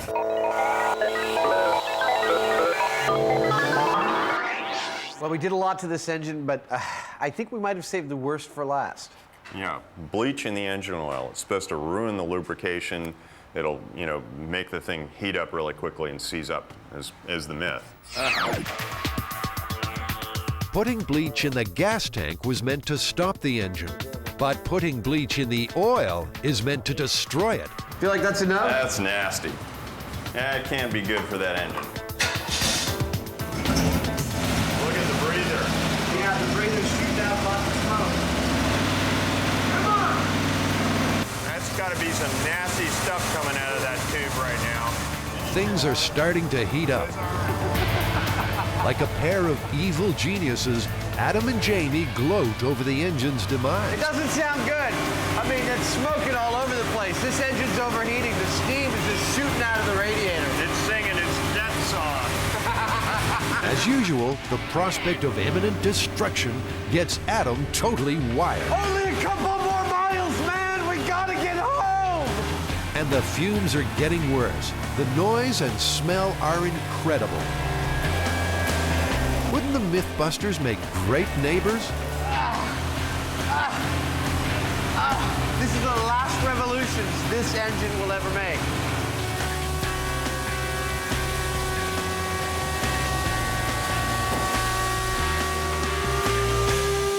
Well, the engine got so hot that it started to set fire to the wooden cart it's sitting on.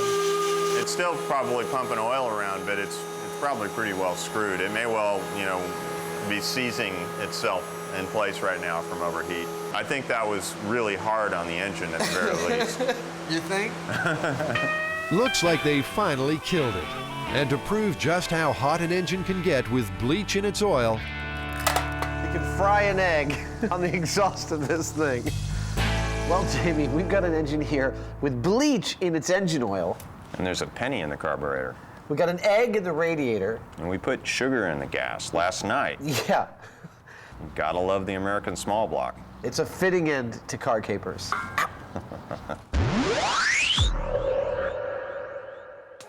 but will there be a fitting end for Buster when he plays the mythical scuba diver scooped up and dumped into a forest fire?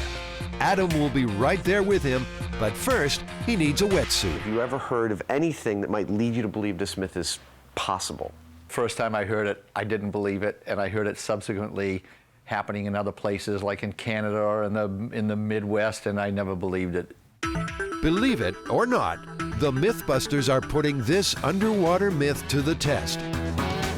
The Erickson air crane helitanker can suck up 2,000 gallons of water in 45 seconds. The Mythbusters' homemade outboard motor pump must be able to replicate those figures by filling this 2,000-gallon tank in 45 seconds.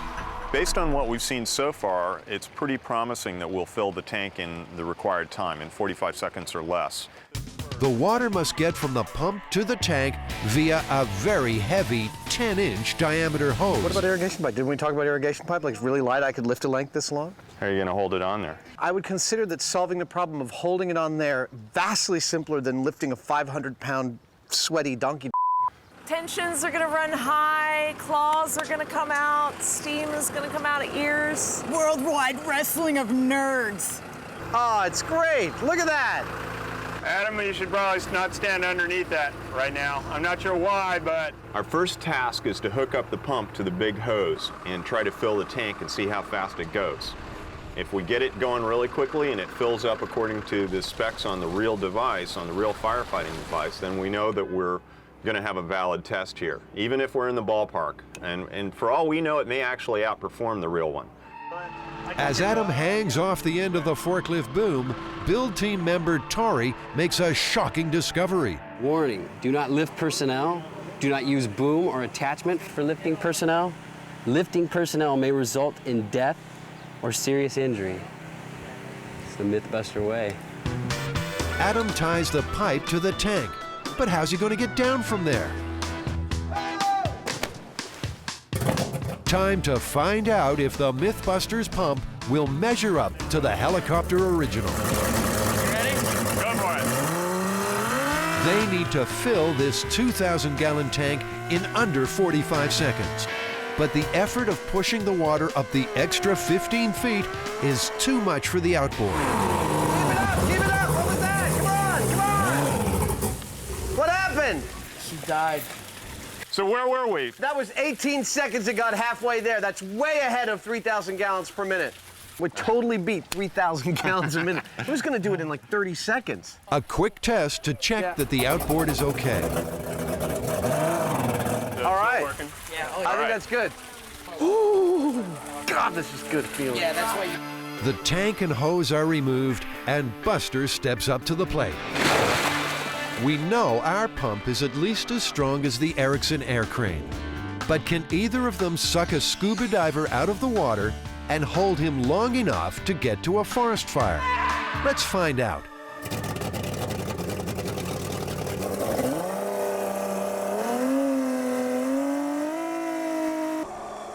Adam pushes Buster toward the intake funnel, but there seems to be no suction.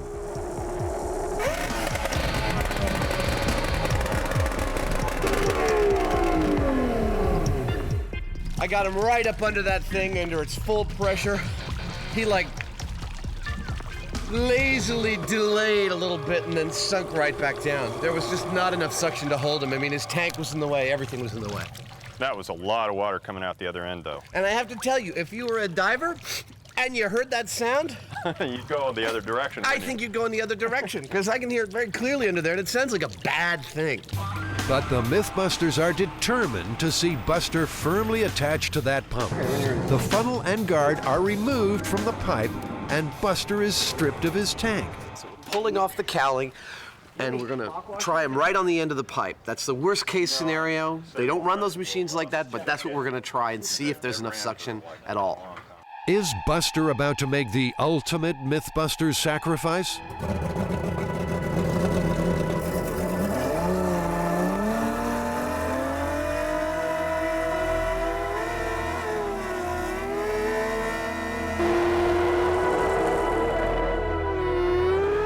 It's got him. Buster is held fast. Maybe the myth is no myth. But as soon as he breaks the surface, the pump sucks air and revs dangerously. Was there a failure of the machine? Negative. I was stopping it from over-revving. Without the pressure of the water, the pump's motor would over-rev and disintegrate. But an exploding outboard holds no fear for the Mythbusters. They want to try again. Adam really gives Buster a shove. The pump sucks, but only till the battered dummy breaks the surface. That is so busted! It pulled him up out of the water a little bit. A little bit short of a forest fire. Well, that's gotta suck.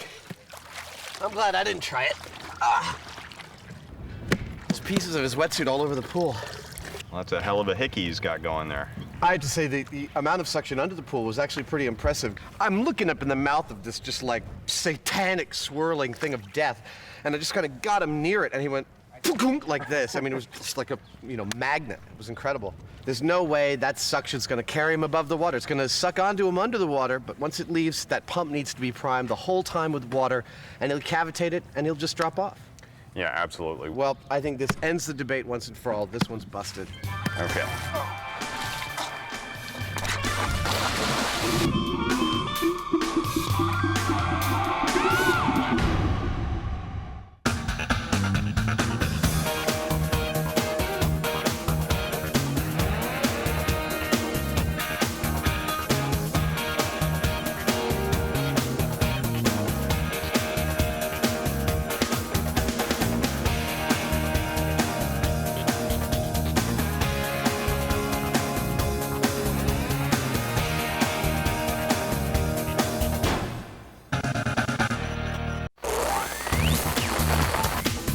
On this episode, big boom, big boom, big boom, burning down the house in a Mythbusters bug bomb bonanza.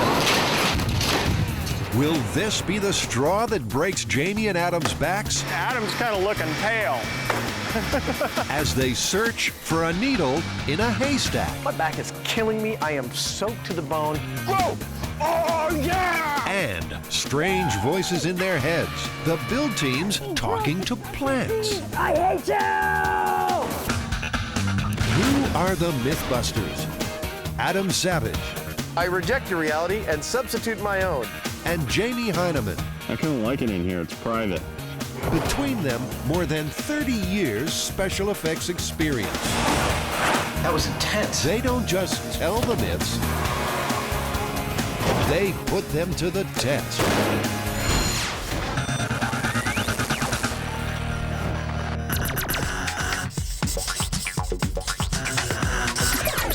Bug bomb. This one's going to help us fill out our explosion quota for the series, huh? The story is that a family in a 500 square foot house had a bug problem and decided to take care of it with those aerosol bug bombs. Unfortunately, they used 10 or 11 bug bombs. Each one could handle a 700 square foot house. So they went down the street to like wait out the bug killing that they were doing, and they heard a boom, and they came back to find their entire house had been blown to smithereens by the bug bombs igniting and setting fire to the house. This story is either the ultimate roach's revenge or a Mythbusters flight of fancy. Very small house, enough foggers to fumigate a barn, a spark, and it seems bug bombs could be very well named indeed. They'll get things started by cutting this myth down to size. We've set up this little plastic house as a miniature experiment to test the explosive qualities of bug bombs before we do it with the real house, a full-sized house. But what household appliance could spark an explosion? Adam is looking for a stove and a salesperson to baffle. Jorge is his man. Have you ever heard the myth of someone using too many of those bug foggers in their house, you know, that put out the gas to kill bugs, and then their stove accidentally ignited it and blew the whole house up? Well, no, I never heard of that. Well, that's what we're going to do with your appliances. We're actually going to attempt to blow a house up. Okay. Appliances for blowing up houses. That would be aisle 4. This one has the electronic system. There's Okay. spark here, and there's one in the oven. So I think this is your baby here. That's perfect. Jorge has the easiest sale he'll ever make and a very interesting story to tell the relevant authorities. Adam has his oven and some work to do. I've never taken apart a stove quite like this before. I'll do this.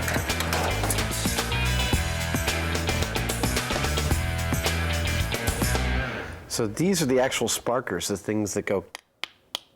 The myth doesn't specify a stove sparker ignited the fogger gas, so the guys will test several possible household culprits. This is our igniter panel, and I have 4 different types of ignition sources here. One is a lighter, which is like a pilot light. We have a standard wall plug-in sort of a device. This over here is a standard thermostat for your house. This one potentially could have a tiny spark created every time you move the lever. And lastly, we have a stove igniter. This just creates a continuous little spark. All the igniters will be wired back to a single control box so they can be set off remotely. That's probably wise, given Adam is in charge of the electronics. Okay, you ready for a jolt? Yeah. Here we go. So here comes the faulty wiring. Uh-oh. That just, there's a short somewhere in the line because it just blew the thing. That would be bad. Let's see. Damn it. Why don't I make sure that everything else works? When in doubt, the Mythbusters rely on the never-fail combination of random tinkering and dumb luck. All right, so I think my faulty wiring of the faulty wiring is no longer faulty, so that it's correctly faulty. Oh, let's see here.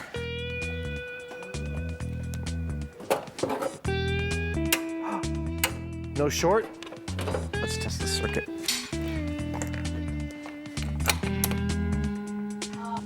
There we go, 125 volts. We're good. Time to take stock. Model house, check. Potentially explosive bug bomb, check. Various open flames and electrical sparks, check. What could possibly go wrong? Highly flammable. Highly flammable. Turn off all ignition sources. Open flames, pilot lights, running electrical appliances, thermostats. Wow. This is a bug bomb. Yeah. Yet again, we're blowing things up in front of my shop. And not only that, but there are noxious chemicals involved, which will probably leave a residue over the whole block. And I guess it's okay. I'm getting used to it. So are the neighbors. There There you go. Put it in. And so it's bombs away.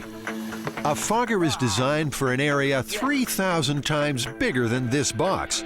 They have no idea if it's explosive or how big that explosion might be. Okay, not getting anything from the stove igniter. That sound, that means it's working. Okay. All right, thermostat. Okay, thermostat's working, switching, nothing. What a shocker. Okay, faulty wiring. Hey! Not only is the fogger spray explosive, but Adam's rig worked. Ready? It's a red letter day and worth an encore. Faulty wiring in 3, 2, 1.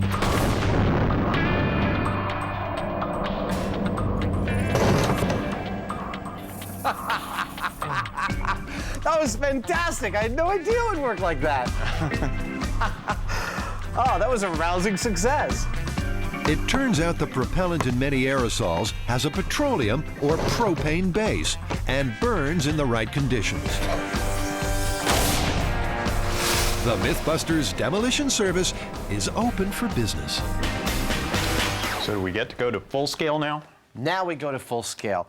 We need to gather up our ignition sources, the appliance timer, the thermostat, the stove sparker, the open flame or pilot light, and then we need someone who's going to let us blow up their house.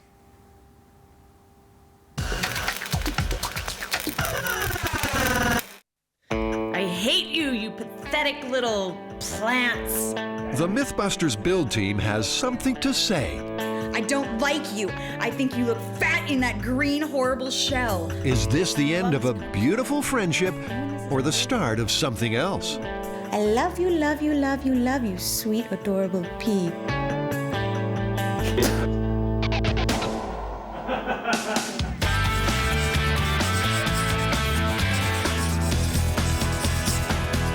Okay, so what are we working on now? Our next myth is talking to plants. Now, there's a lot of people out there that think your plants will grow better if you talk to them. What if you hate plants and you're really mean to them? We can try that too. You know what I'd like to try is music. They say classical music makes your plants grow better, but we should mix it up. I'll get some heavy metal and classical and see which one works better. Sounds good to me.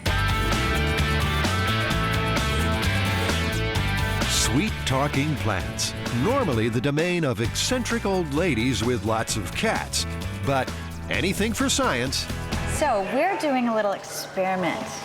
We're getting some plants and seeing if they respond well if we talk nice or we talk mean to them. Have you ever heard of anything like this working? I think it's an old wives' tale personally. So you don't talk to your plants then? I don't talk to my plants, no. So do you want to actually start from seed or little seedlings? We'd like to start from scratch. Okay. He might not believe the myth, but he's happy to sell them bush peas and plenty of other stuff besides. Do you have 70 of one kind of pot? I think talking to plants works. I mean, you know, I communicate with my plants in some way, I think, by thinking to them, and I have the best garden on the block. I think the idea of talking to your plants is some foolish, hippie, crystal gripping nonsense, and it absolutely has no effect on your plants. Armed with pots, fertilizer, and peas to feed an army, the build team moves to phase 2. They're going to build 7 self-contained greenhouses. A control will have silence. One will have 24-hour heavy metal music. Another classical. 2 will be fed sweet talk, and the last 2 will get abuse. They'll set up on Jamie's roof, which it turns out would be equally suited as a location for wind tunnel testing. It seems like we've made big giant box kites. These things are pretty flimsy and it's very windy up here. So we're gonna have to figure out a way to keep these from basically blowing away. Let go, see what happens. Yeah, good one, Tori. See what I'm talking about? Adam could use it as a giant parachute. You could have someone's eye out with that thing. Sorry. What they need is more weight and strength. Tori's solution? Plexiglass sides. think these are gonna hold up? Once they're all together, I think they will, but that's gonna be the challenge. Soon enough, a little greenhouse village has grown up, and no amount of huffing and puffing from Jamie will blow it down. Putting all these greenhouses up here on the roof, I think I'm going to get checked out by the police for growing pot or something up here, you know? It's like, what are you doing? It looks kind of suspicious. There'll be 10 pots per house, 1 pea per pot. Pathetic little nasty thing. You make me sick. Hope you shrivel and die. To prevent immediate shriveled death, they've rigged a battery-powered automatic watering system, overhead misters, and drips in the pots. Every day at the same time, each pot gets the exact amount of water. As far as possible, conditions will be identical for all the plants, except, of course, the soundtrack. We're speaking a normal, clear voice. Okay, this next one goes out to my friend Greasy. I hope your roots rot in hell. The only thing you're good for is giving people gas. You suck, freshman! How's that? Beautiful, round, green peas. You nasty little awful green pea that's ruined every burrito I've ever had. Each monologue will be played constantly throughout the experiment. If the build team stayed all that time, the carbon dioxide from their breath might affect the outcome. Dumbass peas. But Tori needs something with a little more polish. Do you have hardcore to the bone death metal? Do we ever? Yeah, this is good.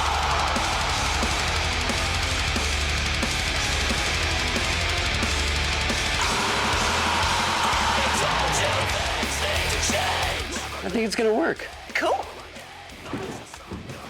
Now the classical section. Not a big selection.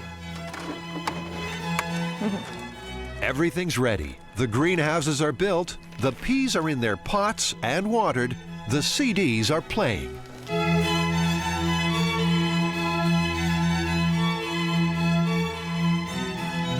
God, my timing is off.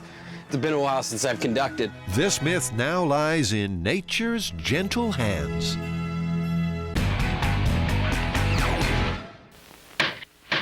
Keep a clean house, and what's my reward? Chasing after disgusting cockroaches. Ever since the invention of television, and maybe even before, bugs have been a real nuisance. 7,000 so far. Luckily for all concerned, those clever folks in white coats keep inventing neato ways to bring a bug-free smile to your dial. We're sending them to a motel. To a motel? And now, the Mythbusters have come up with their own extermination plan. They're testing the myth that a family blew up their house after overfilling it with bug foggers. This is perfect. So they need a house to send into orbit. And luckily enough, NASA has this one due for demolition anyway. But it needs some work first. Here on Mythbusters Makeover, we're turning this lovely California bungalow into a disaster zone. The house in the myth was tiny, just 500 square feet. This place isn't big, but it's bigger than that. That's almost 200. This is 250. With basically up to this hallway is almost exactly 500 square feet. We'll get like probably 550 if we block off all the other rooms in the hallway. Works for me. They'll seal off several rooms, so the remaining space in the house is exactly 500 square feet. Bye-bye bathroom. The flammable carpets have to come out. And they need a way to ventilate the house in case the bug spray doesn't burn up. Something really complicated, like, say, opening a door. We don't need no friggin' flap. This is how Jamie finds his way back home. He seems like he's really smart, but he gets lost if he's more than 50 feet away from any one of us. So they've got their house and ventilation. Now, the sparky bits. Formerly, these two plugs were actually our faulty wiring test rig. what we did was we put a rocket igniter in there and wrapped some matches around it. So in case our open flame pilot light doesn't work, we have 2 emergency backup, super duper, fail-safe, foolproof ignition systems.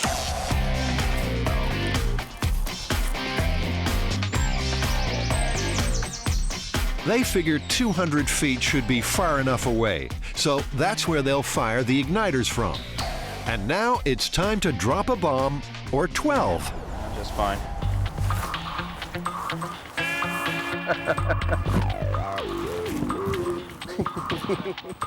Whoa, hey! It's all bold in this thing. He becomes much more expressive. Now he's like, oh. Let's go do this. Okay. There's going to be 2 in the hallway here. The plan is to set off 12 bug bombs inside the house, the same as the Myth, and more than 10 times the manufacturer's recommended amount. Then they'll fire up each of the ignition systems until they get a blast. I'd put our chances right around 90%. I mean, there's always something that can go wrong, but we've got fail-safe and foolproof ignition systems times 3 or 4. Plus, we've got, like, by my last count, like 7 or 8 fire departments helping us out. And yeah, I think we've done our homework. I've put us right around 90%. You ready? I'm ready. And you go. And yell loud and clear if you need help. Okay. That's what I'm here for.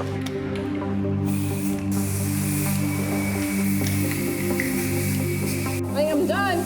Go ahead. Wants me out. The air is turning thick and toxic. Even with gas masks, they need to get out fast. Okay, we're about to close the house up, over.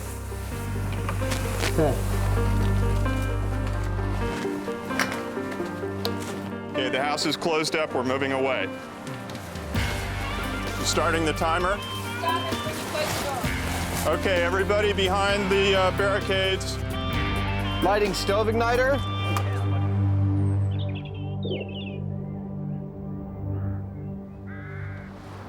Nothing.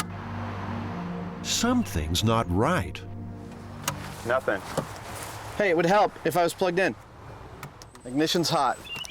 Lighting stove igniter. Can you see it here? Yeah, it's lighting. No ignition. I mean, we got as much of a flame as we could get. Interesting. Do you want to open the door? Yep. As the air clears, the Mythbusters are, well, mystified. After all, they've blown this stuff up just fine back in the workshop. Blowing up a house with bug bombs is maybe not quite as easy as we thought. So we're going to have to persuade it to blow up. To do that, they'll try a bigger, longer burning flame and more bug bombs. Far, far more than is recommended on the label. Far more than is safe or sane.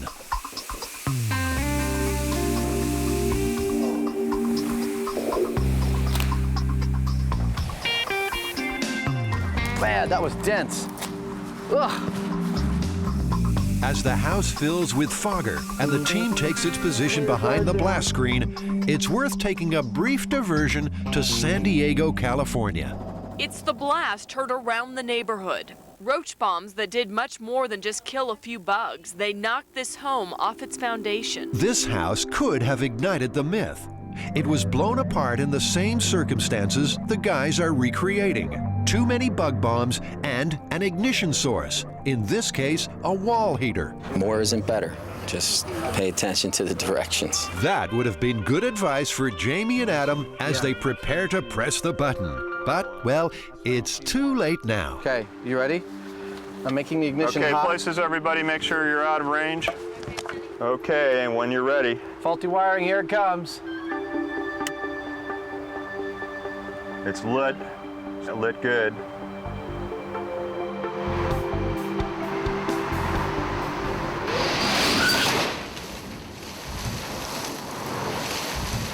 It totally emptied the whole house out. We got something. The bug bomb myth is emphatically proved. It was foggy, and then all of a sudden it was very clear. Hey, the smoke detector works. Wow, look at that. popped the back door right off. All the air just came out like a whoosh. I wanted broken glass. Oh, we got a fire in here. We do. It's really smoky, man.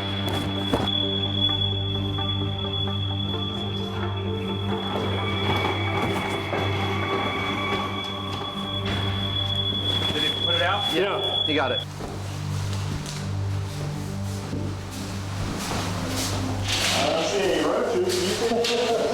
No roaches. Go figure. But you could never be too sure. Jamie and Adam have all these foggers left over. One more. This is Mythbusters after all.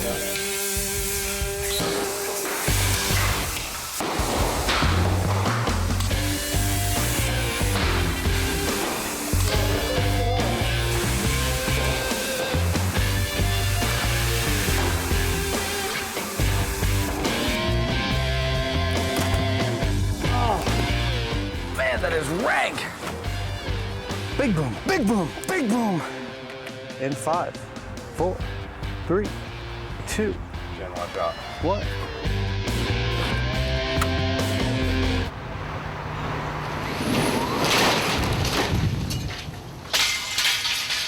That's what I wanted to hear. That's what we're talking about. Wow. Yeah. Did we blow out a window? Yep. Woo!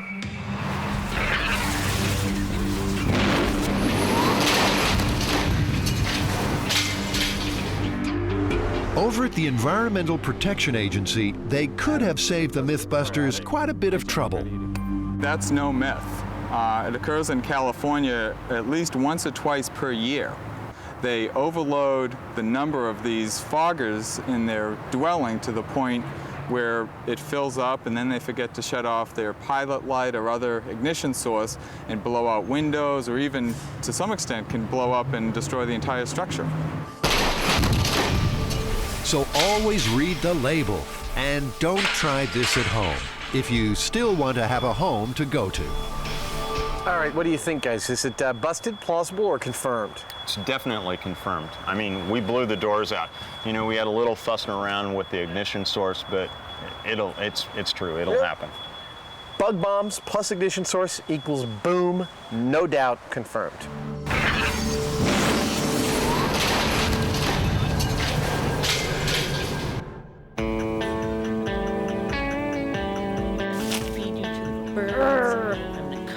Only reason I planted you guys was so I'd have someone to abuse on Mondays. Things are just peachy keen in greenhouse world. You suck! Horrible, ugly, little, gross, disgusting peas! I hate you! It's been a week since the peas were planted, and it's time for a head count. I have 5 sprouts in my nasty. Oh wait, 6. There's one there too. Okay, I'm gonna go check the nice and see how many I have over there. 5. Nice has the same amount as nasty. Peas are just busting out all over. Wow, 6 sprouts in the nice greenhouse. We started them a week ago. That's pretty good. See how the nasty one's doing. I'm gonna cover you in aphids. Not a whole lot going on in the house of nasty. Only 3 sprouts. You're nasty. Maybe we're onto something here. 7 sprouts have risen to the sweet sounds of classical music. And over in the House of Rock. 1, 2, 3, 4, 5, 6, 7. 7. It's neck and neck between classical and metal. However, the metal seems to be popping up a little bit more. While the plants seem to be coping, the build team is shaping as a fine study in the effects of extreme audio. We've been up here for hours, and I just want to stab my eye out with a rusty spoon. Life is good. Sitting here, playing with my plants, listening to classical music. I mean, I am a blessed man. I think that you're very unpopular as far as vegetable goes. Answering this myth will take 60 days. It's sounding like a prison sentence.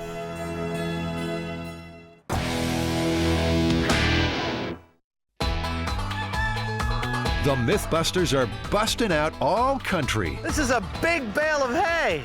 But why are these city boys down on the farm? The answer's like finding a needle in a...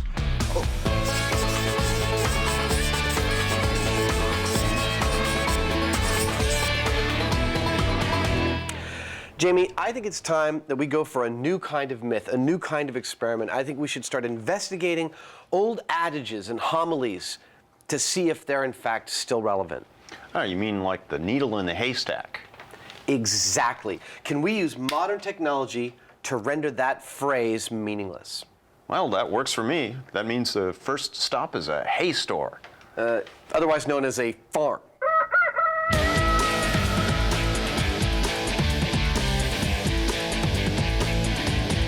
Ah, the hay store. Barrett's Hay Farm, just outside Sacramento.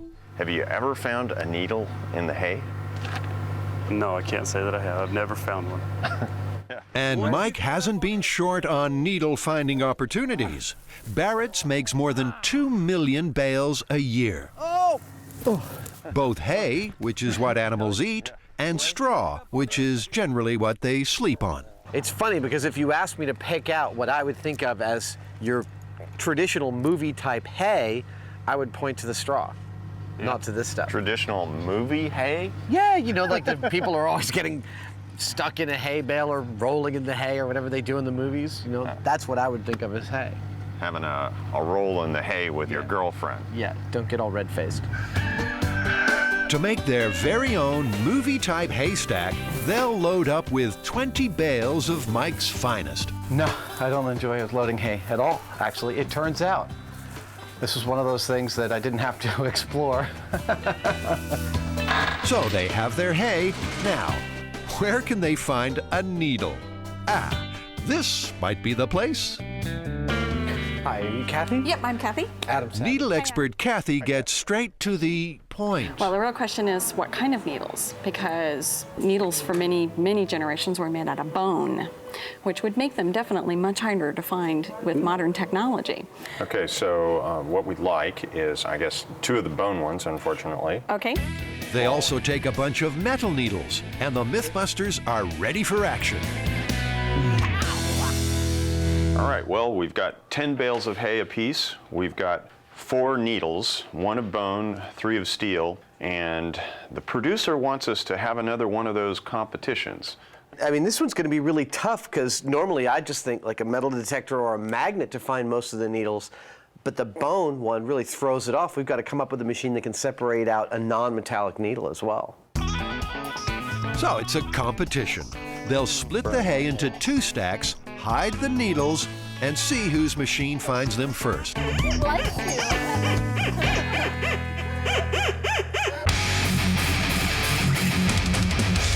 Love you. You suck, suck, suck. Come on, little peas. Push it up. I love you, love you, love you, love you, love you.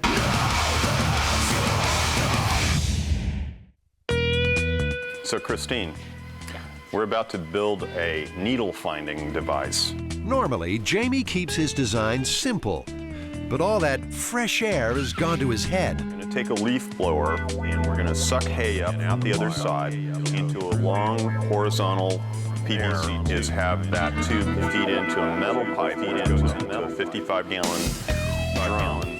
A picture might help. Hay will be blown through a long rotating tube with slots cut in it for the needles to fall through, and a magnet to catch them at the end if they make it that far. As a failsafe, the hay will then be channeled into a furnace and burnt, leaving only needles. This mechanical approach will work where no electronic means would possibly work. I mean, how could you possibly sort out a bone needle from the middle of a haystack? That question's troubling Adam, too. Plan A is a sifting table. Shake the hay through and use a metal detector to find the needles. There we go. So, needle fell through on first try. Now the problem is, how would one get a bone needle out of here?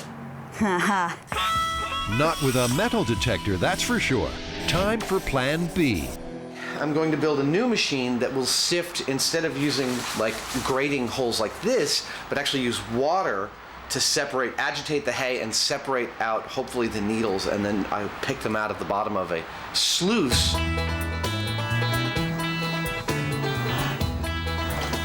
And then I've got this needle. Water and gravity. Adam hopes he's onto a lethal needle-finding combination. So the hay floats quite nicely. Let's see what it takes to agitate it. All right, I'm gonna look underneath. Let's see if I can see this needle. Is that my needle? Oh, that is it. There we go.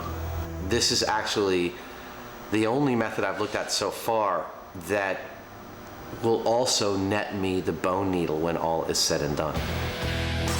And so the Needle Finder 2000 is born. A shallow tank, 3 agitators, hay goes in, sludge comes out, and hopefully needles are left behind.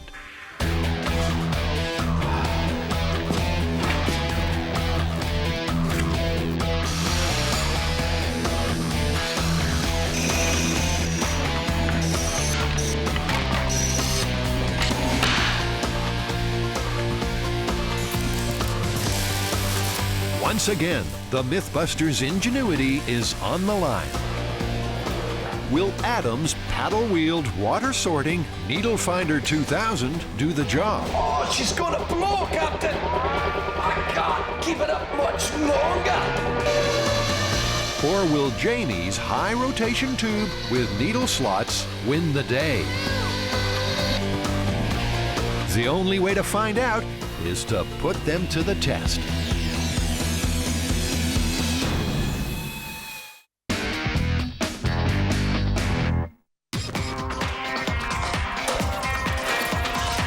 Our plant diary says it's been 27 days. Ooh, here we are, dead of summer.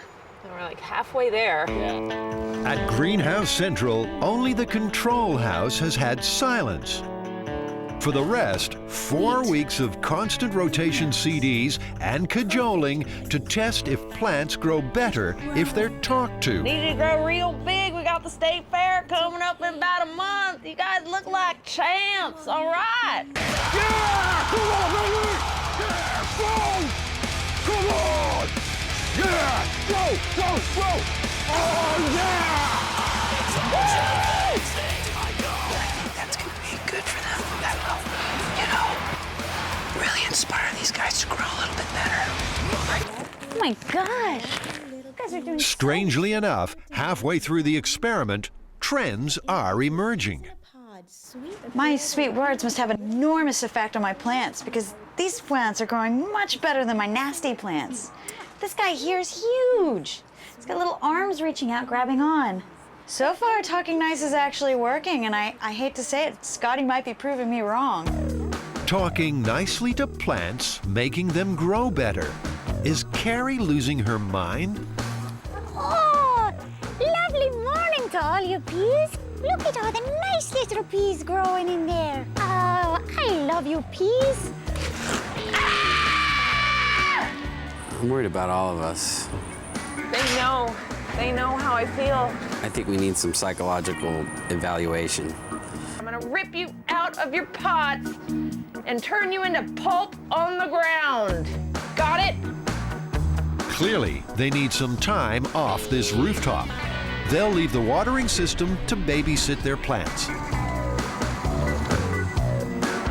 They're doing pretty well. Your plants are doing very well today, Tori. Hi, Tori. What plants do you think are doing better? Hey, you guys. Well, I think the heavy metal plants are better because there's so much anger in this world. It really helps to listen to that kind of stuff and you can get it all out. It's okay. Oh, I can see what you mean. That classical music really kind of makes the hairs on my neck stand up. Let's get out of the sun.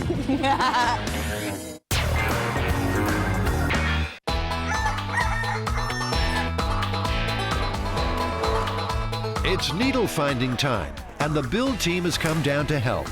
Jamie and Adam have 1,000 pounds of hay to search and 4 needles to find, one made of bone. This is going to be the biggest bay hail thing of hay you've ever seen. So let's roll it over. Jamie figures the easiest way to find a needle in a haystack is to make the haystack go away. His machine is designed to separate out the needles and burn the rest. Adam is using water. Hay floats and needles sink, he hopes. Adam's rig is actually fairly clever, I think, and it may well handle a better volume than what mine does. I think mine might be a little bit more thorough. This Mythbusters team is going to win this one handily. We'll be like sipping mimosas on the beach, and Jamie will be there like, oh, I still have 2 needles to find. As the needles are buried by researcher Colette, it's clear the boys will need help. Tori and Carrie will team up with Adam. Christine and Scotty are with Jamie. All right, you guys, ready? The clock is ticking. Go!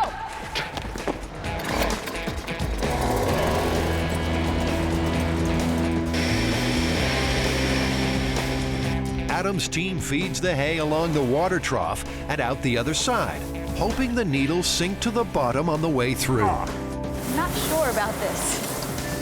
Jamie's hay is blown down the twisting tube, allowing the needles to separate and fall out slots. At the far end, it's transferred to a furnace, which should burn everything but metal and bone. Have you seen his machine working? It's like Dante's Inferno over there. The fire department is on hand, just in case, which seems to be a good idea. All right, beat it. Go for it. Working great. Adam's going to have about like 50,000 pounds of wet hay to get rid of at the end of this story, and I'm not going to have anything. In fact, Adam might not have very much wet hay at all. He's running out of water.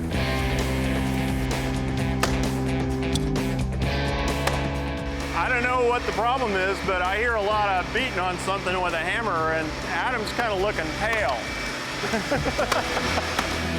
I had to take a wheel off so I can manually kind of at least let some of the water back in.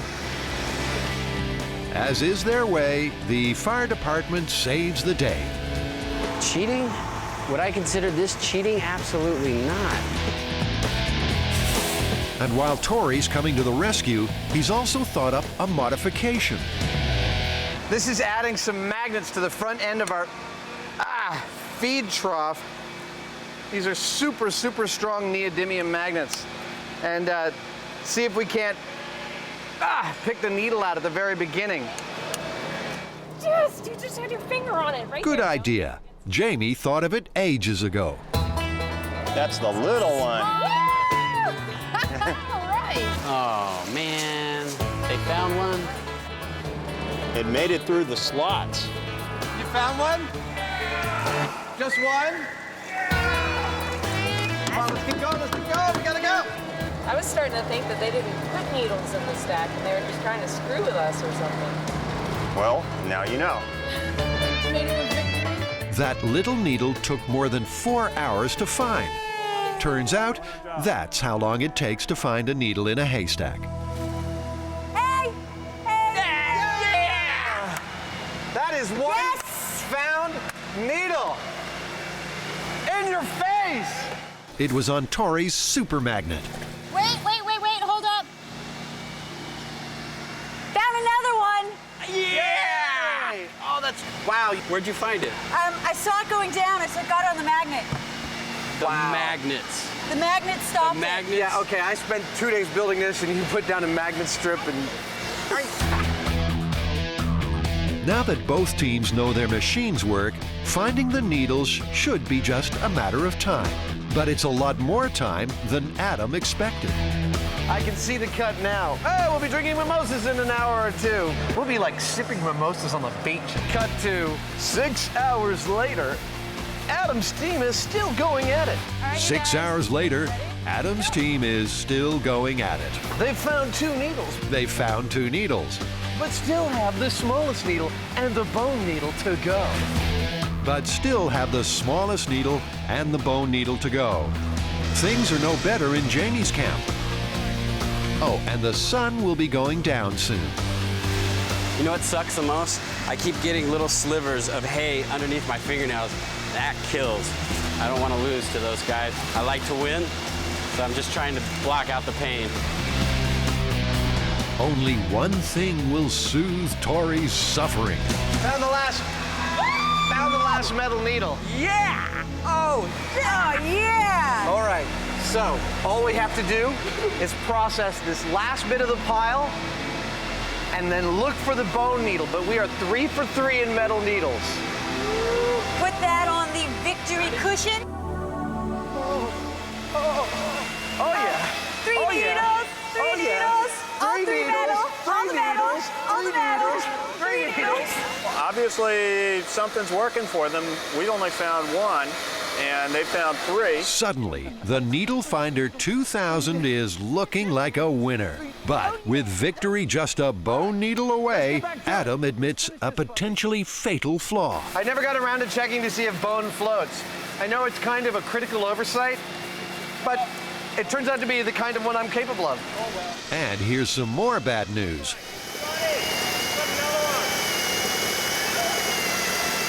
Oh, there you go. Jamie's catching up. That one was found the good old-fashioned honest way. It didn't even get to go through the machine. It was just sitting right there on the top of the pile. How many do they have? They have 2 needles. This race is going down to the wire. The light's almost gone, but Adam's finished the last of his haystack.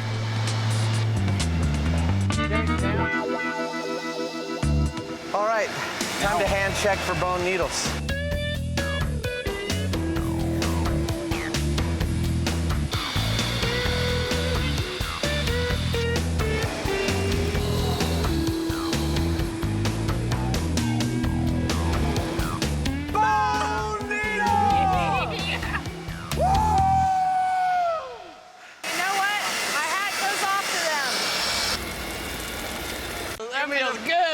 Give me some sugar. Oh, my hands are hurt. That is 1 bone needle. Oh. We have found all 4 needles. Stick it in there. Ladies and gentlemen, we have a winner. Good job. Nice work, Heine. Let's wrap up and go home. Adam beat us fair and square. It's about time he beat me in one of these contests, so I'm actually happy for him. I don't ever want to do that again. My back is killing me. I am soaked to the bone. I don't even want to think about the brown wash that comes off me in the shower tonight. It was a total nightmare to find a needle in a haystack.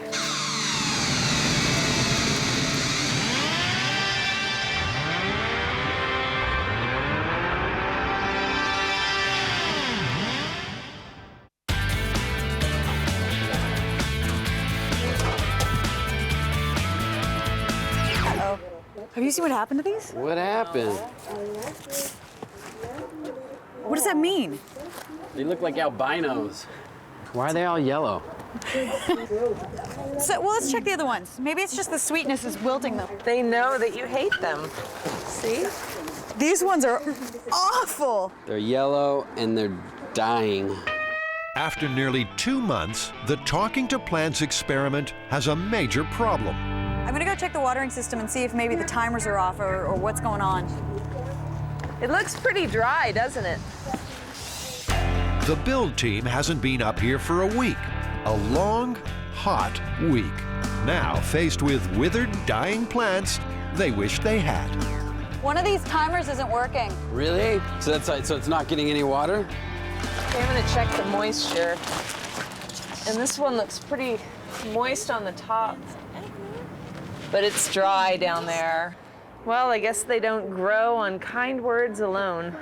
The problem is the timer that was letting the plants get water, the one that was actually feeding into the pots, the battery died. I just think the talking plants are committing suicide because they're listening to I love you, love you, love you all freaking day. The only upside, every greenhouse was affected in exactly the same way. So although the plants aren't a picture of health, the experiment is still valid. And now the build team will reap what it's sown. I think to come up with our conclusion, what we need to do is pull the plants out of the pots, completely wash the soil off of the roots, and weigh the plant mass in each greenhouse. and that should give us a pretty good result. Hi, Jamie. Hi, Carrie. What's going on up here? You're looking like a groundhog. I'm here too. Hi. Hi. Groundhog too. As is traditional at harvest time, all the neighbors gather round to lend a Well, hand. here's the first nice house. Little cute peas. Sweet, wonderful, tiny. I really wanted to hear Jamie do this one. I really wanted to hear, "You are the most beautiful plant I've ever seen. I love you." So you're nice here, and then you're nasty here. If you were in college, you'd be a freshman. You called the plant a freshman? I was running out of material. Now for the hard data. Does talking to plants help them grow? So this is the classical music. Classical music. Turns out, not as well as playing them music. Wow! Dude, Right? those look like very healthy plants. They're buff. All I hear is this. Number 7. The metal house was the best performer of all. How many pea buds? But in both music houses, the plants were healthier, taller, and had the biggest peas. My God, metal is huge. These plants are enormous compared to everything else. I think heavy metal rolls. I think heavy metal. Totally rules. 16 inches. Talking nice or nasty made no difference. 17. 2 pods. 2 shriveled pea pods, number 8. Carrie's nice house did better than her nasty one, but the opposite was true for Scotty. 30 grams. 30 grams on number 8. And the silent control house was the worst performer of all. Say 9 grams. 9 grams, number 6. So I went through all the data of what your plants did, and by and large, actually, hands down, talking and music did better than the control.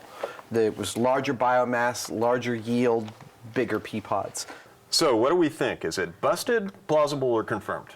Well, this team did really good on this job, but the sample's not quite big enough to say confirmed. However, I'm really impressed. It is totally plausible. Wow. Interestingly, although talking helps, it doesn't matter what you actually say to your plants. That's what our data says. It says you could curse at it, you could be kind to it. The plant doesn't know the difference. But music for a bumper crop, let there be rock.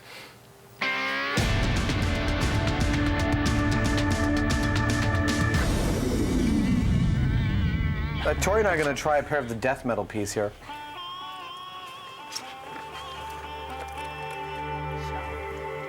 Yeah, mine was too. They taste quite good. Oh, God. The ones that music was played to just taste fantastically.